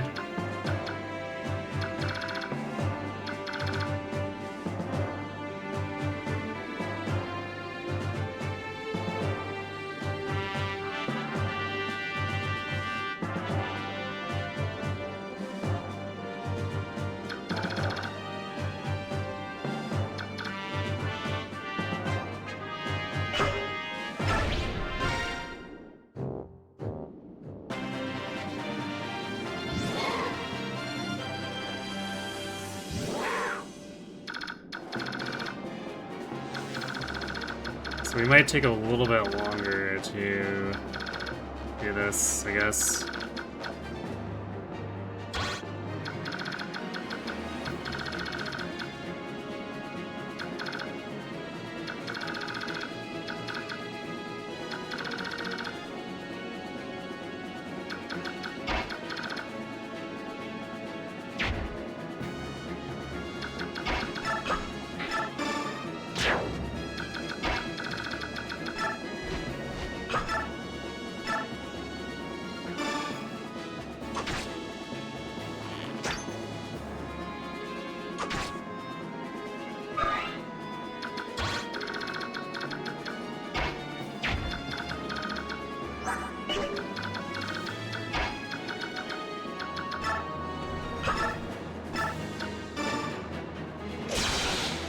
Nice crit.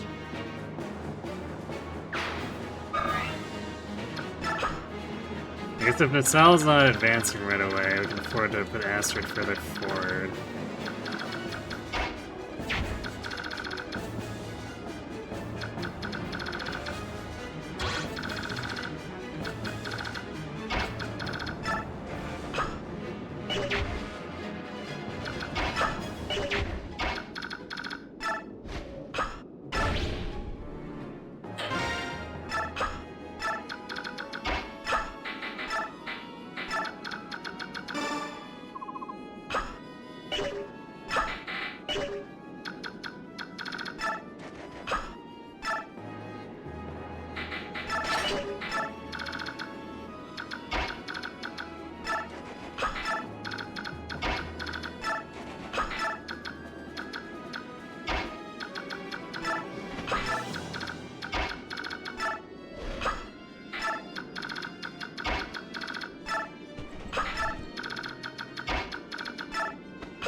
He ran off the ballista to grab the vulnerary. That's pretty hilarious. I wonder if the AI goes back on it after.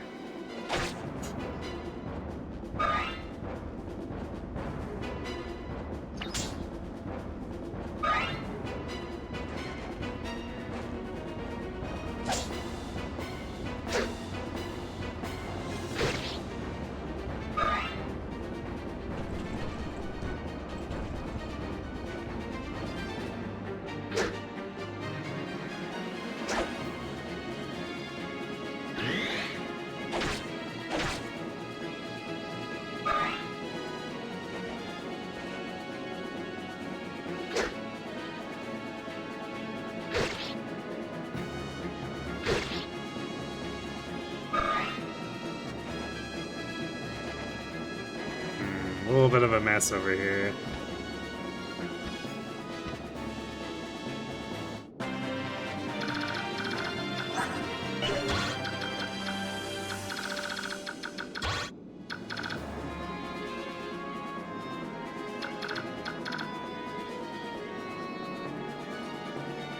Yeah, we can't go this way without being in range of ravens.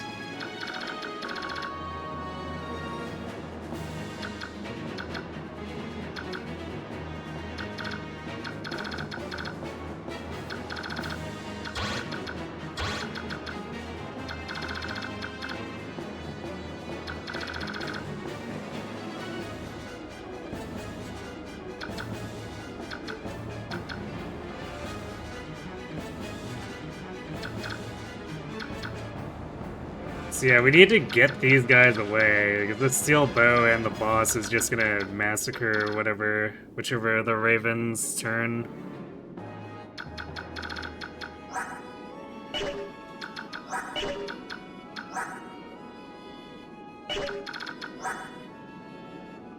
And he's got 70 hit with the Sonic Sword, so his chances of missing are pretty damn low.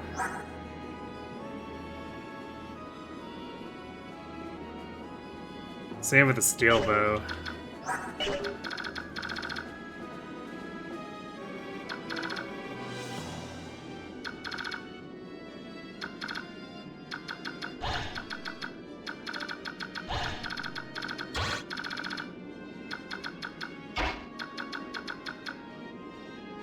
So this time we'll pull these other guys, try to kill this, pull these other guys without pulling the Sella.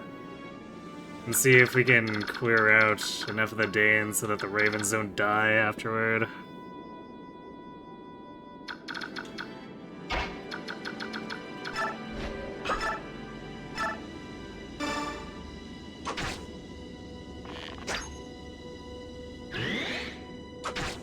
Alright, nice. That full assist disabled.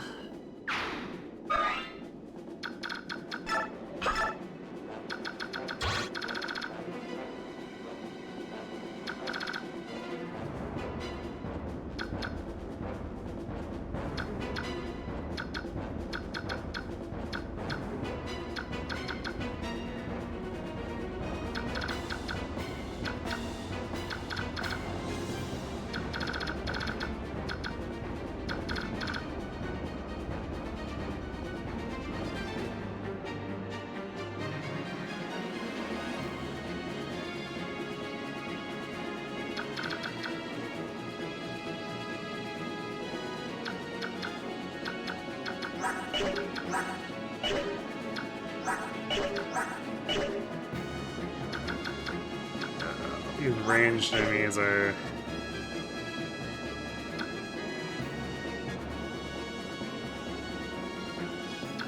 not quite where I'd like to see them.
Unfortunately, well,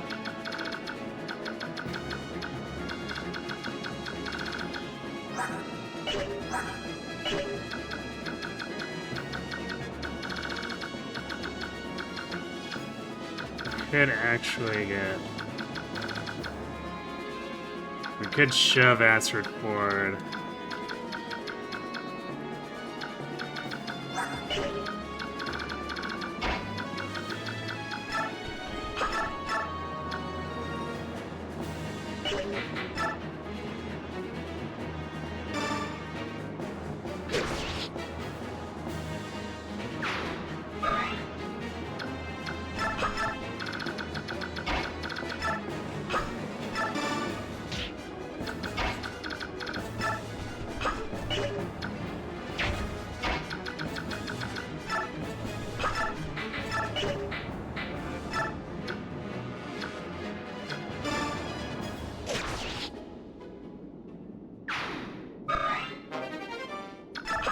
now the Lagoons will play Keep Away.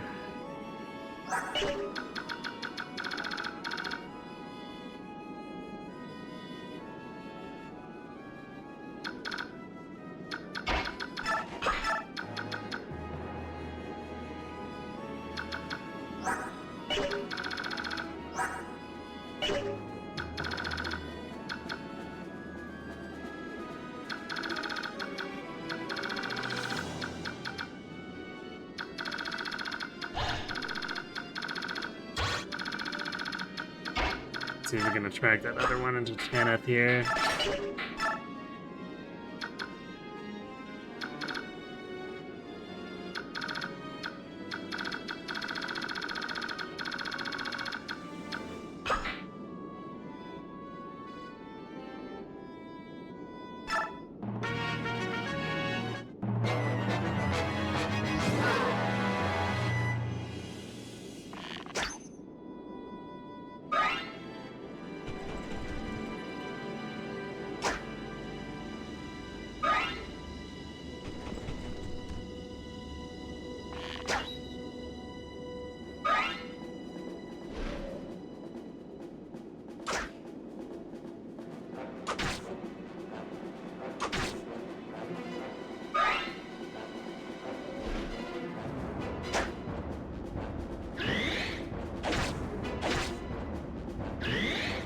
Oh, the double adapt.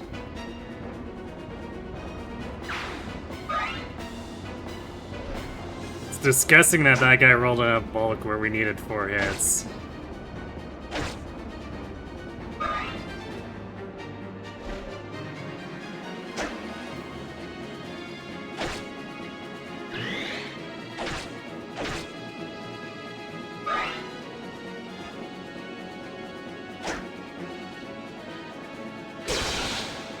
Nice crit.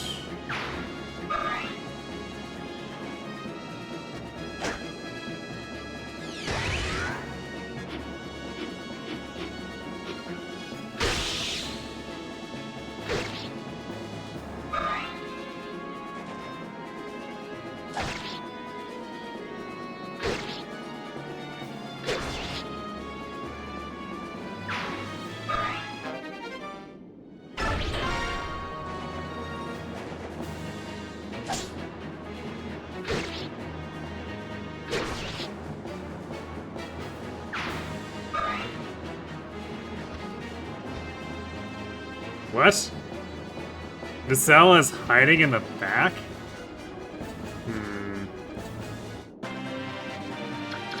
Oh, I see. He's lining up to threaten Marsha. Maybe? No, he's not. He's just out of range. Question mark?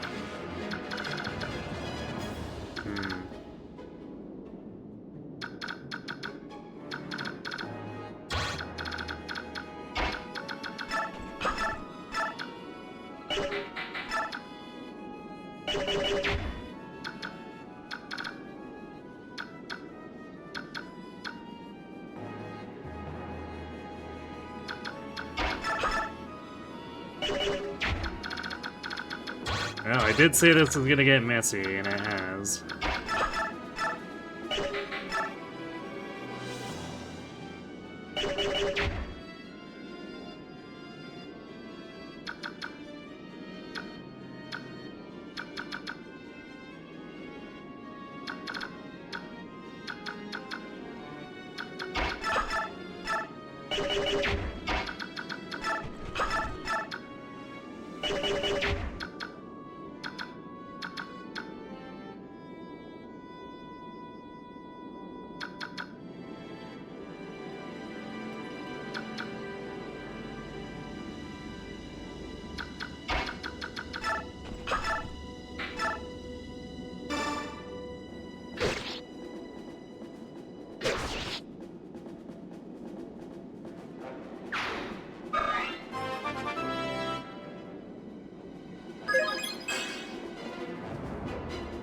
That's red. I mean, she's got 4 max stats. Hard to blame her.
well, that's good level.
Yeah, we need to get these other ravens here to just, like, move away.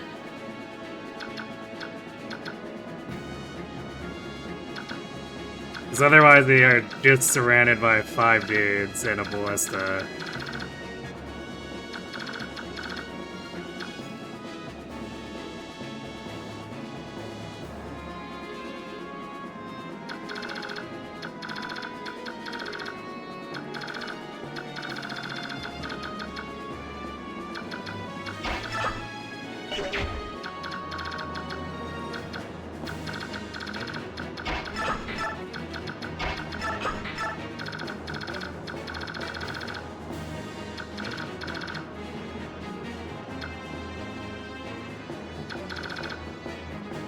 So yeah, what I'll probably end up doing is having an unequipped Titania just like go over here to draw them away, and the asteroid can hopefully work her way through these guys.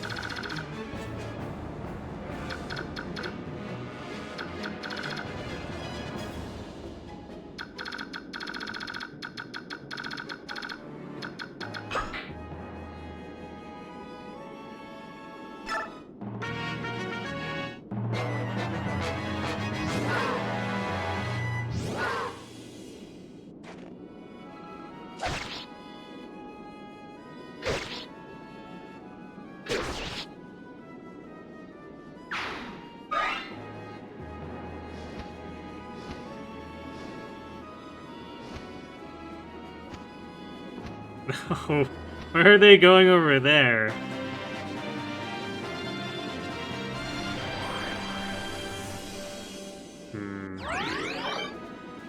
That's not where I wanted those ones to go. That makes things even worse.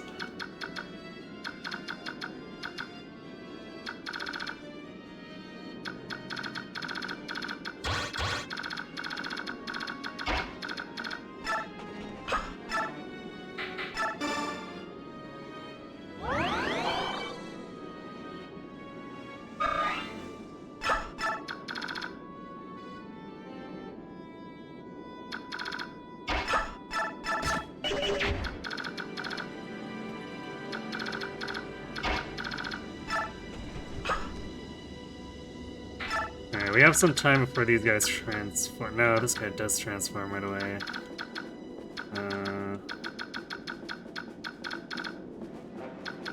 That's gonna be annoying.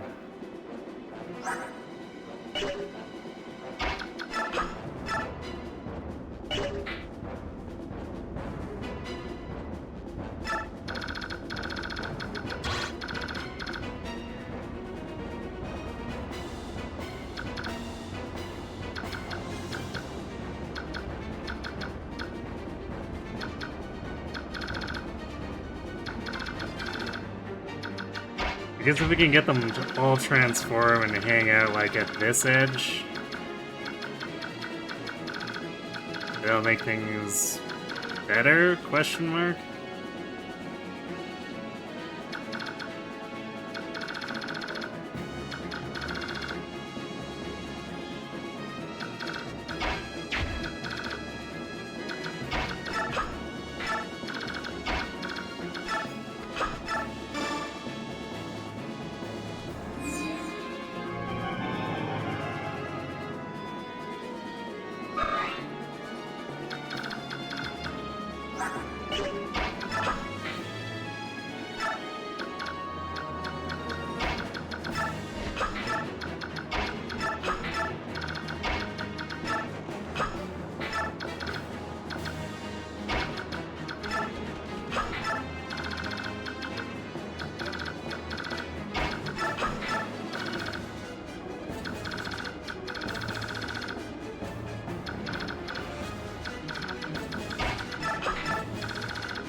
Okay, distraction with Titania is working.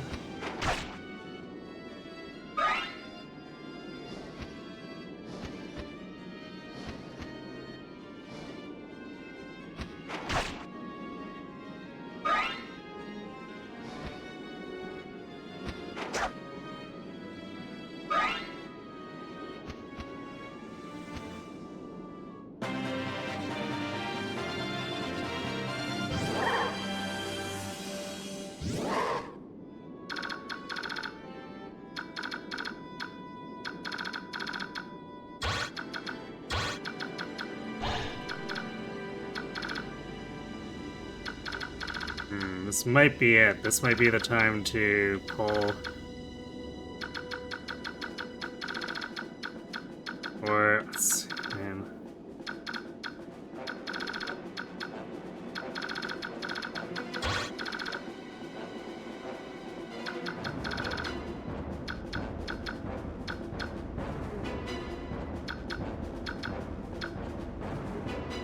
Still has the problem of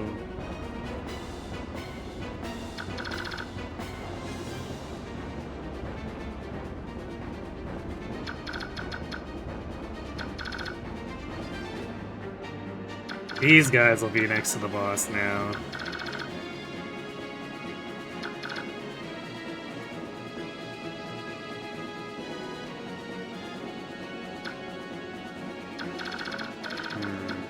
What if?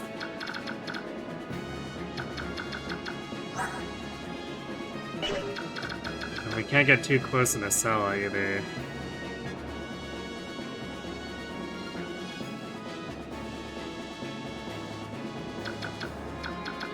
Because in melee, he could just straight up kill Marsha. We're unlucky.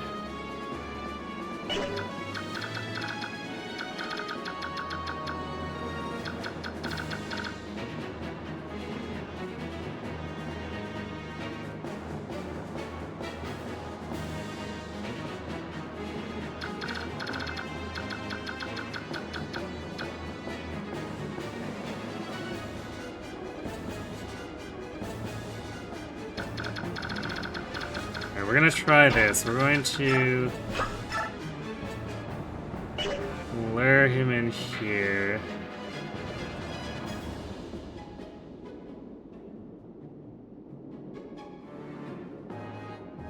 And hopefully his goons follow him.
probably as good as it gets.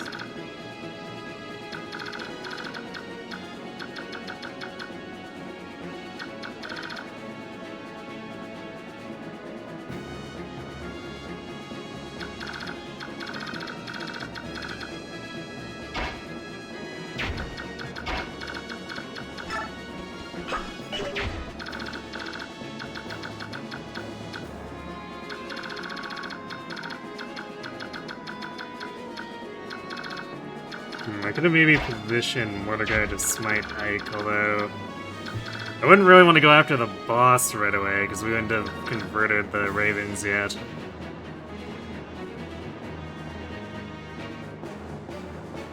Goons is the word, it's being ruined by the internet. Yeah, I guess a little bit.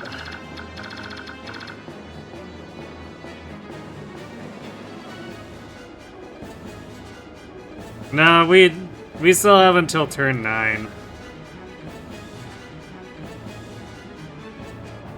So, no, there's no way we sacrifice turn down here. Like, this should be possible. It's just about manipulating the movement.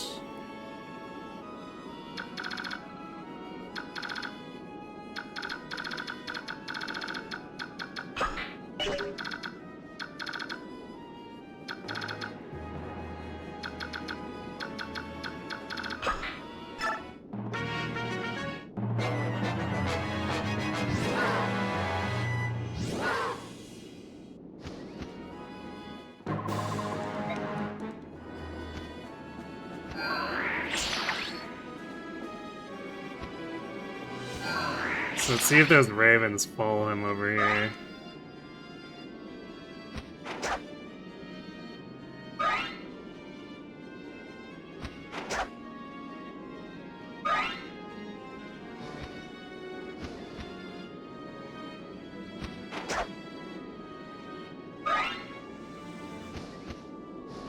Yeah, it's not... The problem isn't Nacella. The problem is the ravens killing themselves. These guys are still in range. They're just gonna die again. Because they're in range of the bullets.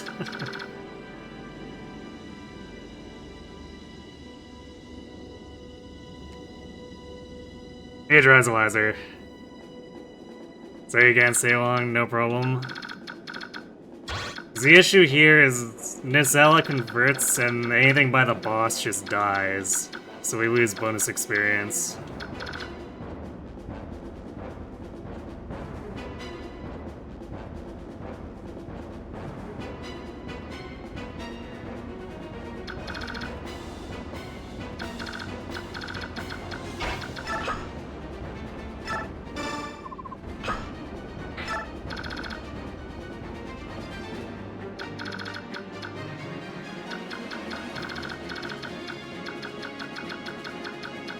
Alright, I guess Marsha, if we dance her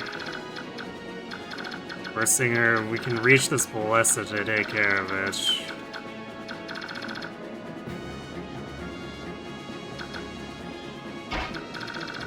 Then Astrid can get the bow. The problem is that still leaves the boss with his sonic sword and his crit rate. And I guess the javelin, but the javelin's probably not a problem.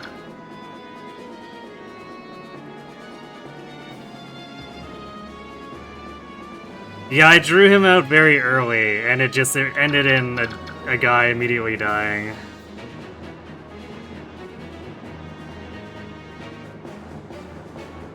Well, I mean, the Night Ring comes with not losing the bonus experience. Granted, I guess I got the Night Ring, and then one of the Ravens immediately got sniped as a green, so I mean, I suppose there's technically a slight difference, but... If we're getting max bonus experience here, then it gets us the Night Ring.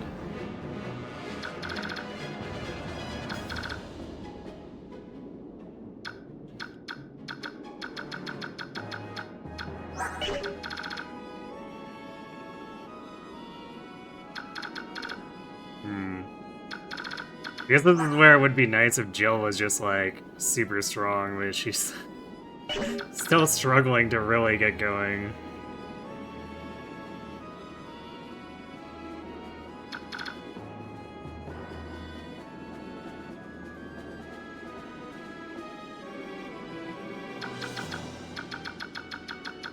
has to be Marsha, because she has the boots.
Yeah, transformed Heron. Well, Raisin specifically has a 4-way, and then in Radiant Dawn, so does Raphael.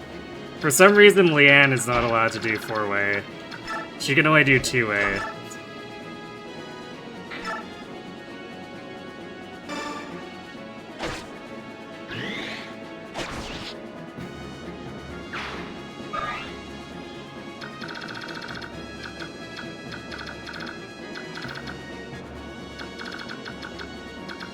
Alright, well... ain't not much else to do. These guys all decide to gang up on one Raven, they might just die.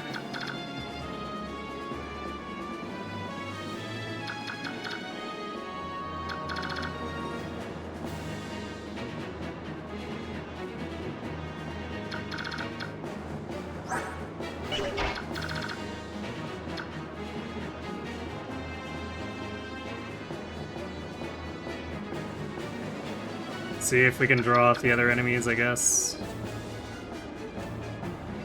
Ike. He is... he would still probably take less damage than the Ravens by a lot.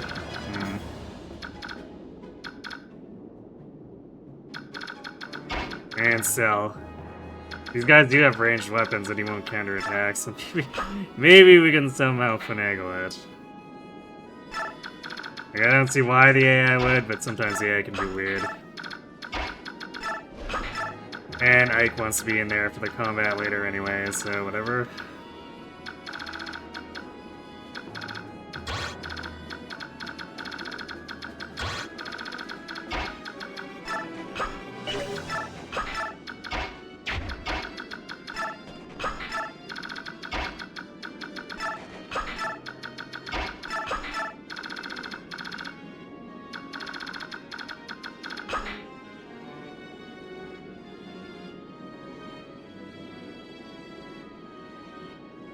She was asleep for so long, it makes sense. I guess?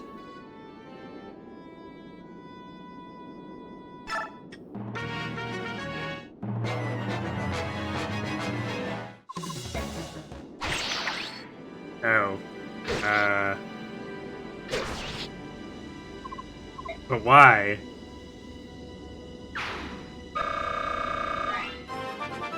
He moves. Why wouldn't he move out to attack Ike?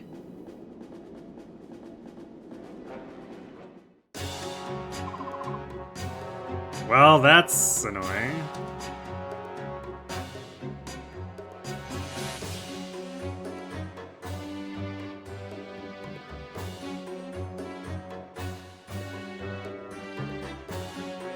Might be turn-based? But we were pretty late there.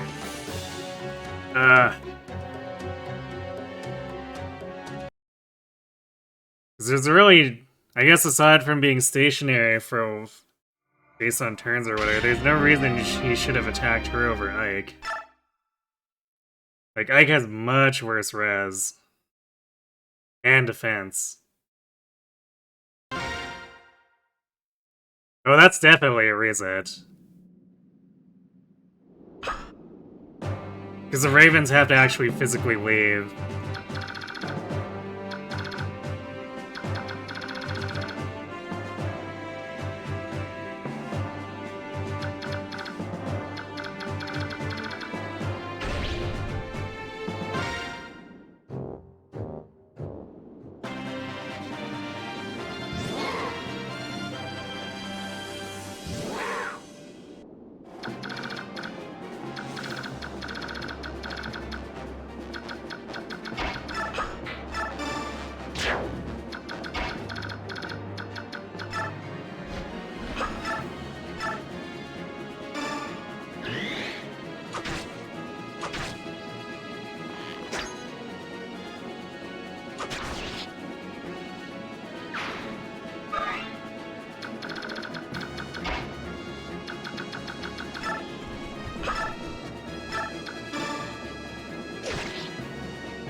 guess Ike needs to stay out of range there since we didn't quick give that. Wait, no, I guess he'd run back to heal, so he's probably fine.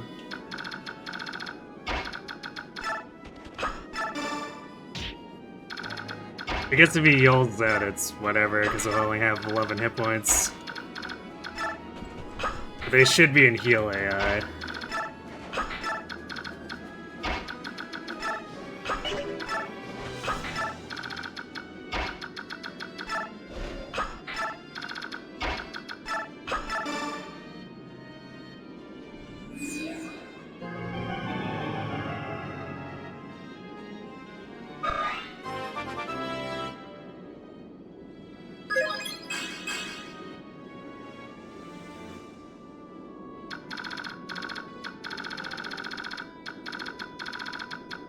It's good that the Titania play worked over here.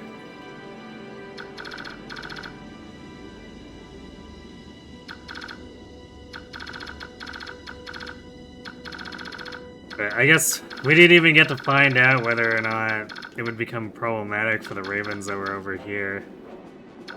I guess if Hamasa is still not moving at that point, then that means only a Javelin and a Shine can attack them. So that might be fine if we do it that way. Actually, probably would be fine. Because with the Javelin, this guy is going to be pretty wimpy.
We're actually going on a real murder spree this time.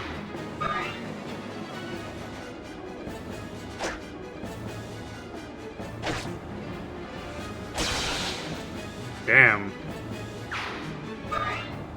These guys should be running for the hills.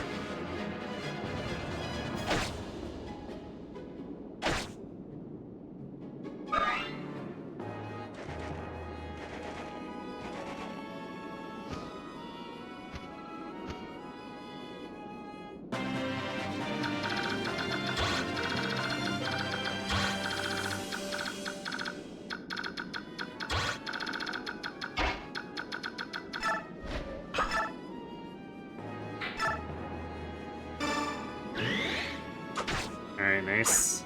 Less nice. That miss really sucks.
Definitely knowing that he's gonna run around and vulnerate forever.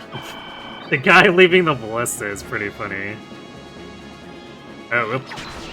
Well, that was a mistake.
Really wish Ike wouldn't have the problem where he just like draws everything into him because he can't counterattack the 2-range spam going on over here.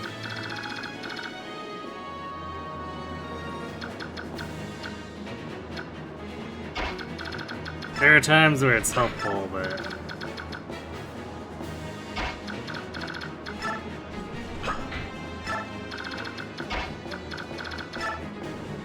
often it just makes being sword locked suck even more.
Definitely killing these guys a lot more slowly this time.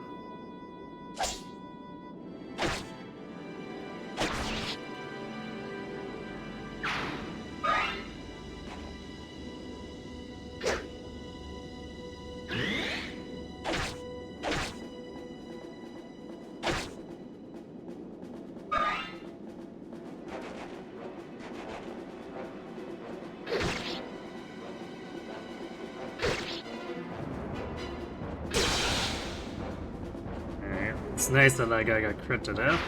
Because we're accumulating a lot of crap over here.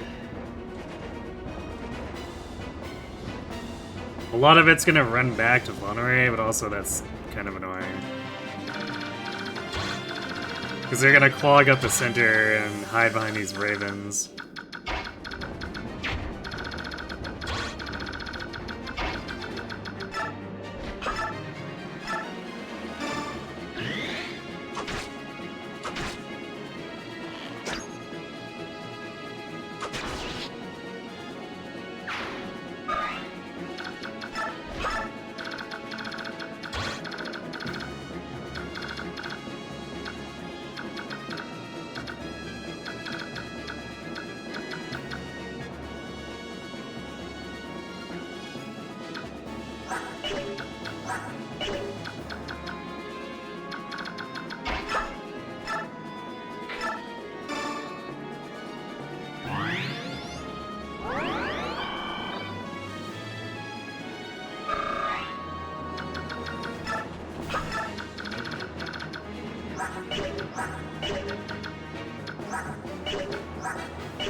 This should be a bit better here.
We're accumulating so many almost dead enemies here.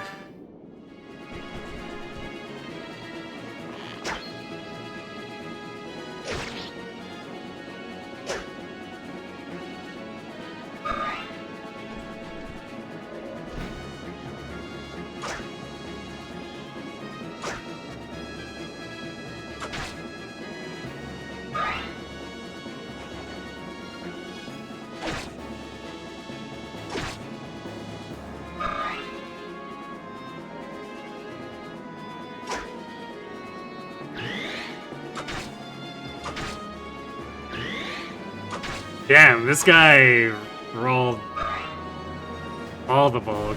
Or no, wait, I guess that's the Wyvern Lord. It's like, damn, that's a super tanky Wyvern Rider, but... Although it's still impressive that guy survived a double adept.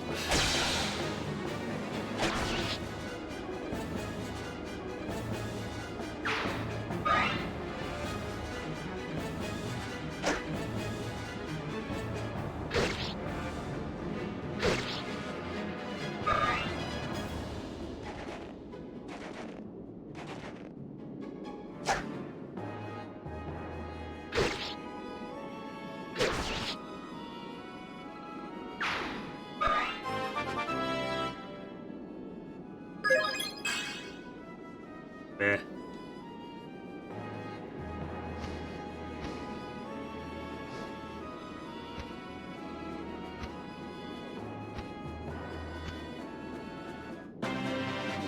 Yeah, these guys are just like in the middle of everything now. It's too soon to be able to have Titania bait these guys off, because we need to fight through this other crap first.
Okay, so it takes care of anything that could sneak into the back line. Just need to get rid of the guy who's actually in our back line now. Well, I guess aside from this guy. But Soren has a perfect kill on the Wyvern.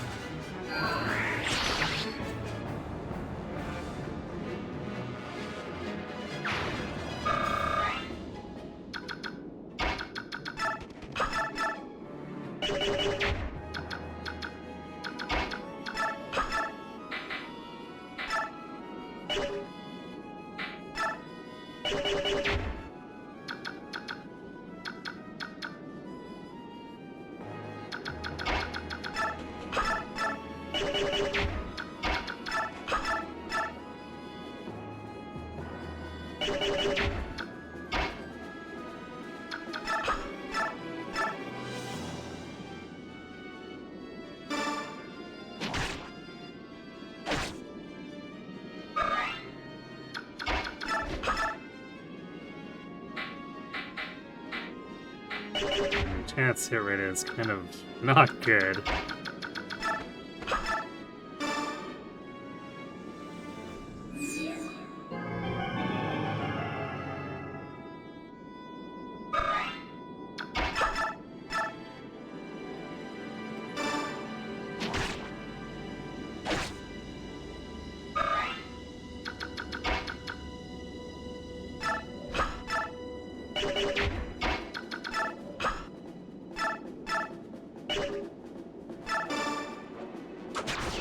And if that failed, we would have gone for the Volk 90.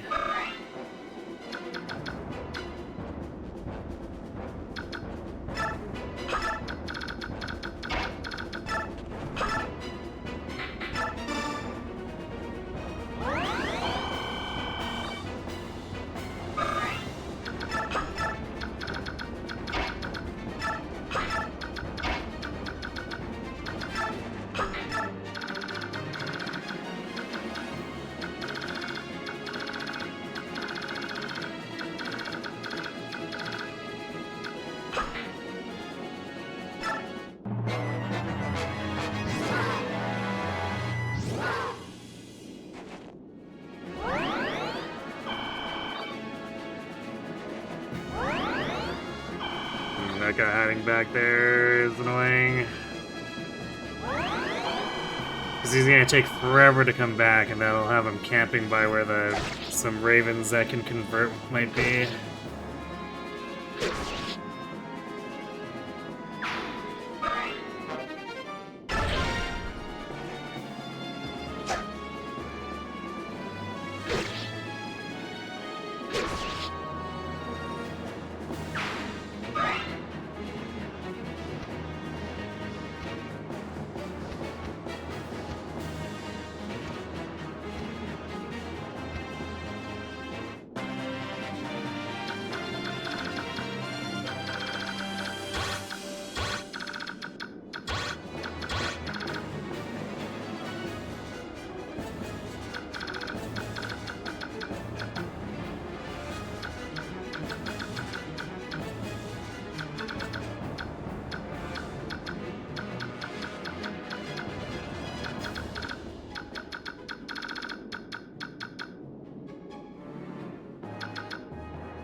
We want to go in front, or like right beside the ballista.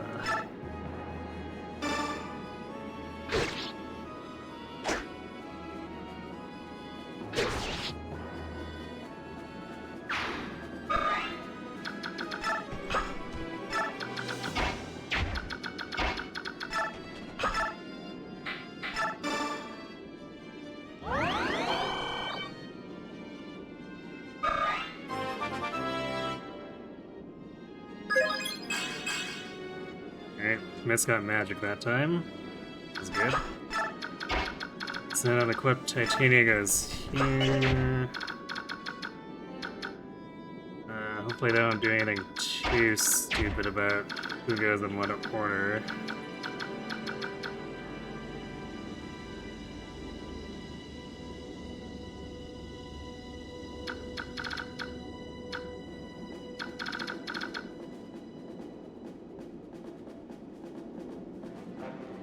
But I think here is where we were last time anyway.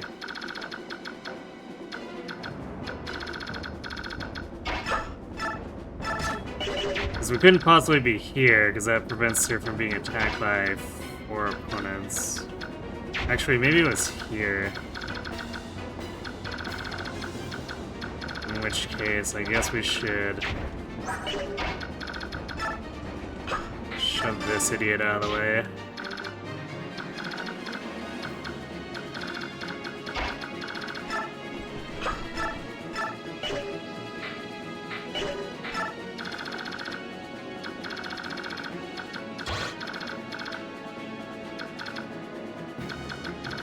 I don't like how this warrior is hiding back here. That's gonna make things more annoying.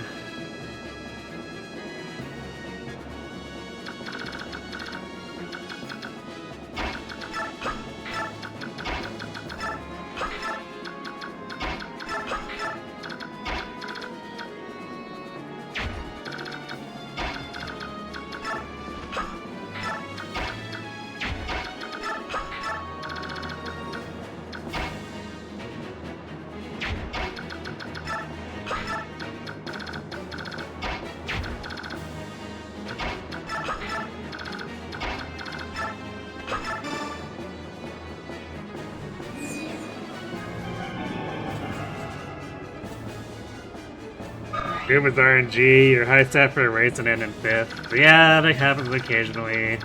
Usually it's because of a late start and or rushed. Although sometimes your runner will just self-destruct for no reason.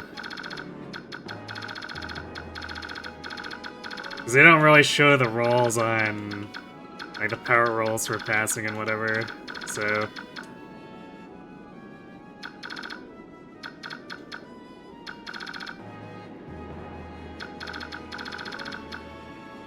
It's hard to tell when exactly they start failing, but they fail those rolls enough times, well, GG.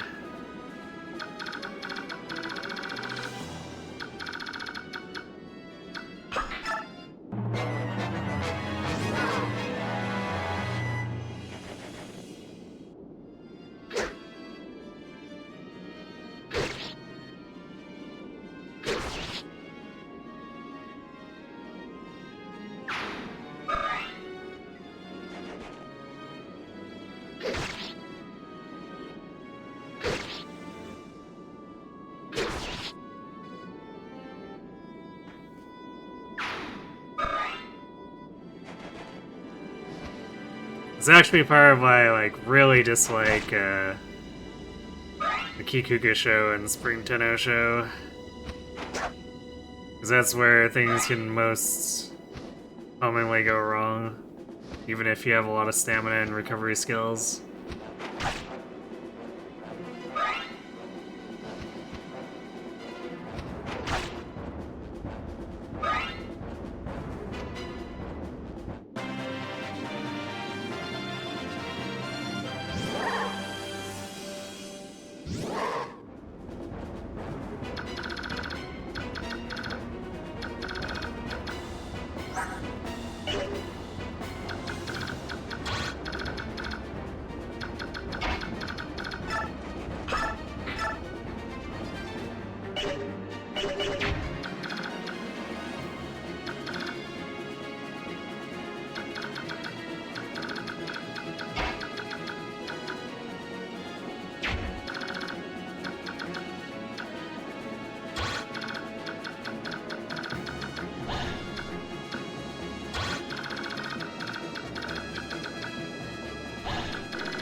Quite close enough here.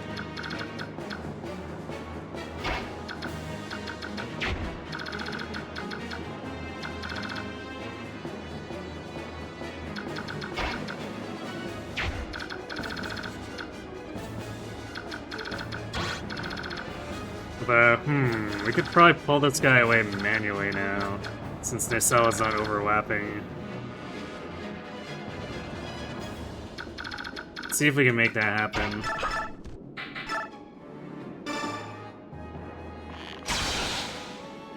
Nice crit, I guess.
He's about to run out of transformation.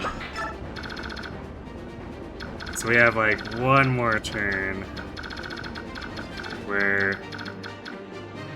Actually, I guess if she were to run out, these guys probably wouldn't deal that much damage. But it would cause them to move away from Titania, which would potentially be an issue.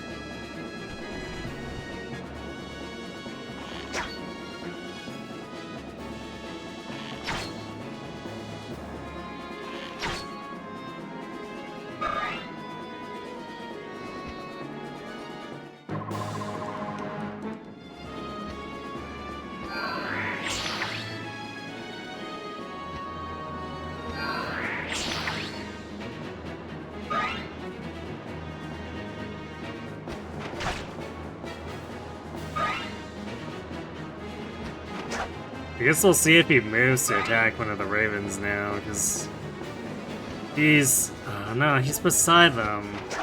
Damn it, man. These stupid Ravens.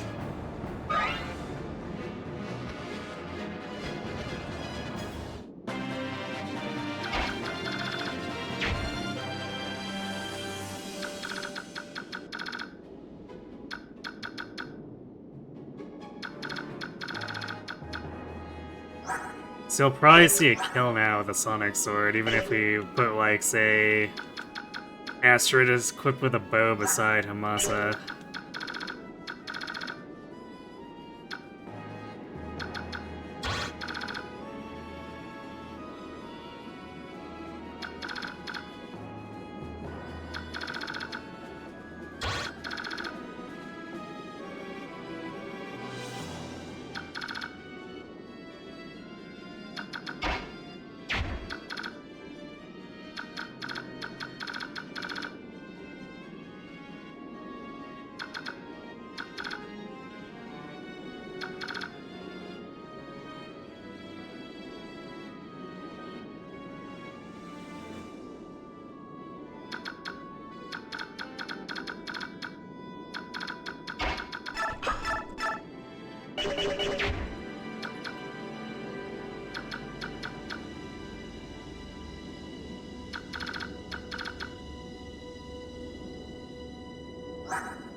we're gonna hold off so that hopefully that Raven can move away and not just die in Homasa.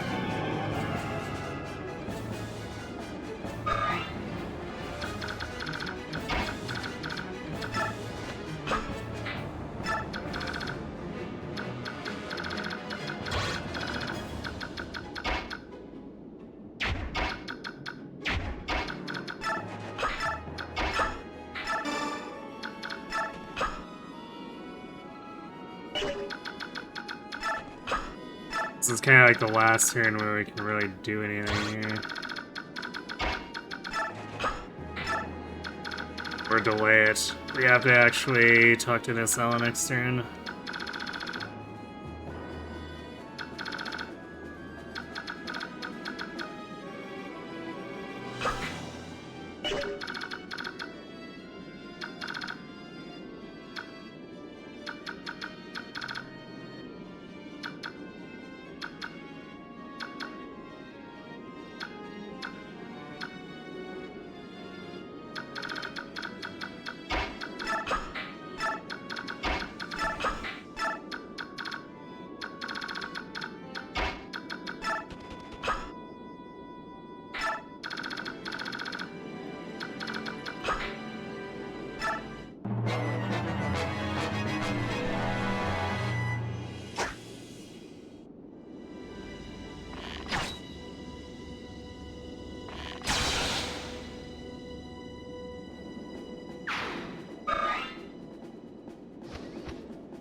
Okay.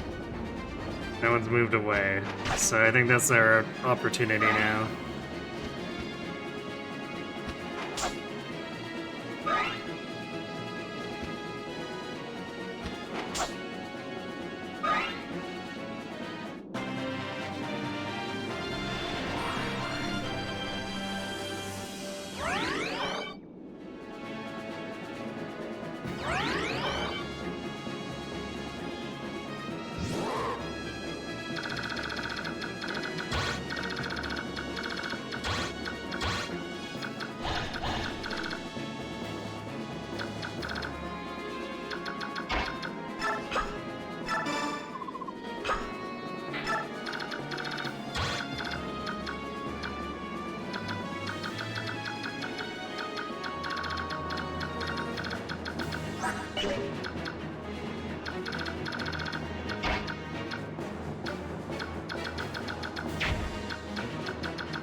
Okay, I think that should secure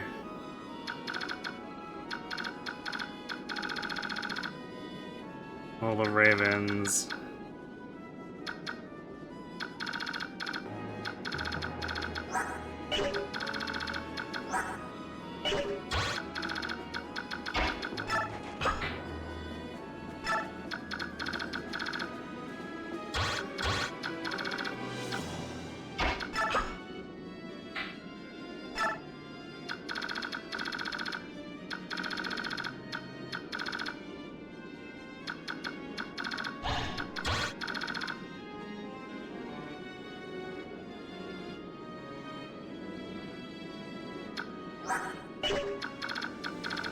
Actually, since Homasa moves first,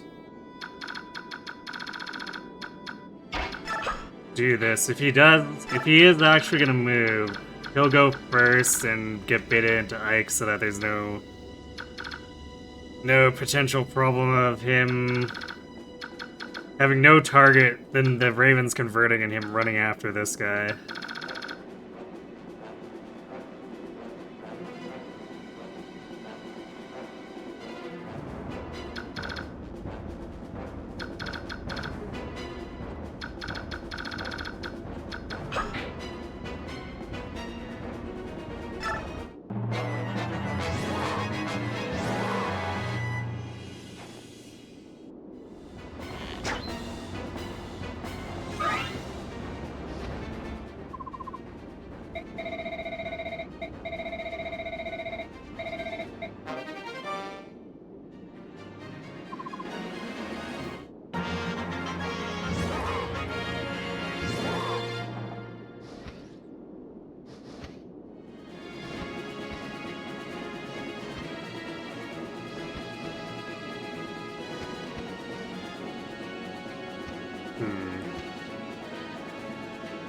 Looks like he didn't want to move.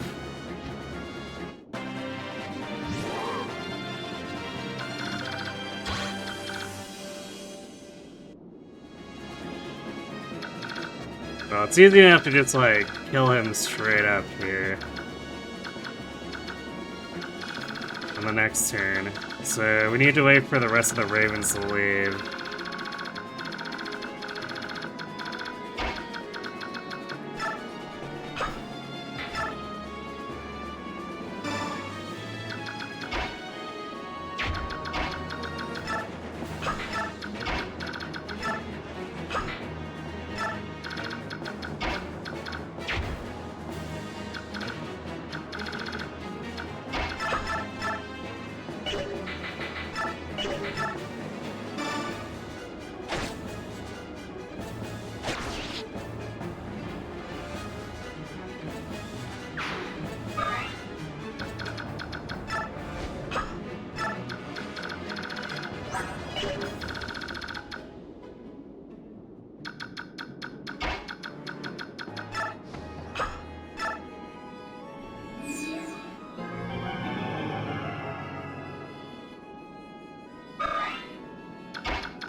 I'm in now.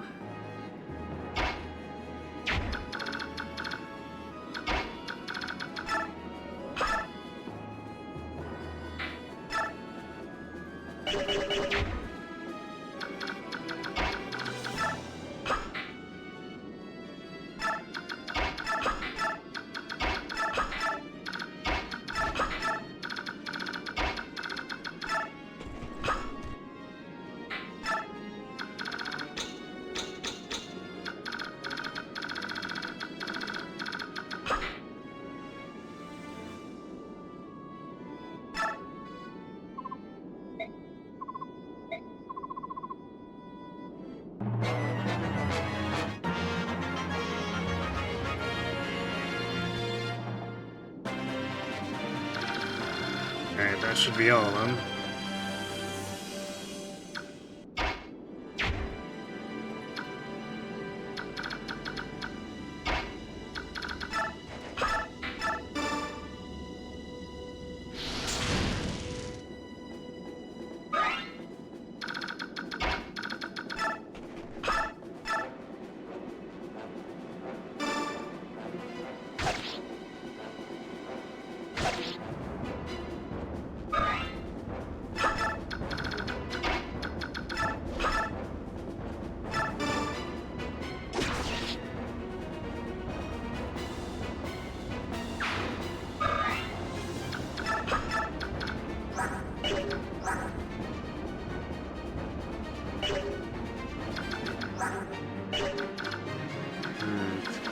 Both of my team is actually in a position here where I want to use bus experience to rig a level.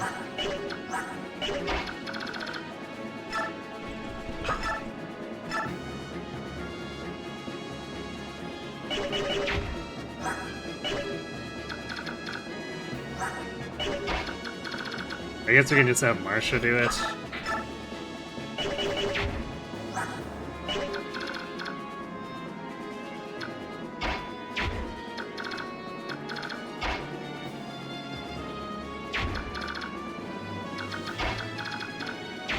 Yeah, let's just let Marsha finish him.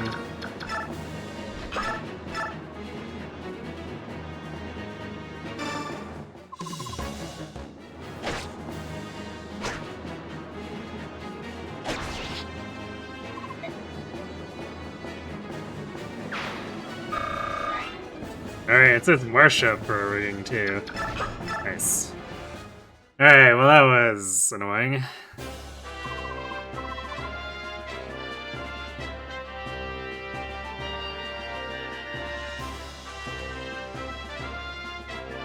$277k, should you use juice? Do I think you can reach 300k before 7 days left?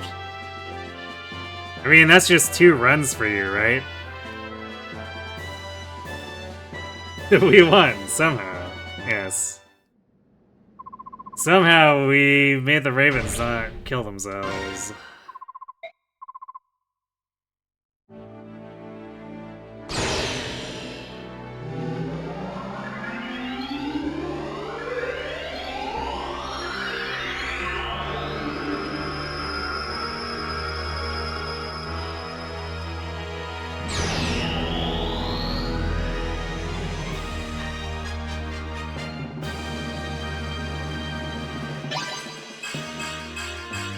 He is he who wears the mask to reveal his identity. Volk.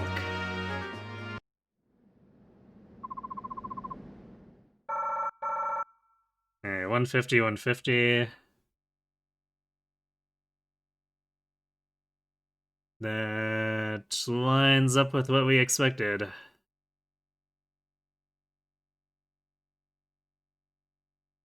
Alright. We saved the Ravens from themselves. Truly a miracle. Bulk put on a mask and gained stats. Man, I wish I could put on a mask and gain stats. The rare promotion after promising to kill your boss.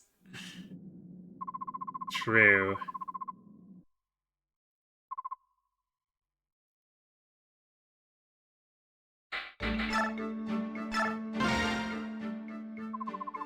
Alright. Hi, Khalil.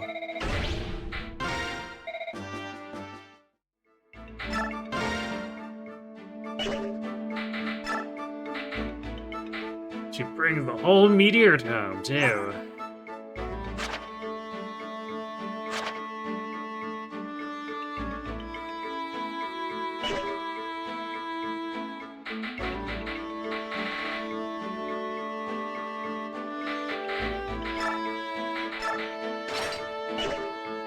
I'll let Rayson use the Night Ring so we can have a Kanto dancer.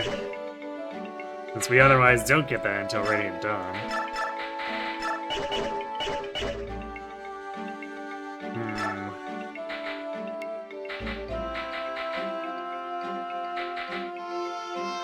I might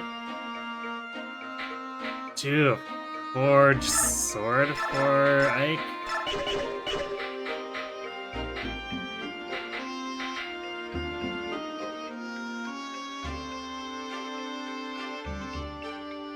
Because the forged iron is starting to generally not be enough, so we probably need to get him a forged steel.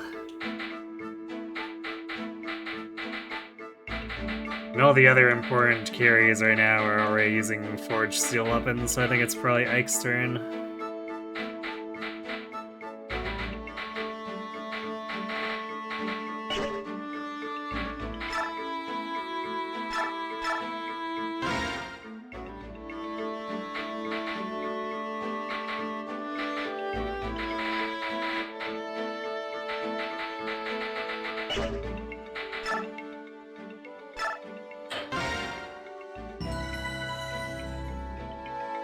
We have ads hitting pretty quick here, so I am going to go refill my water. Then we'll rig a few levels here for everyone who's close to a level up, and see about dealing with the enemy density with Telrega.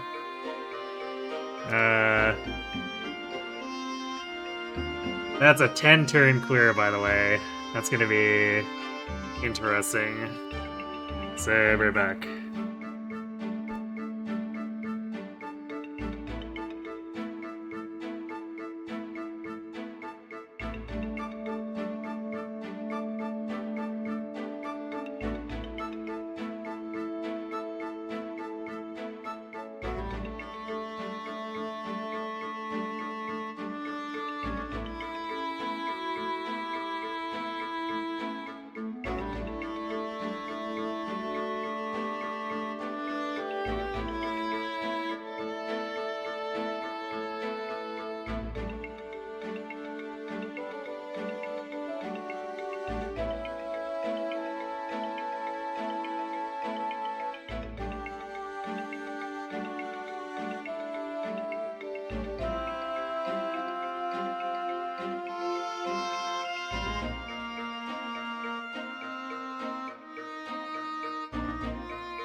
Alright, and we're back.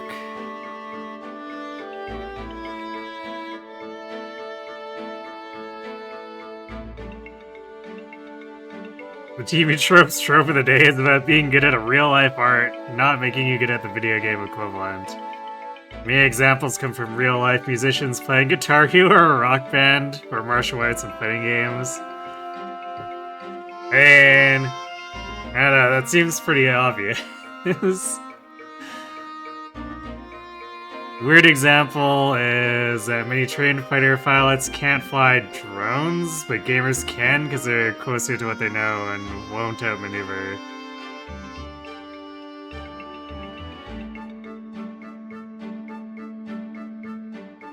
I mean, it's like a remote control, right? So that's not the same as actually being in the cockpit. So I don't think that's a particularly weird example.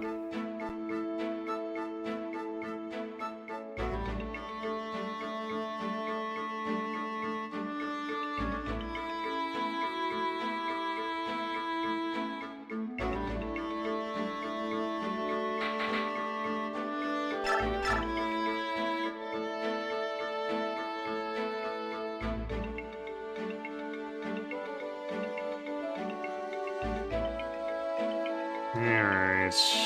I guess while we're doing this reminder that we'll be making a steel forge for Ike, so the redeem for the name will be up for grabs. First come, first serve if someone wants to throw something in before we get to it. Alright, permitted level 4, 2 points.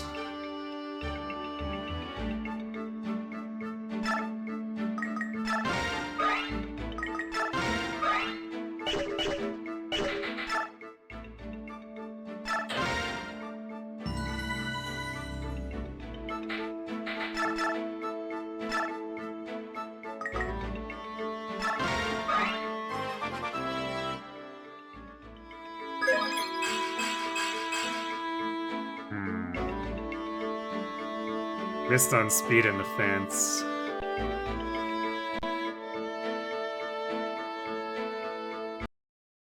Actually, I think at this point I would like to see some luck. So this is probably, what, hit points, luck.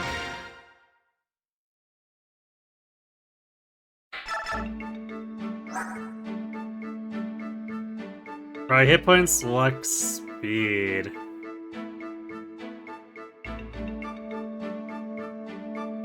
Because it's quite likely we get strength and defense to max, as is. Actually, we're maybe a bit low on skill.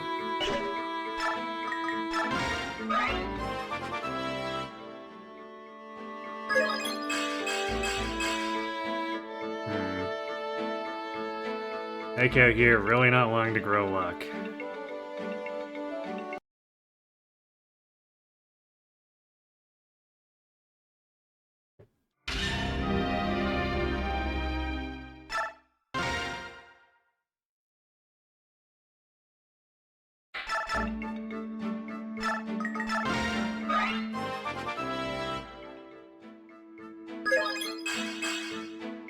Nice magic. Maybe he needs to take the Pegasus band.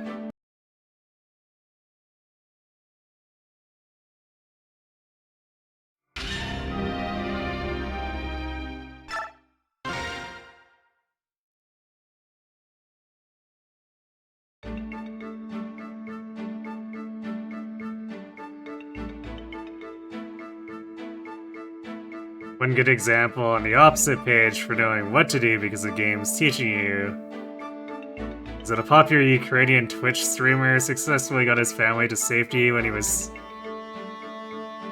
streaming when Russia invaded live on his stream. Oh, he recognized the shells and promptly ended it and got his family to safety.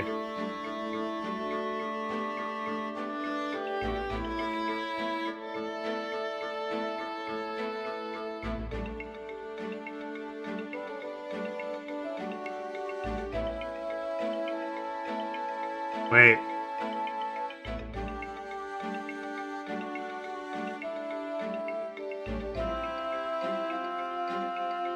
You recognize the shells from like the games he was playing? Is that what it's supposed to be?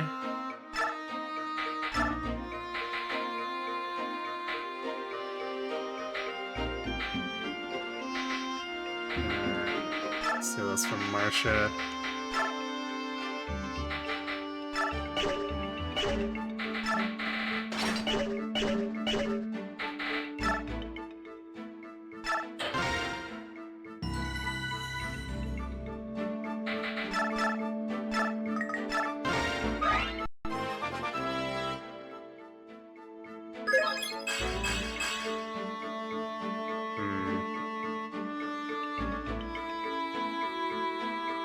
Definitely could be better.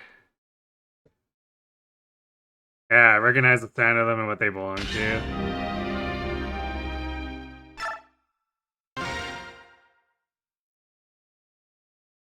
Yeah, I guess that makes sense. Especially considering how popular military games are.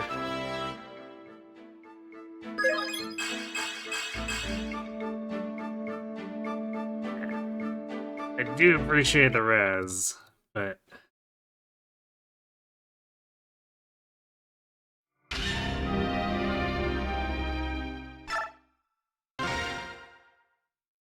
I think the hit and avoid from luck might be a little more relevant. At least on a more common basis.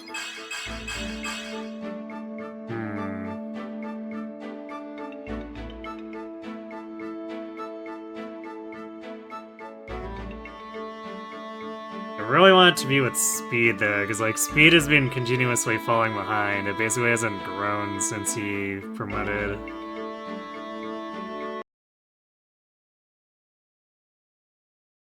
Hey, Yutagiri Rooster. Thanks for the hydrate.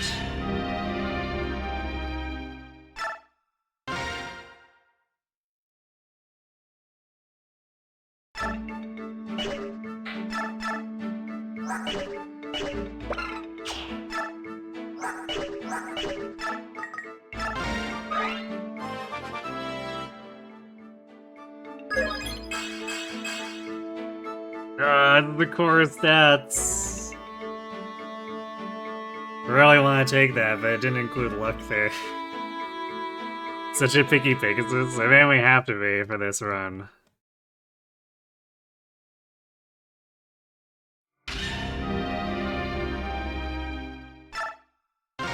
The turn counts we have to make for the bonus experience are pretty stringent.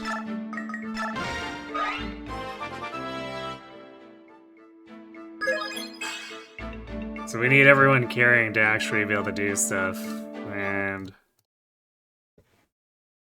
like especially since sword lock is just inherently like a major disadvantage.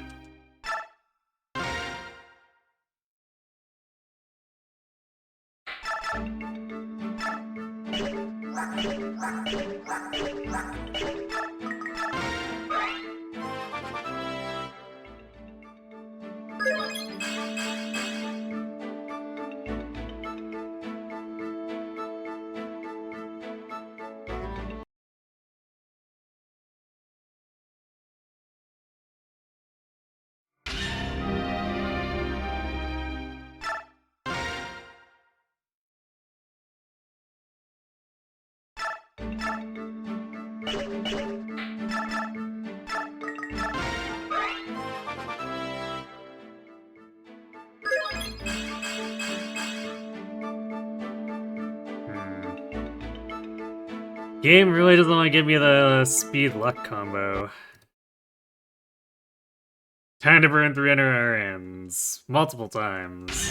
I like to mash it a few times.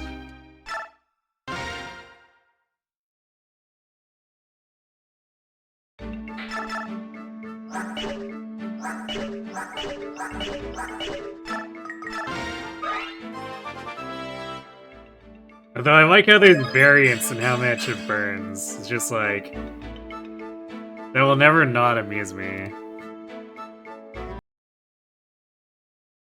There's variance in your variance. Because we heard you like variance.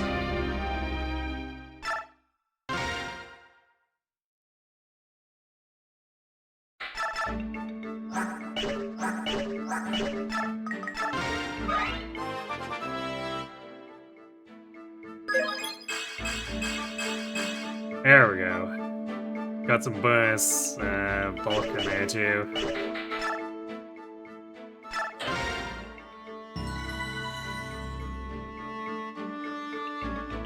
Okay, who's next? Astrid has 84, and then Marsha. I think just those two. And Astrid will be extra cheap because Paragon. Well, I guess relatively speaking. She's 15. Ah, it's a single point crawl. We love the single point crawl.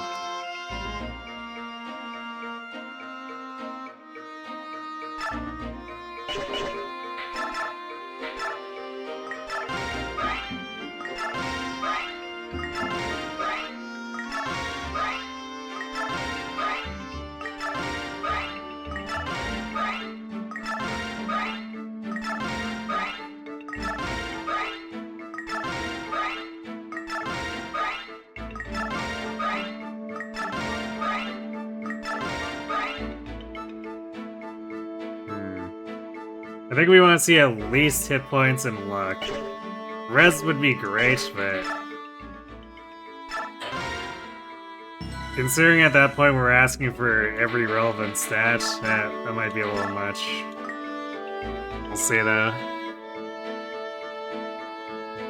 Reminds you of how the Persona gacha literally has gachapon figures to collect, but it already has gacha for characters and personas? So they put gachas in your gacha. Maybe start on your home shelf as an accomplishment.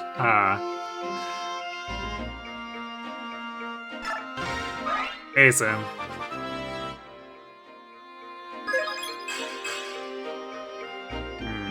We got luck and res. Well... I mean, 45 hit points is probably alright. I think we have a Seraphim, don't we?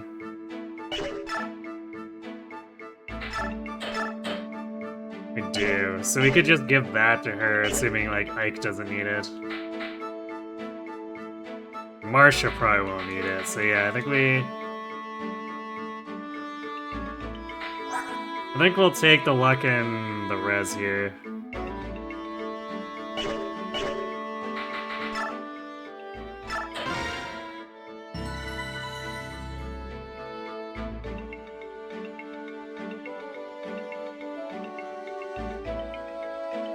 Resident Evil 9 comes on Pokemon Days. It also celebrates 30 years that same day. Huh. Pokemon and Resident Evil. Not quite the pair I would have pictured.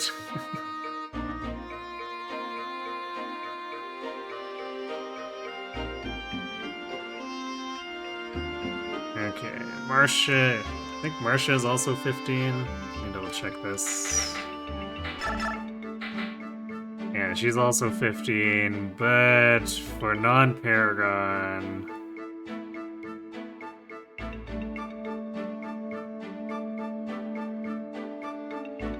At level 15, it's apparently 6? Huh.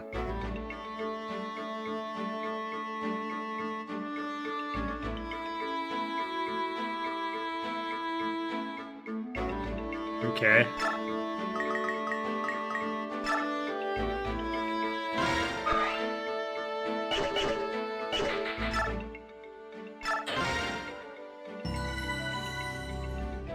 Oh wait, I need to...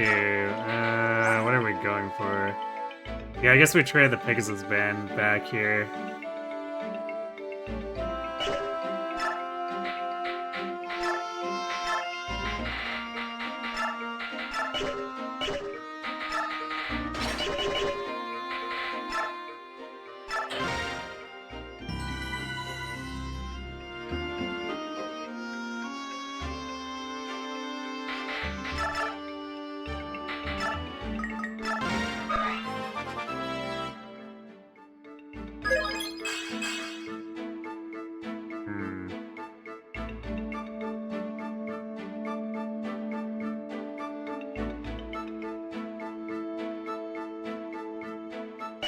I think I'm fine with that. 21 res is generally good enough as is.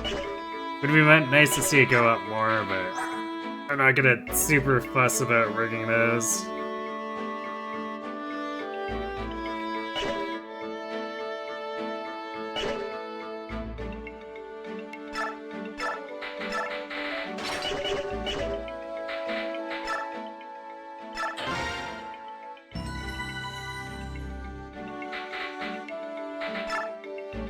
What's in the shop? Annexes.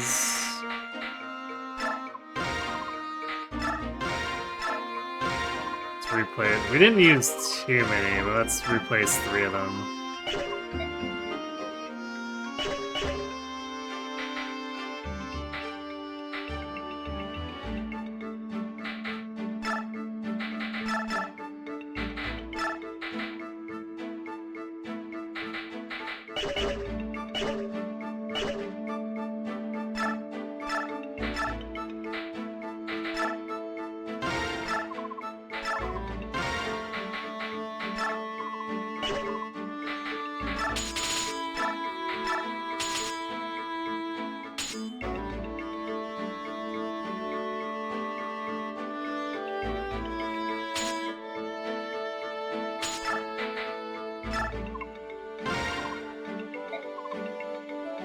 Alright, do we have any takers on renaming?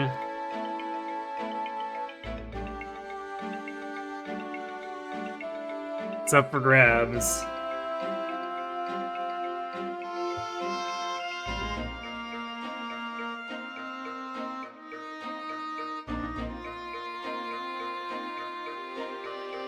Hot red, okay. Like fire.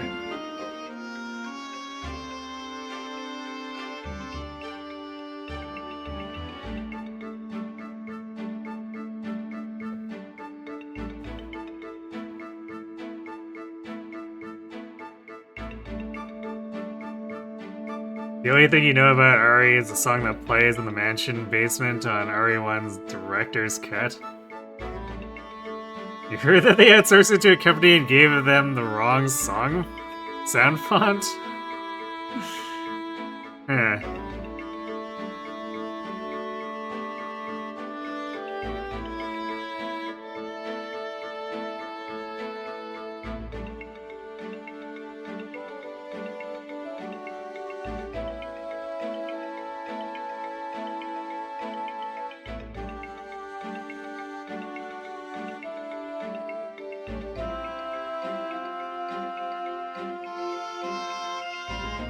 You saw the Forge on mobile delay and acted fast. Fair enough. I mean, I was waiting a little bit just to see. If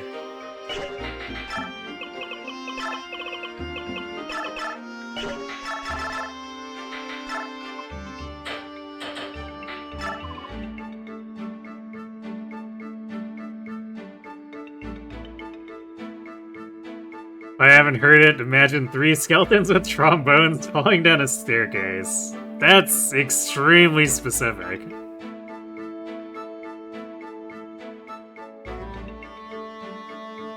You ran out of ideas, so you thought of Hot because of Hot Stallion? Ah, okay.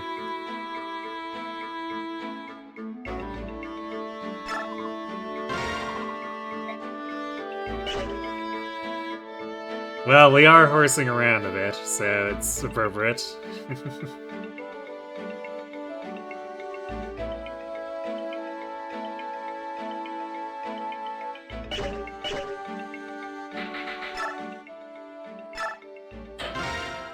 Alright, well, it's time for Telrega. 10 turns to clear this.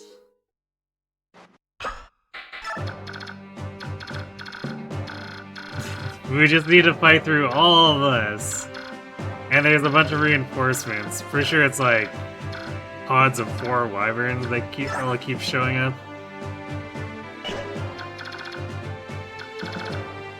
So that'll be fun.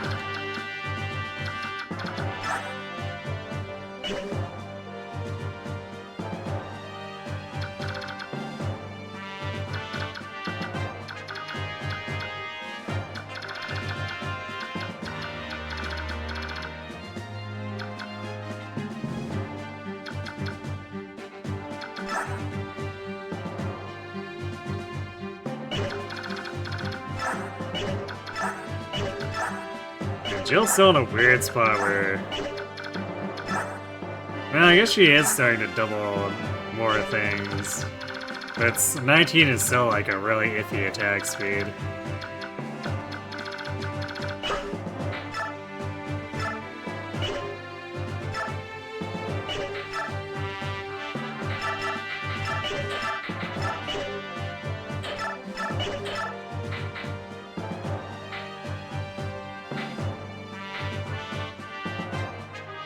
Actually, you know what? How often are we gonna use that much? Like 17 durability on the iron, we probably still don't get through.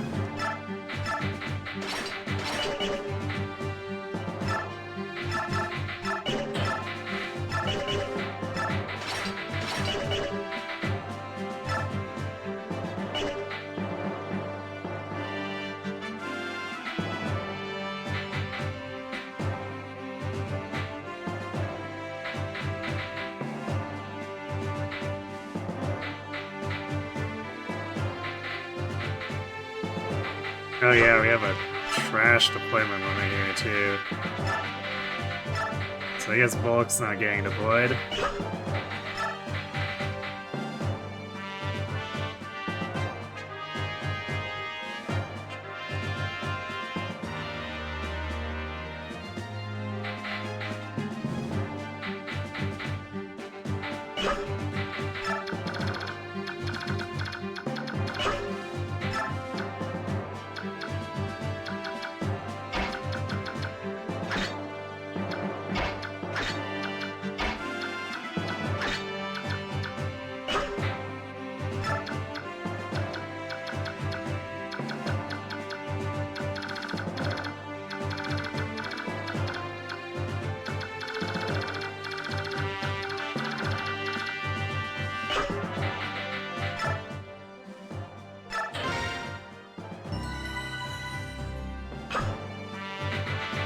So let's see.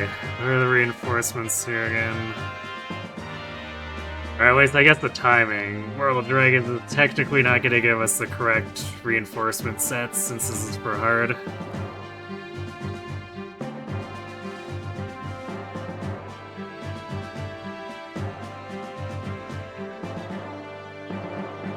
So let's see. Turn 3 brings in the Wyverns. Turn 5... Oh, turn 5 spawns. I think it's multiple generals in this one. Oh. Turn 8 and 10 are more Wyverns.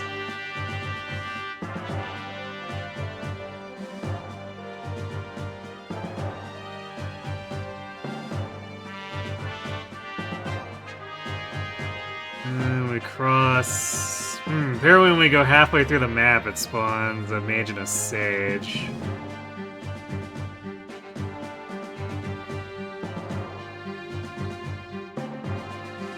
Two-thirds through. I guess it'll probably be 2 sages on Maniac, if not more.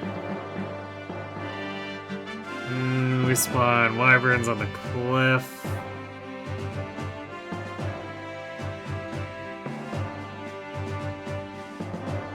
Then we cross the green line, which is like going up the cliff towards the castle. It spawns more generals.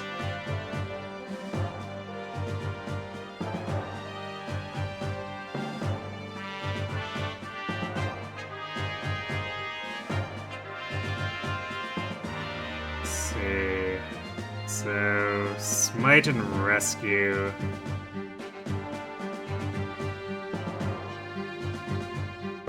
So we do want those houses.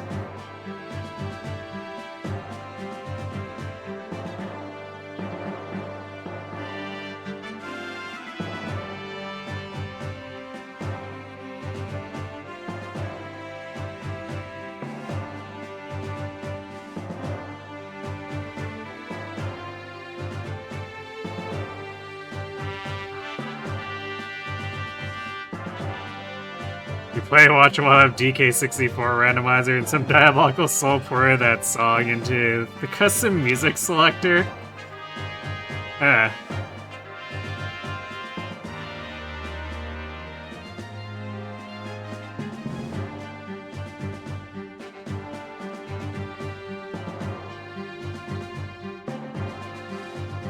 Actually, for how much combat Asteroid's probably going to be doing, like, solo here, she probably just wants another hand axe instead of to be running a bow as a sidearm.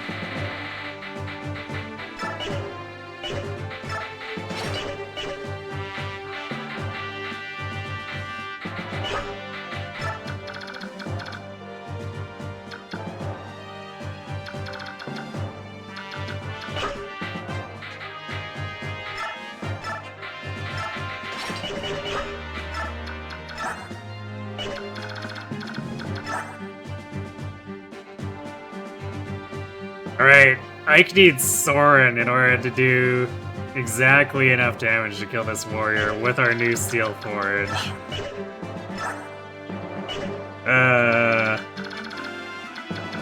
That's enemy bulk.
Oh yeah, I get strength on that last rig level. Yeah, I suppose.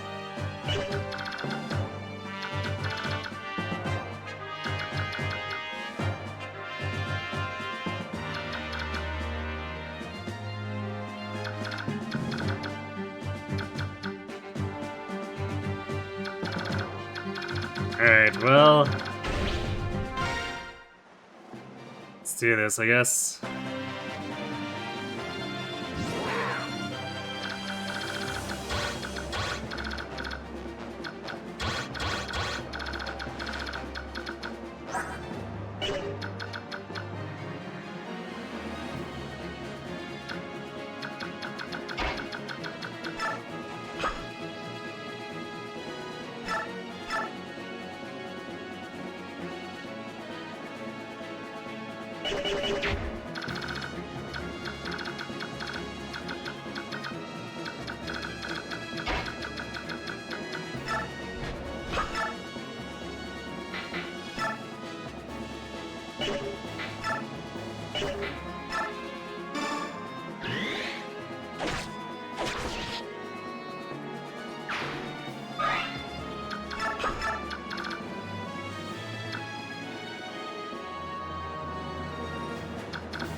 Sword's damage is so bad. Might have to just, like,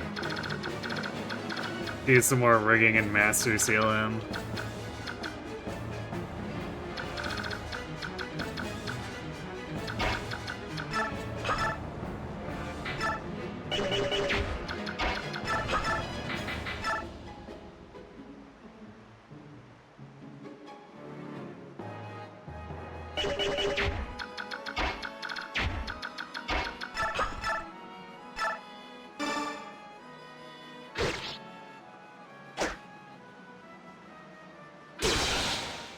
Nice crit.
How's that not enough? You have to be with Soren. So it should be +1 attack. Well that's annoying. Or is it already counting it? I think it, damn it, it was already counting it because he was beside him. Should have rigged that strength, I guess.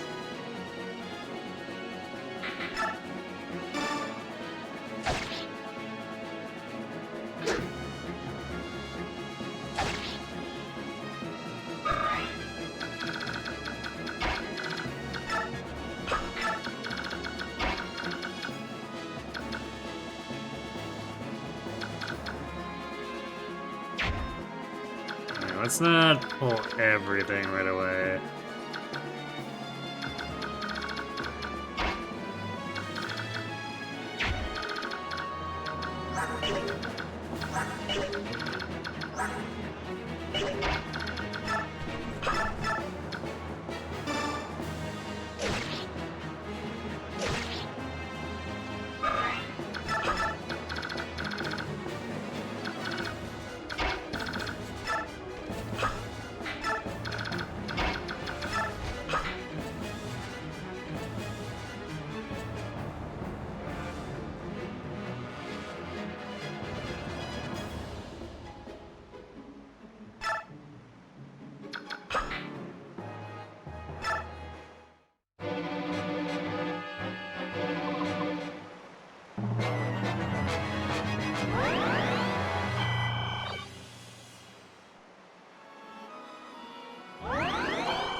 That's fine, that'll expose the healer so that Astrid can kill him.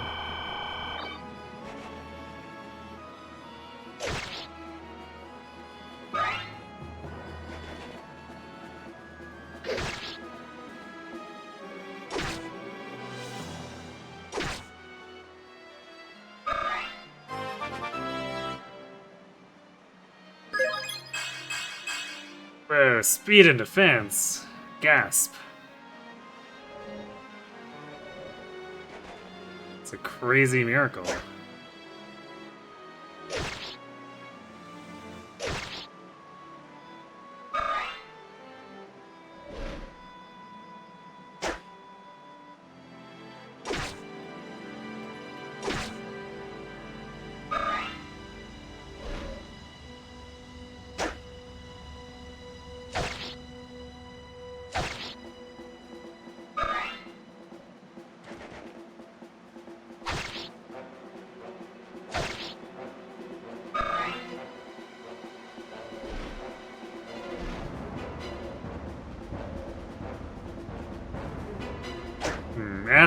Astrid has made some friends.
Bye-bye to enemy healing.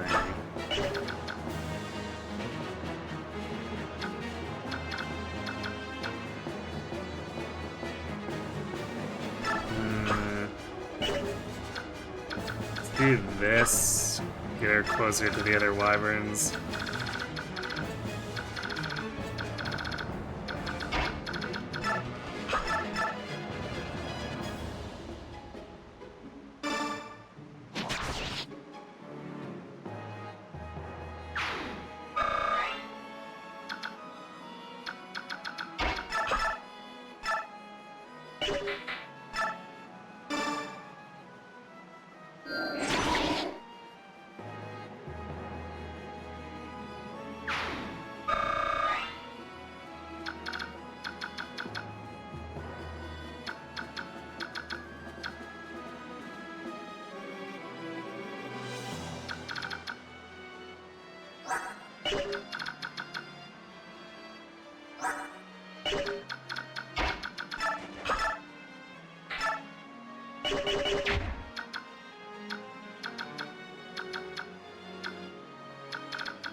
Hit rate definitely leaves a little bit to be desired.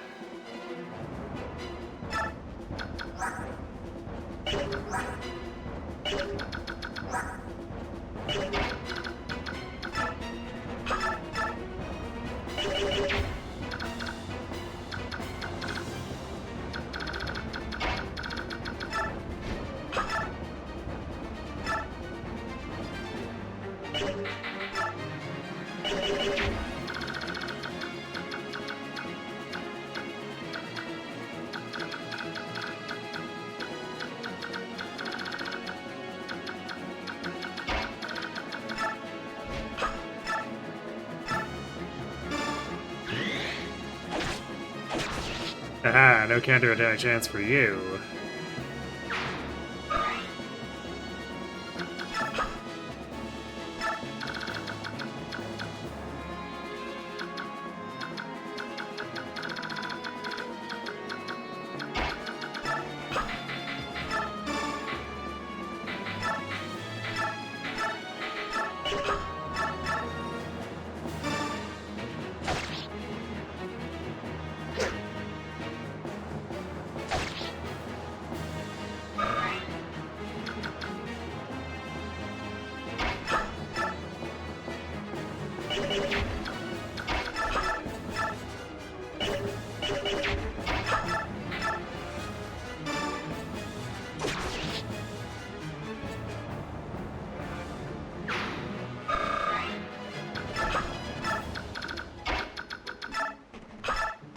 This is too funny not to do.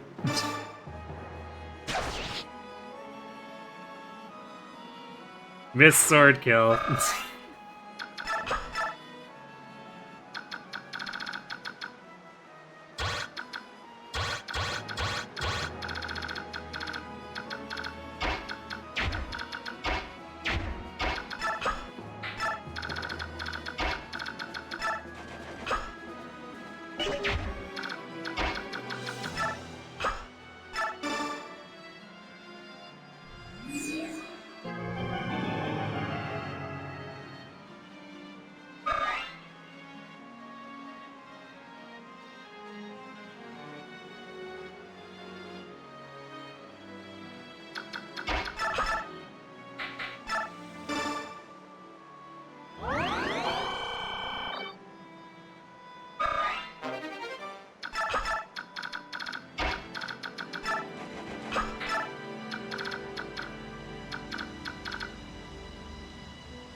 Oh, wait, the steel bows in range. I might have made a mistake with Kenneth.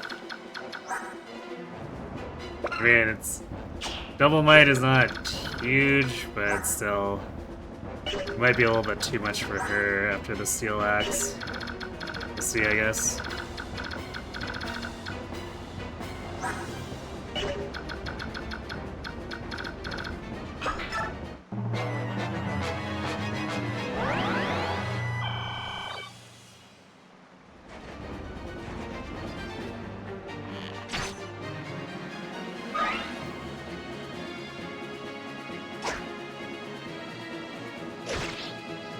So it might be enough to kill her now.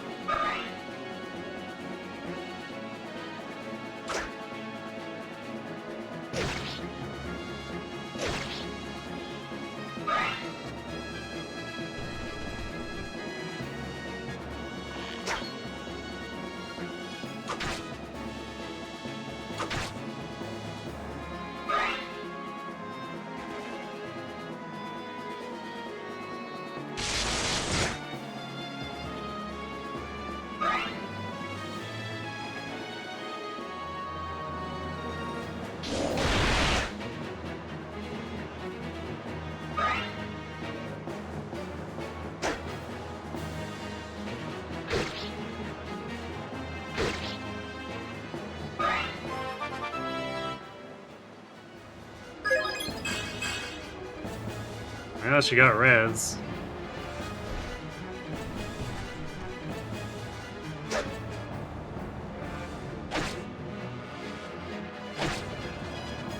Actually, I think I would have done 13. So it's 27 with the steel axe that went up to 28. So yeah, it would have been 13, I think. Double check that math after.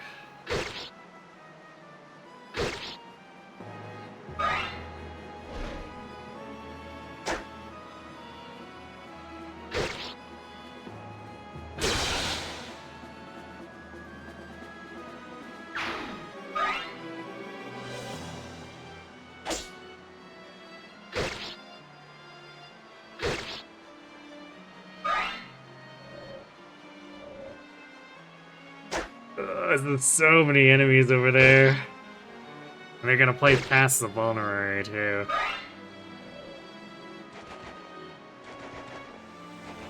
In fact, they're already trying to with those guys coming down here.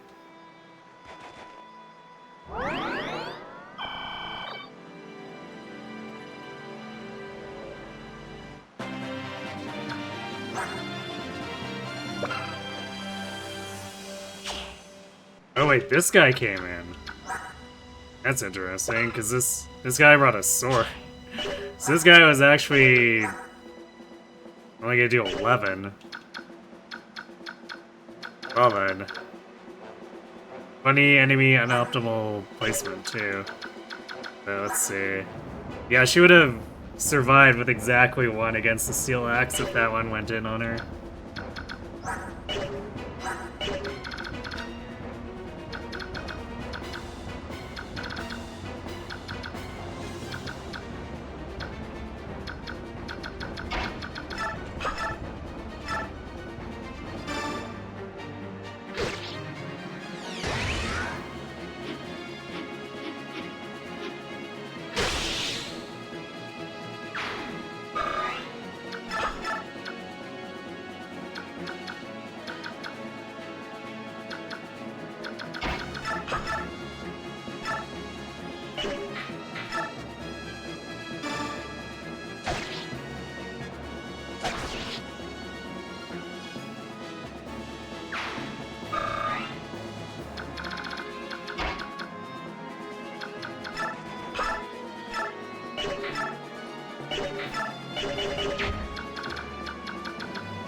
There we go.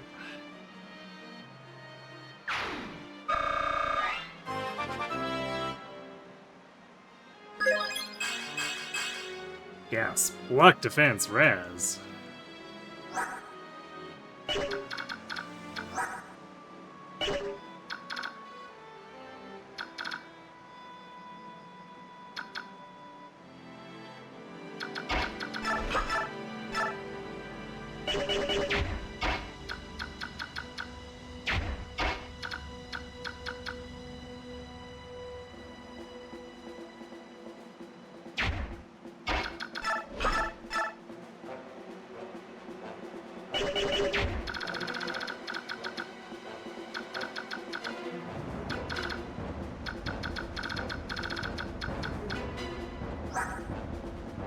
I guess we'll try going in for a deep dive with Marisha here.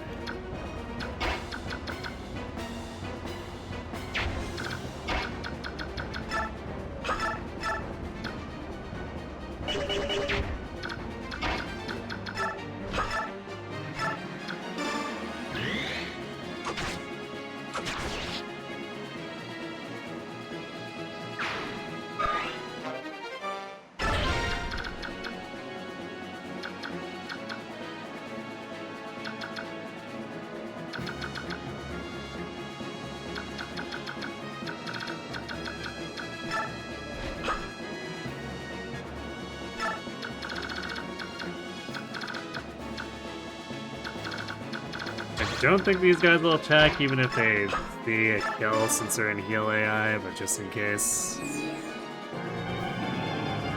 I guess we'll keep Soren out of reach.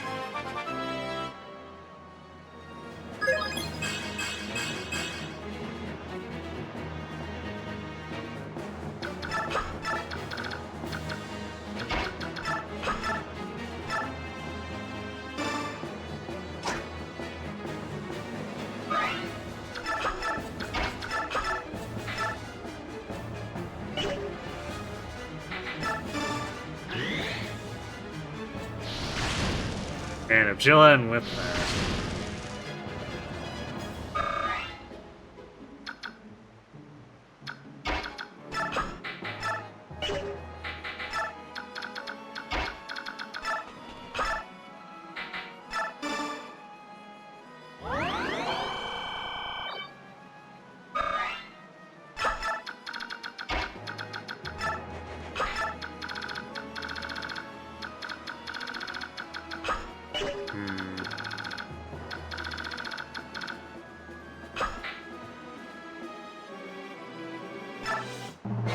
Doesn't feel like the progress is going quite fast enough here.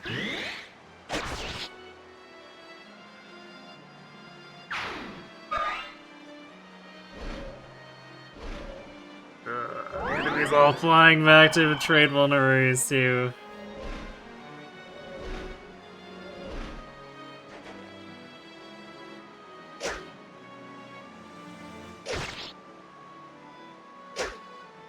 Oh, that's annoying.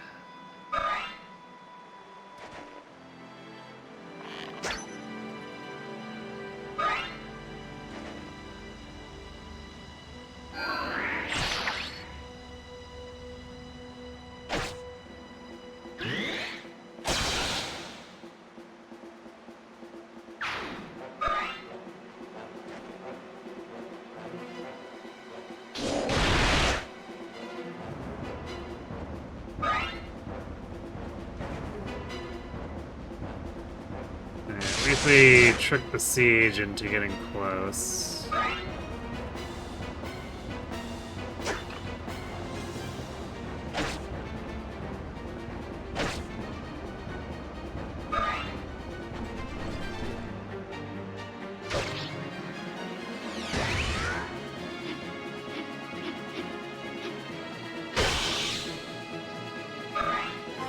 Oh wow, Titania doesn't double that. That's annoying. Nice level though. Maybe she'll double him now.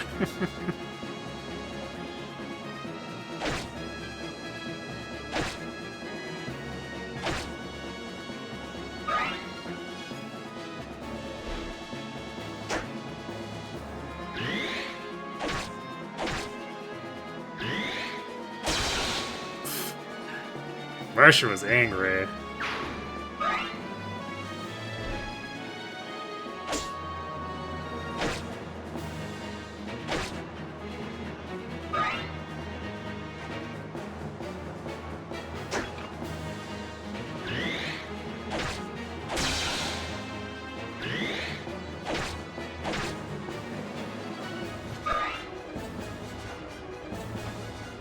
And General got walloped.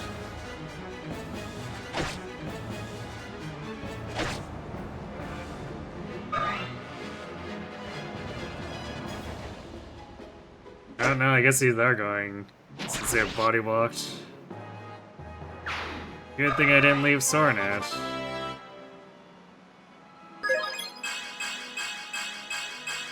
Damn, Lefty. The kitty power.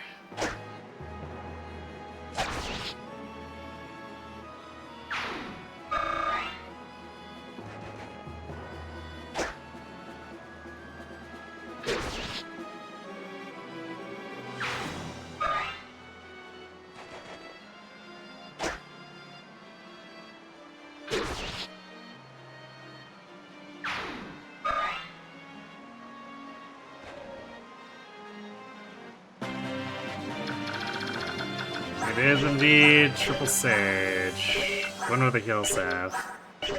No siege tomes though. I'll be honest, I was assuming siege tomes.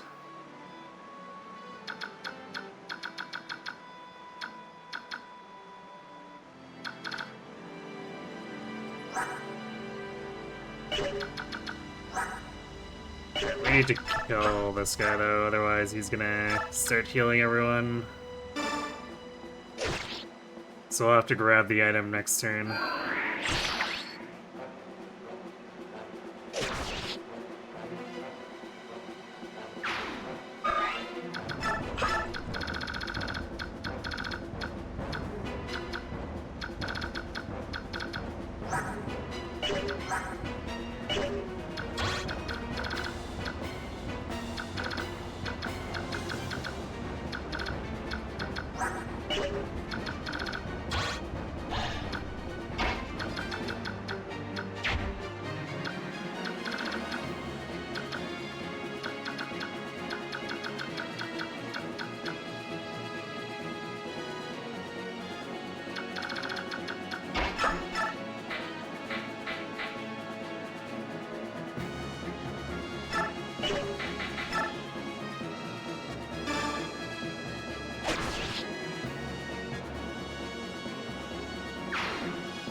It's a little shy.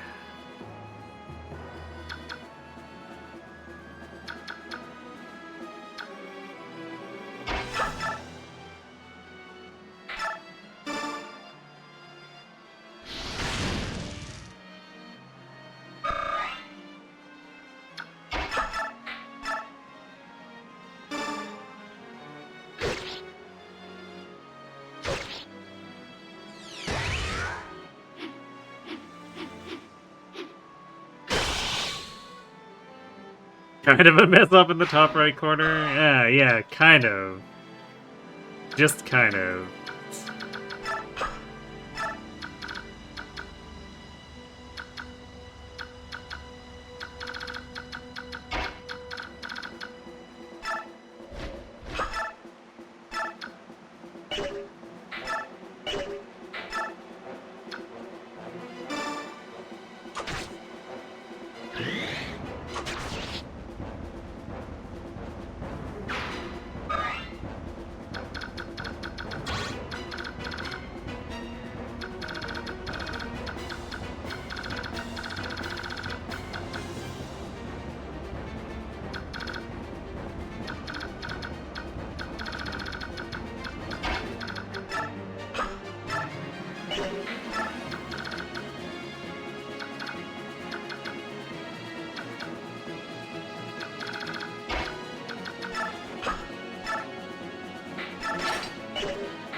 Okay. Man, we're almost halfway through our turn count, our turn limit, and we're like... not even working on this crap yet. And there's more reinforcements. Lots more reinforcements.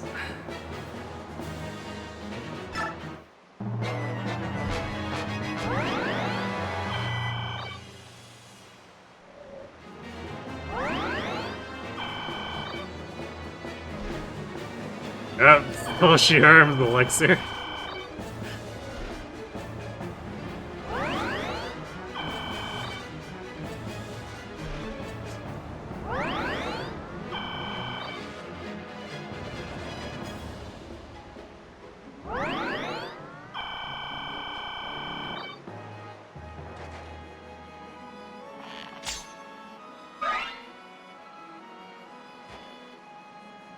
Ike needs to seize. So we need to actually kill Shiharum and get Ike in there. Which is gonna be annoying, because all the 2 range is gonna target him, since he can't counterattack.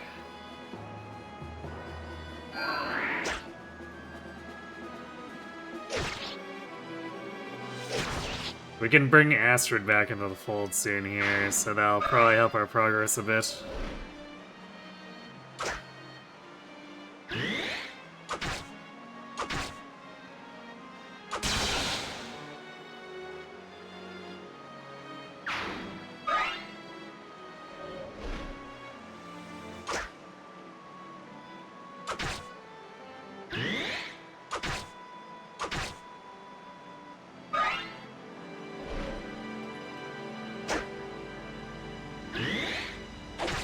Just give Ike the Sonic Sword.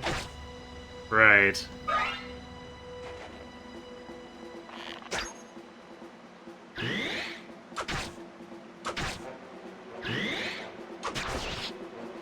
Marcia did not like that sniper.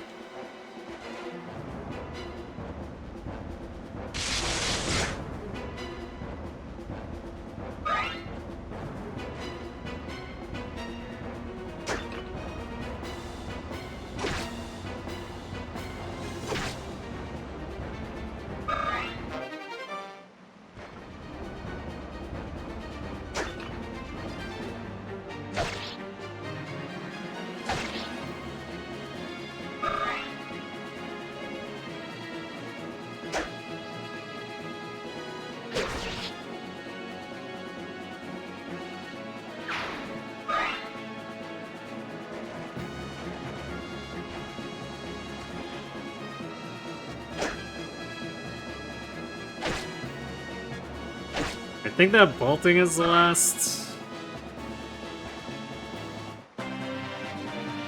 siege gem here.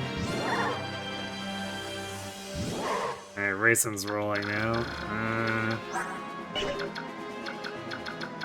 Yeah, because these other guys are just regular 2-range gems.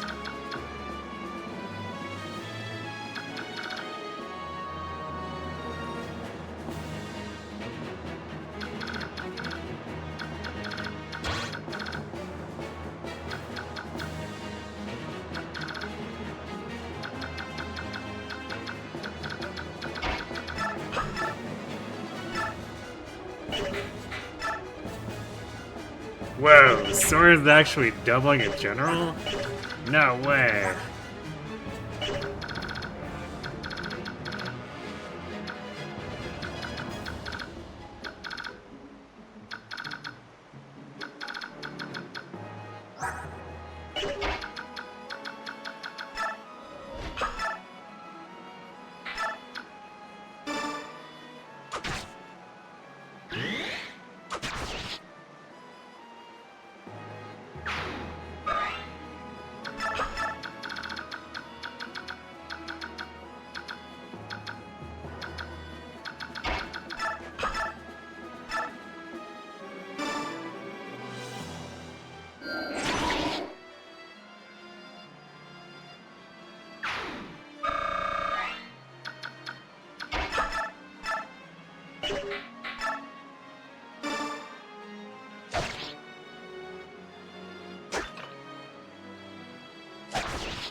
Luck res, okay.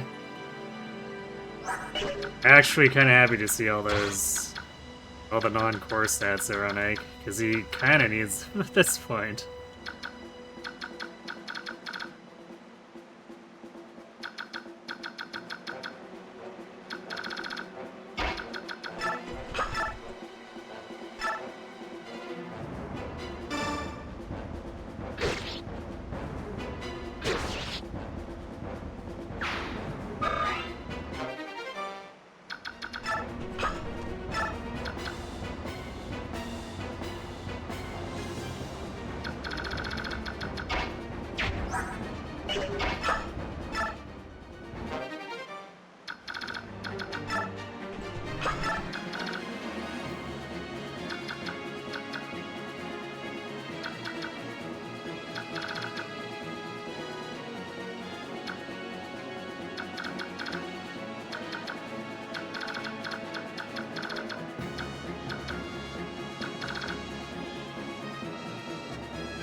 We're making some progress here.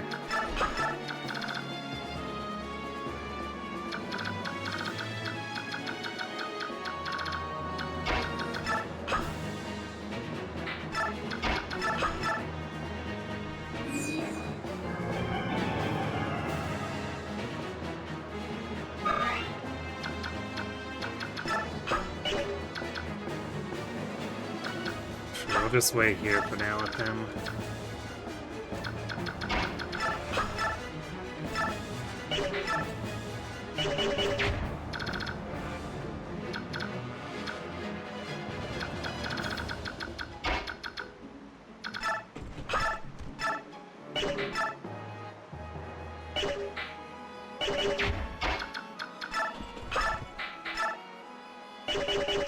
That barely does any damage.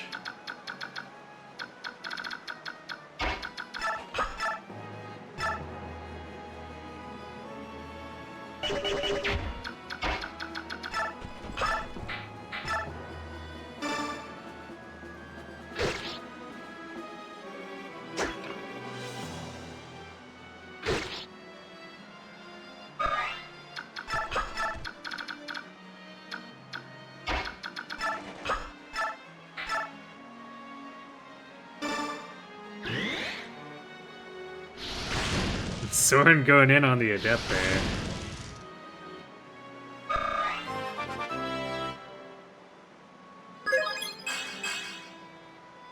HP res, huh?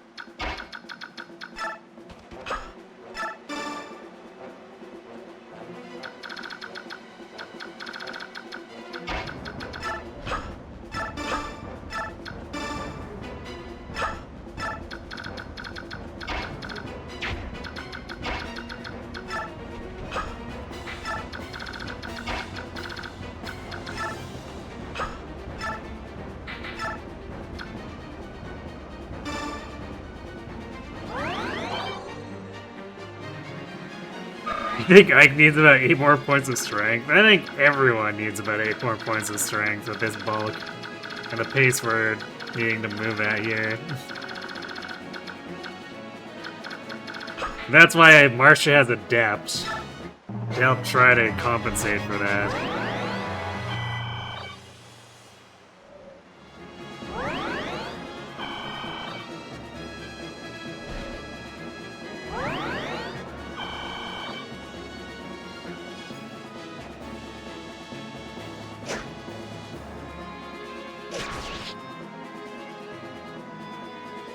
What a fool. He dodged an Astrid and then ran away to go get healed. And then, in the end, he decided to throw his life away anyway.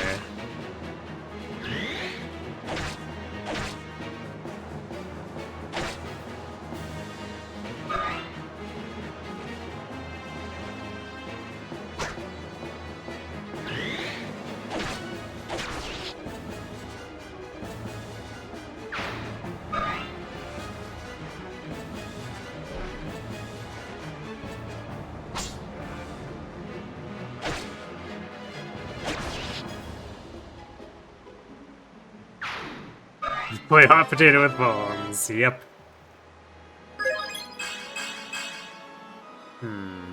Okay. At least it's not Radiant Dawn, where there's so many uses that it gets traded around, like... Or they get traded around, like, 30 times, because there's 3 Volns and they all have 8 uses. Or I guess, maybe 24, but still. To see the entire enemy army passing around the 3 Volns.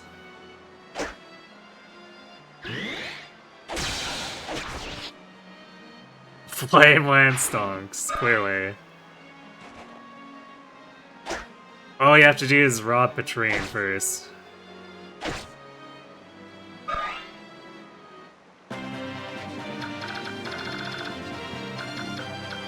We are making progress here.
Nice crit, I guess.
So we use a forge to finish this up.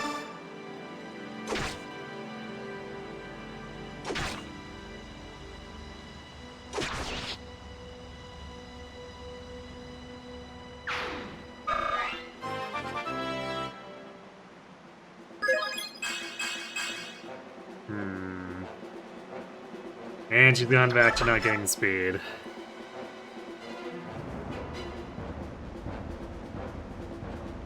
Nice quad dance, Emblem Violet, is that you? Why, thank you. It might just be Emblem Violet. Or rather, the one who inspired Emblem Violet.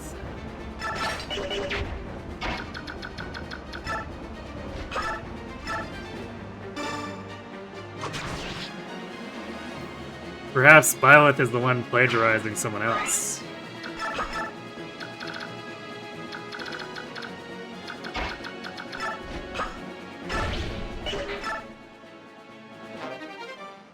Got the rescue.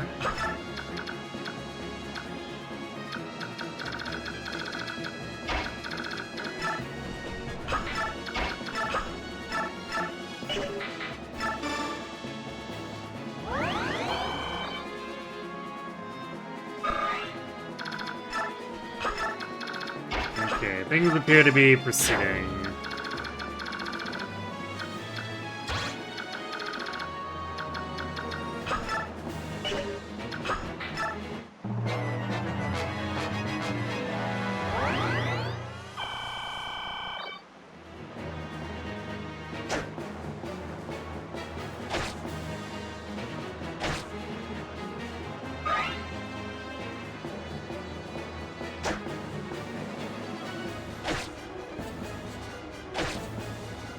I do remember there being more wyvern reinforcements there, so I don't know where they went. Oh, hi there.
I guess it is looking like we'll have a few turns to mess around here, which allows us to feed Soren.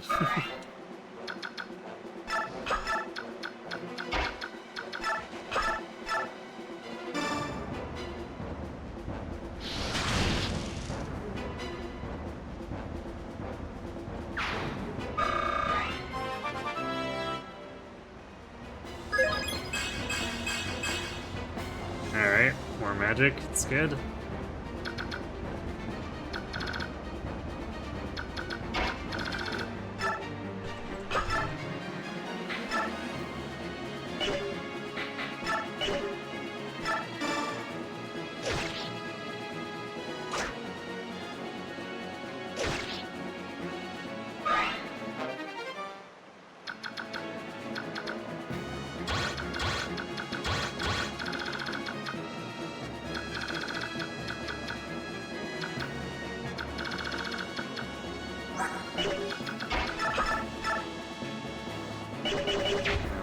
do Jill like that, so that we set up Soren.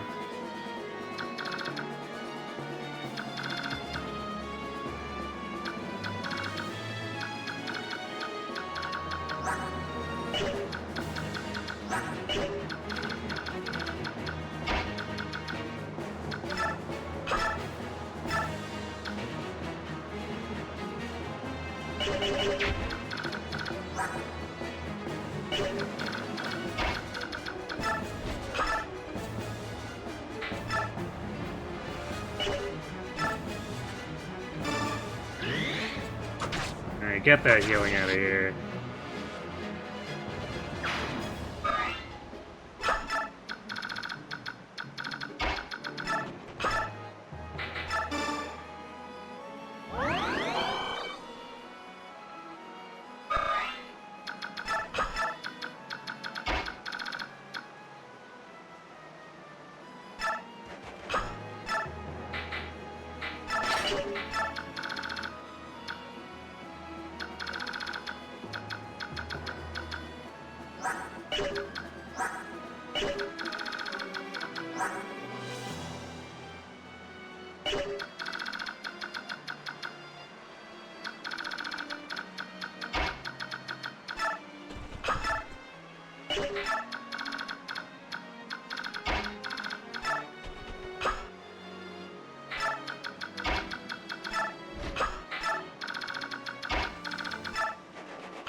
Running over around the men dude now, huh?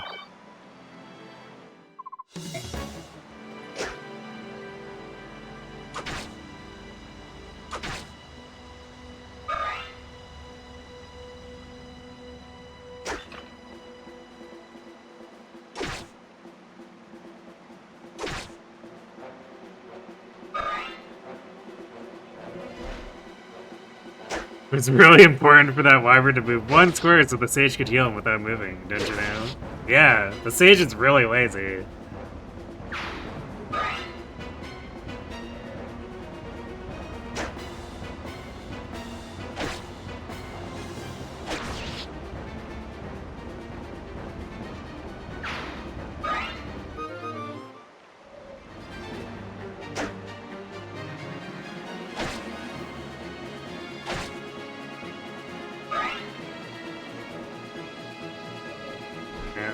Reinforcements are starting now.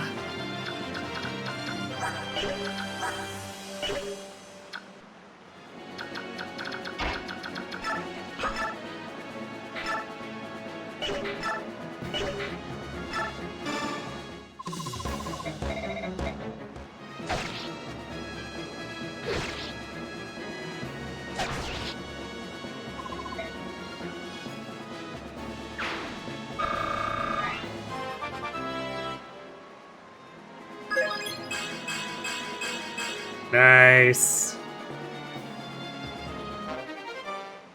Definitely starting to worry about skill a little bit, but that was a pretty good level.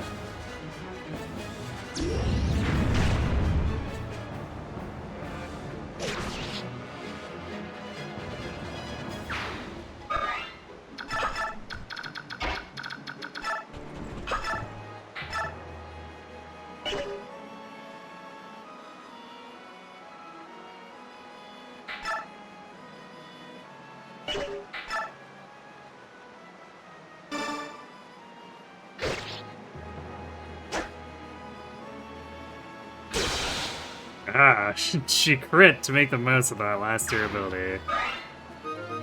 Good job, Titania.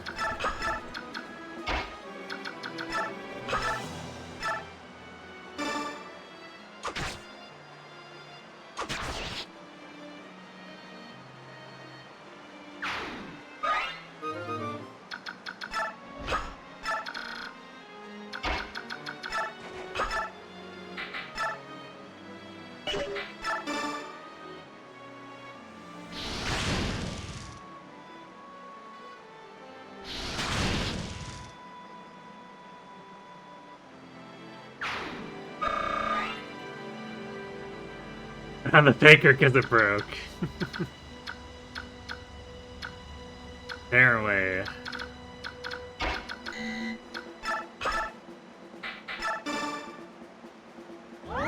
Yeah, Great Bridge.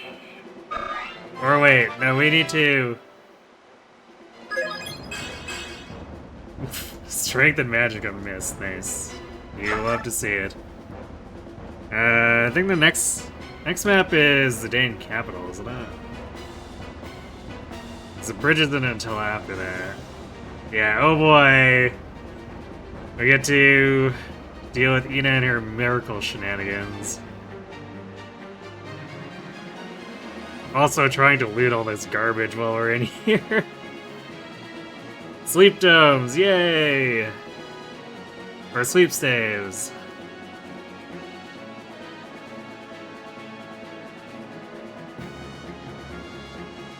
This will probably be where we use a lot of the chest keys we've been stocking up.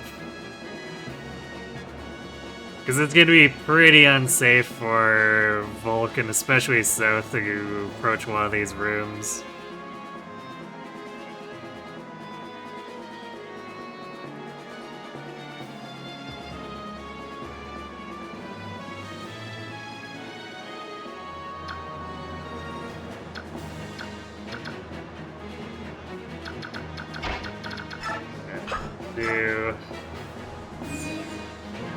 Squeeze out a bit more support experience between Raisin and Mist.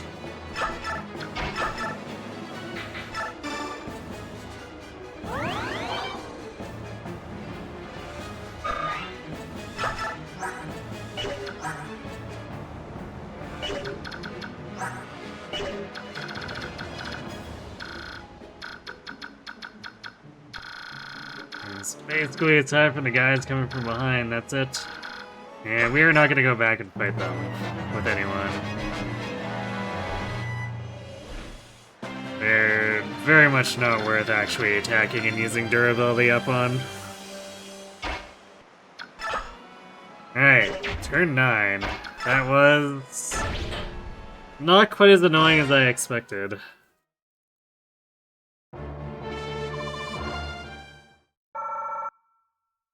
Okay, 200. I believe that's what we were expecting. Yep. 200 for under 10 turns, or 10 or less turns. The Dane Capital is going to be 18 turner, which sounds generous, but the map is absurdly huge. So I think Marsh is going to end up having to carry Ike over the left side. And it'll just be like them fighting their way towards the throne room. And I guess technically sort of Taranale after we recruit him.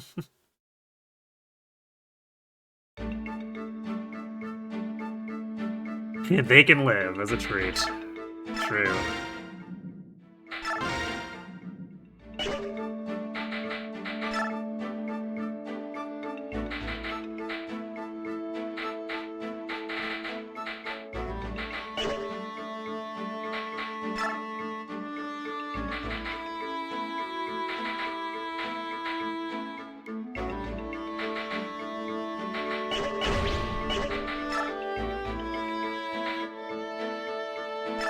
I guess we could rig a level on Astrid.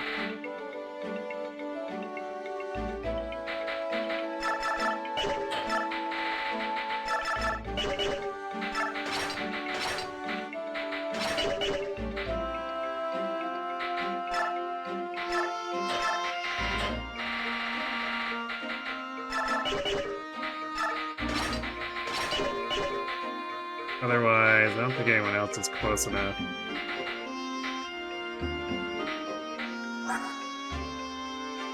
I guess we might want to look at rigging Soren the rest of the way to 20 and then Master Sealing him.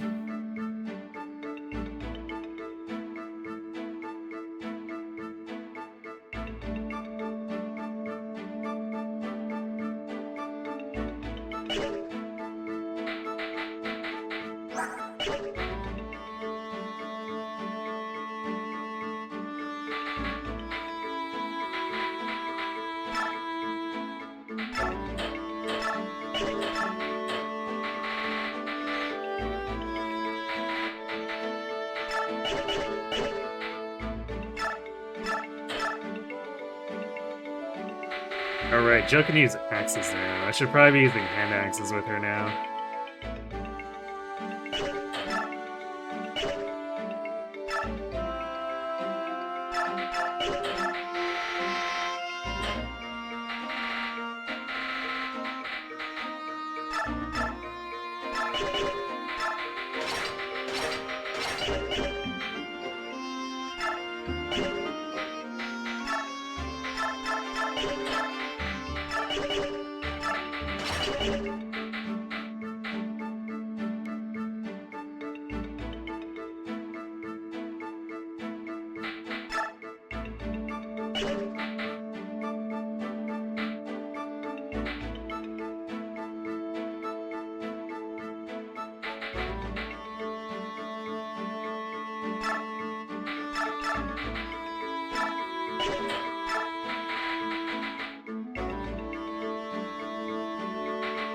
I'm gonna take a slightly fuller physic for this.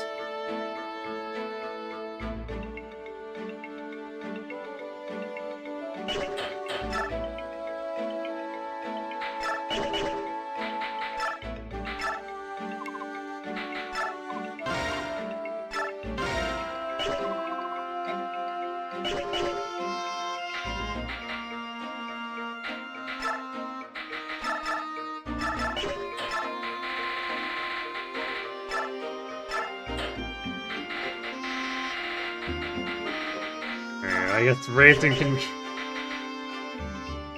be a throwing weapon jockey at the same time.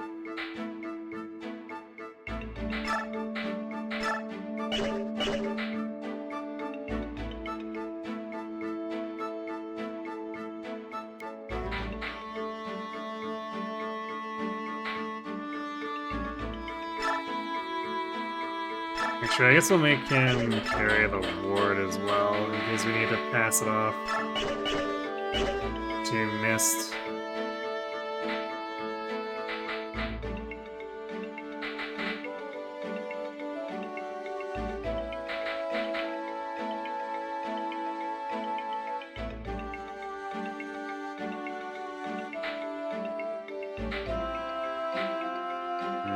I should probably actually. Because Astrid has generally been fine with her strength at this point, but I might need to consider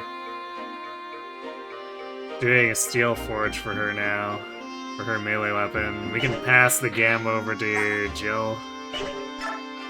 She uses her.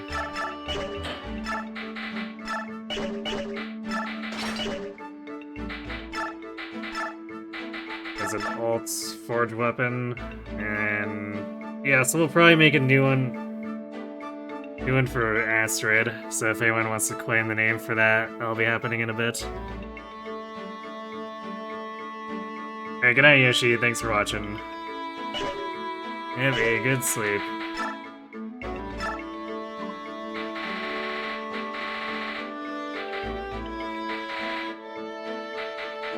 We're gonna have to restock hand axes after this, too.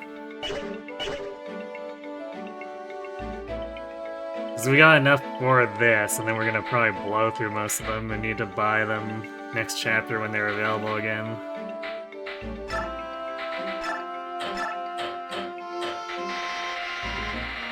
I guess Jill and Titania can also just like grab javelins if it comes down to it.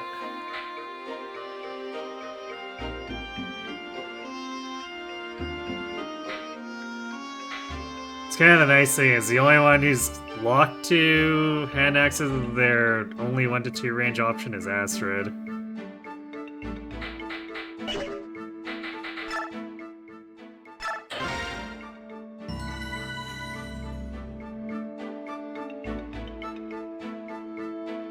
She's gonna force her future husband to pay his taxes after the gamma. Ah, clever. He thought he was doing the scamming, but he was the one being scammed. What was this, level 17? Yeah, she's level 17. And I'll probably get rid of Paragon on her after this map. Like, if she's not capped after this map, she's gonna be very close. So I might bonus experience, like, the last level if it's just, like, within 20 experience of finishing. Otherwise, we're gonna... I mean, regardless, though, we're gonna drop the Paragon, because we're gonna take the occult that Tornado comes with and give her soul.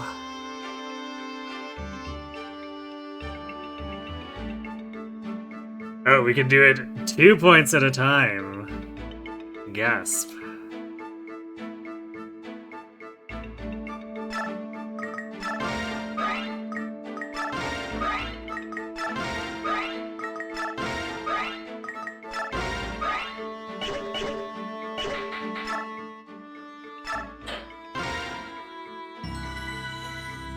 Make it green like a dollar bill? Alright. Sounds good to me.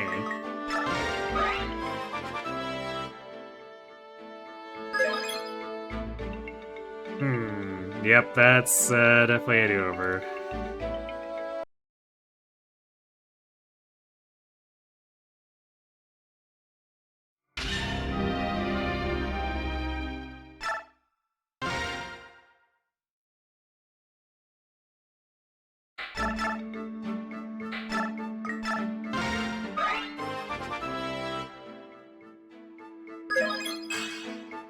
Yeah.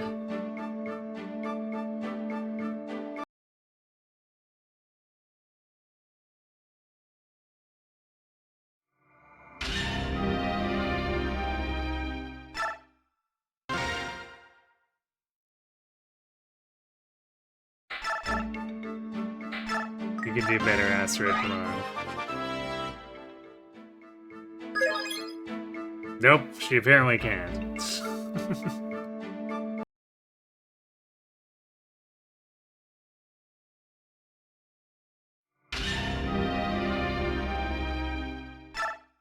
Yeah, it's gonna be pretty tough to get too much out of these, but I'm gonna try to force a 2-pointer at least. So, like, HP and then luck or res. Actually, if we get luck and res and no HP, I'll probably still take that too.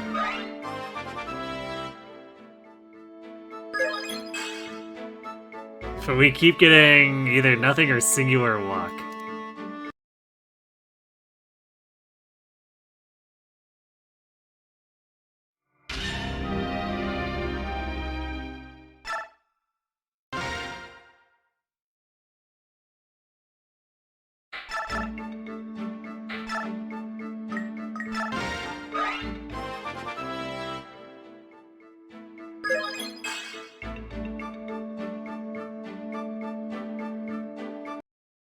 We might need to do the old spam burn our ends for a bit here.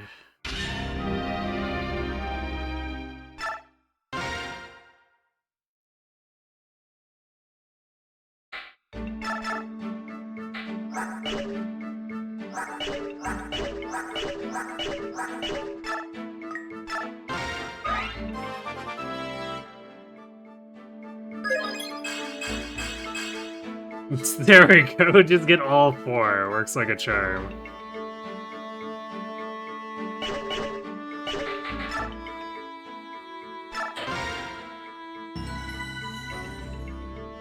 So I guess I'll have to look at... I don't think I want to be rigging Soren tonight. We'll have to look at probably... Yeah, we probably rig Soren to 20. Maybe see if we can get... I might push Jill to level 5 and see if we can get our point of speed. It's like being stuck at 20 is kind of annoying at this point.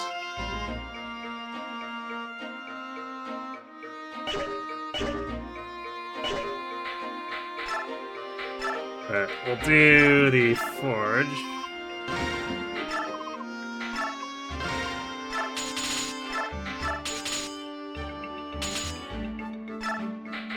No, we're gonna do this. We're so rich, and axes are so cheap at base that it only costs us 4,700 to do +5 might and hit. Axe supremacy.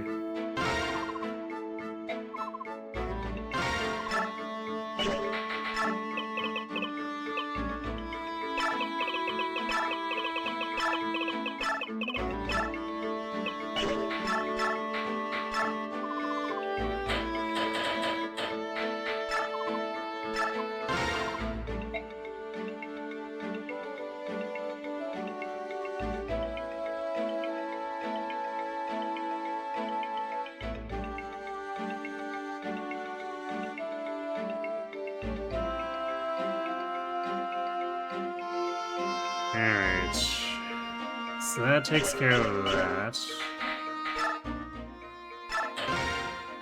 Actually, I should look at the enemy general stats here. Because we might need to do more than just 21 speed. Yeah, I think late enough right now that I don't want to be rigging a whole ton of levels. We can do that on Sunday. Okay. Yeah, okay, so 21 is definitely what we're looking for the Halberdiers. Warriors are a bit slower than that, so that's whatever. Okay, yeah, snipers we want 22 for.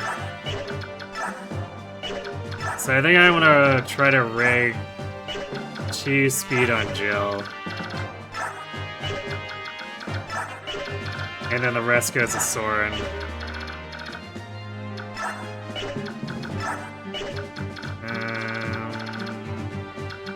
I swear there were sword masters on this map. I guess they must be inside the building or maybe a reinforcement. Oh, there we go, there's one. 22. Well, there's no way we're rigging Jill up to 26 speed, so... someone else is just gonna have to deal with the sword masters. Like Marsha. Marsha has 28. Ike almost has enough. He's kind of on the verge of just like doing stuff with all of his stats.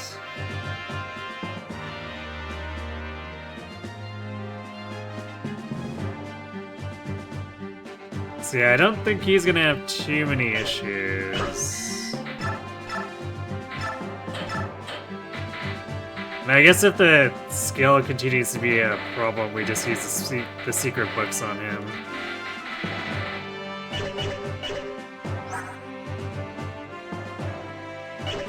But like, that's a long ways off. It's mostly skill's gonna be an issue against the BK. If we get there and he still hasn't improved much.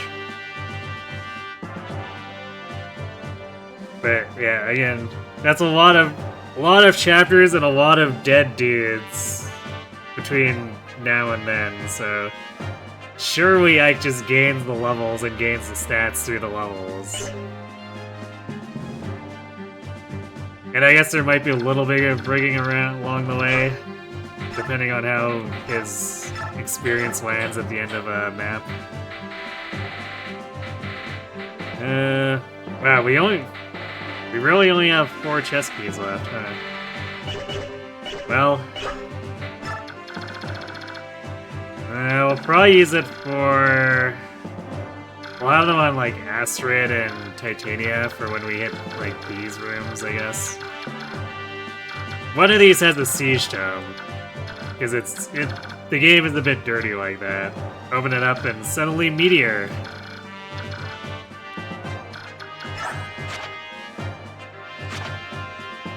Also, Ina. Potentially Mega trolling us, hopefully not.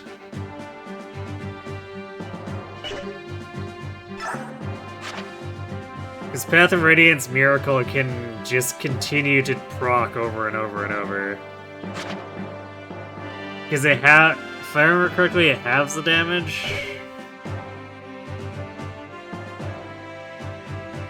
Let me double check that, make sure.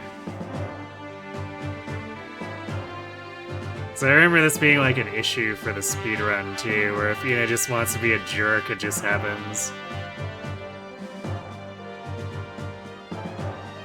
Yeah, reduces the damage to half of the user's HP before lethal. With the problem being that still happens if she's at 1.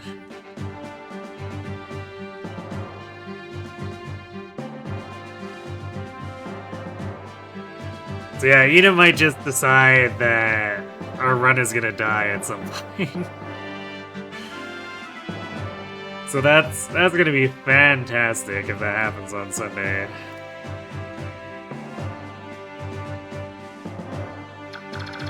Which I guess is probably why I should just have first opportunity have Marsha let Ike hop the wall and we go in, recruit Taraneo, and just try to kill Ina.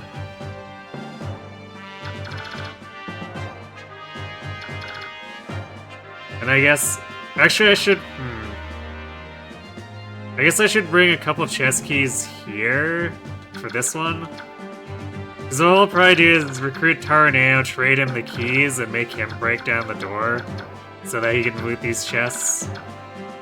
And in the meantime, Ina or Marsha and Ike can work on killing this room.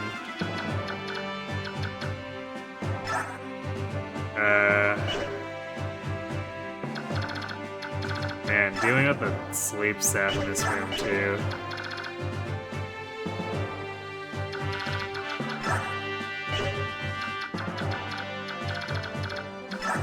Yeah, there are three full sleep saves.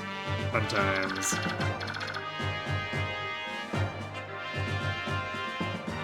So yeah, this is gonna be a sizable project. This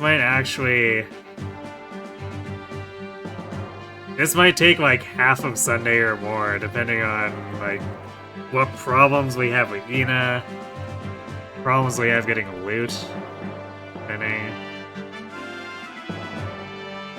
Particularly since a lot of these are pretty desirable. There's like a well, I guess Master Seals, whatever, but Energy Drop, Talisman, Brave Sword.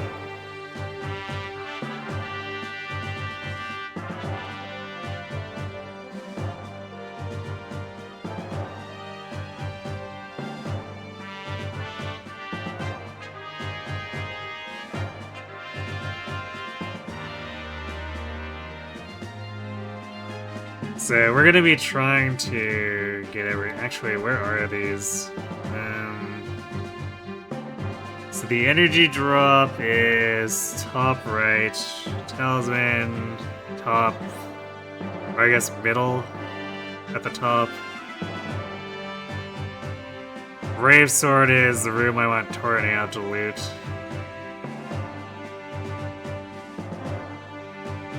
I guess the rest is kind of whatever, but we can still sell it. Or do funny Volk stiletto things. Either or.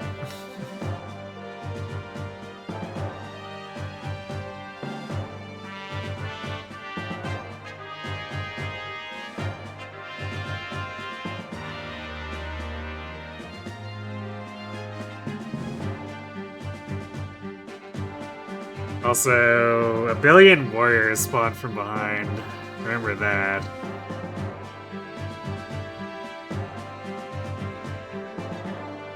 So someone's gonna have to be able to deal with that, I guess. Because usually what happens is like Soth or Volk gets trapped in the right side room looting, and someone else is just sitting there fighting to protect them.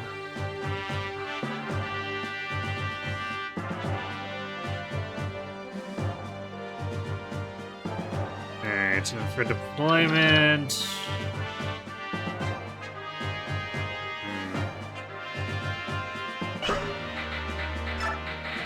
Actually, I don't think I have room for Sith unless I want to drop like Lethe. Because we don't take Janeth. Because I think I might actually need to bring Riz, so I have a second restore just in case.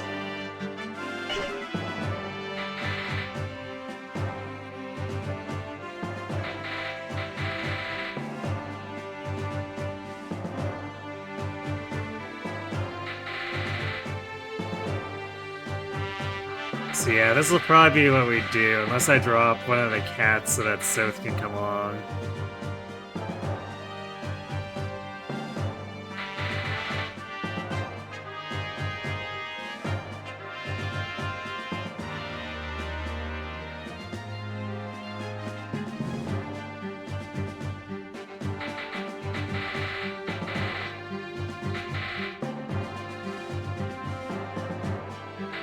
We'll see, though.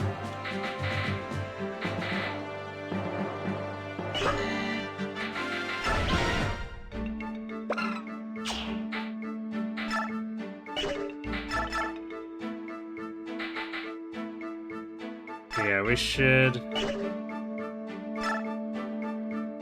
definitely have enough to get Soren promoted, and then Jill for 2 points of speed. I guess we'll be gunning for strength and defense at the same time, too. Might as well.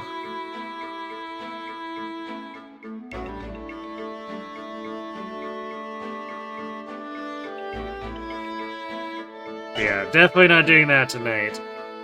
It's gonna be... Between Soren and Jill, it's probably gonna be like 30 to 60 minutes of rigging, depending on how ornery the game feels. So yeah, that will do it for me for tonight, but we will be back Sunday, Monday.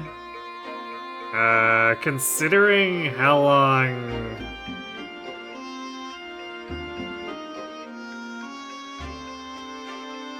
Well, let's see, we did get 5 maps done tonight, essentially. More! But still, considering how large this next map is, and it might take multiple tries, yeah, I'm thinking still at least a week to finish, especially since, like, Clash is in there. Hey, thanks for the follow, SH Hedgehog. And Clash is in there, the Great Bridge is in there, dealing with Grommel shenanigans is in there.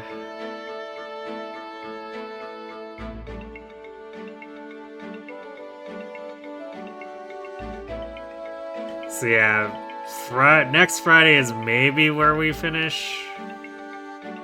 But even then, it might still go to the next Monday. Or next Sunday.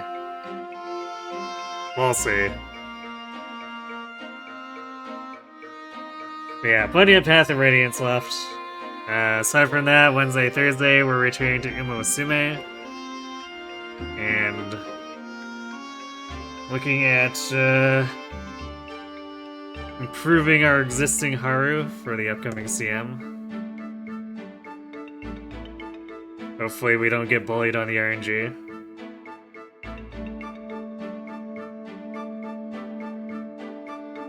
So yeah, it's the upcoming schedule for the week, so...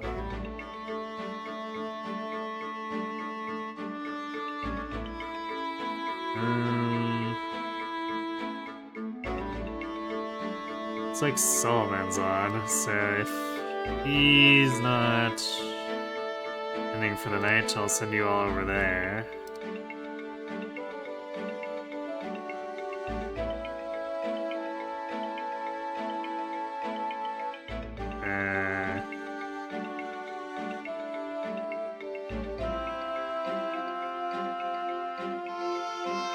Okay, yeah, looks like he's in matchmaking, so he's starting another match. So, he's playing some Eternal Return. I'm gonna send you all over there, see how he's doing. He, I guess recently got unbanned, so hopefully his matches are going well. Anyway, thanks for watching everyone. Hope to see you on Sunday for more of this, and have yourselves a good night.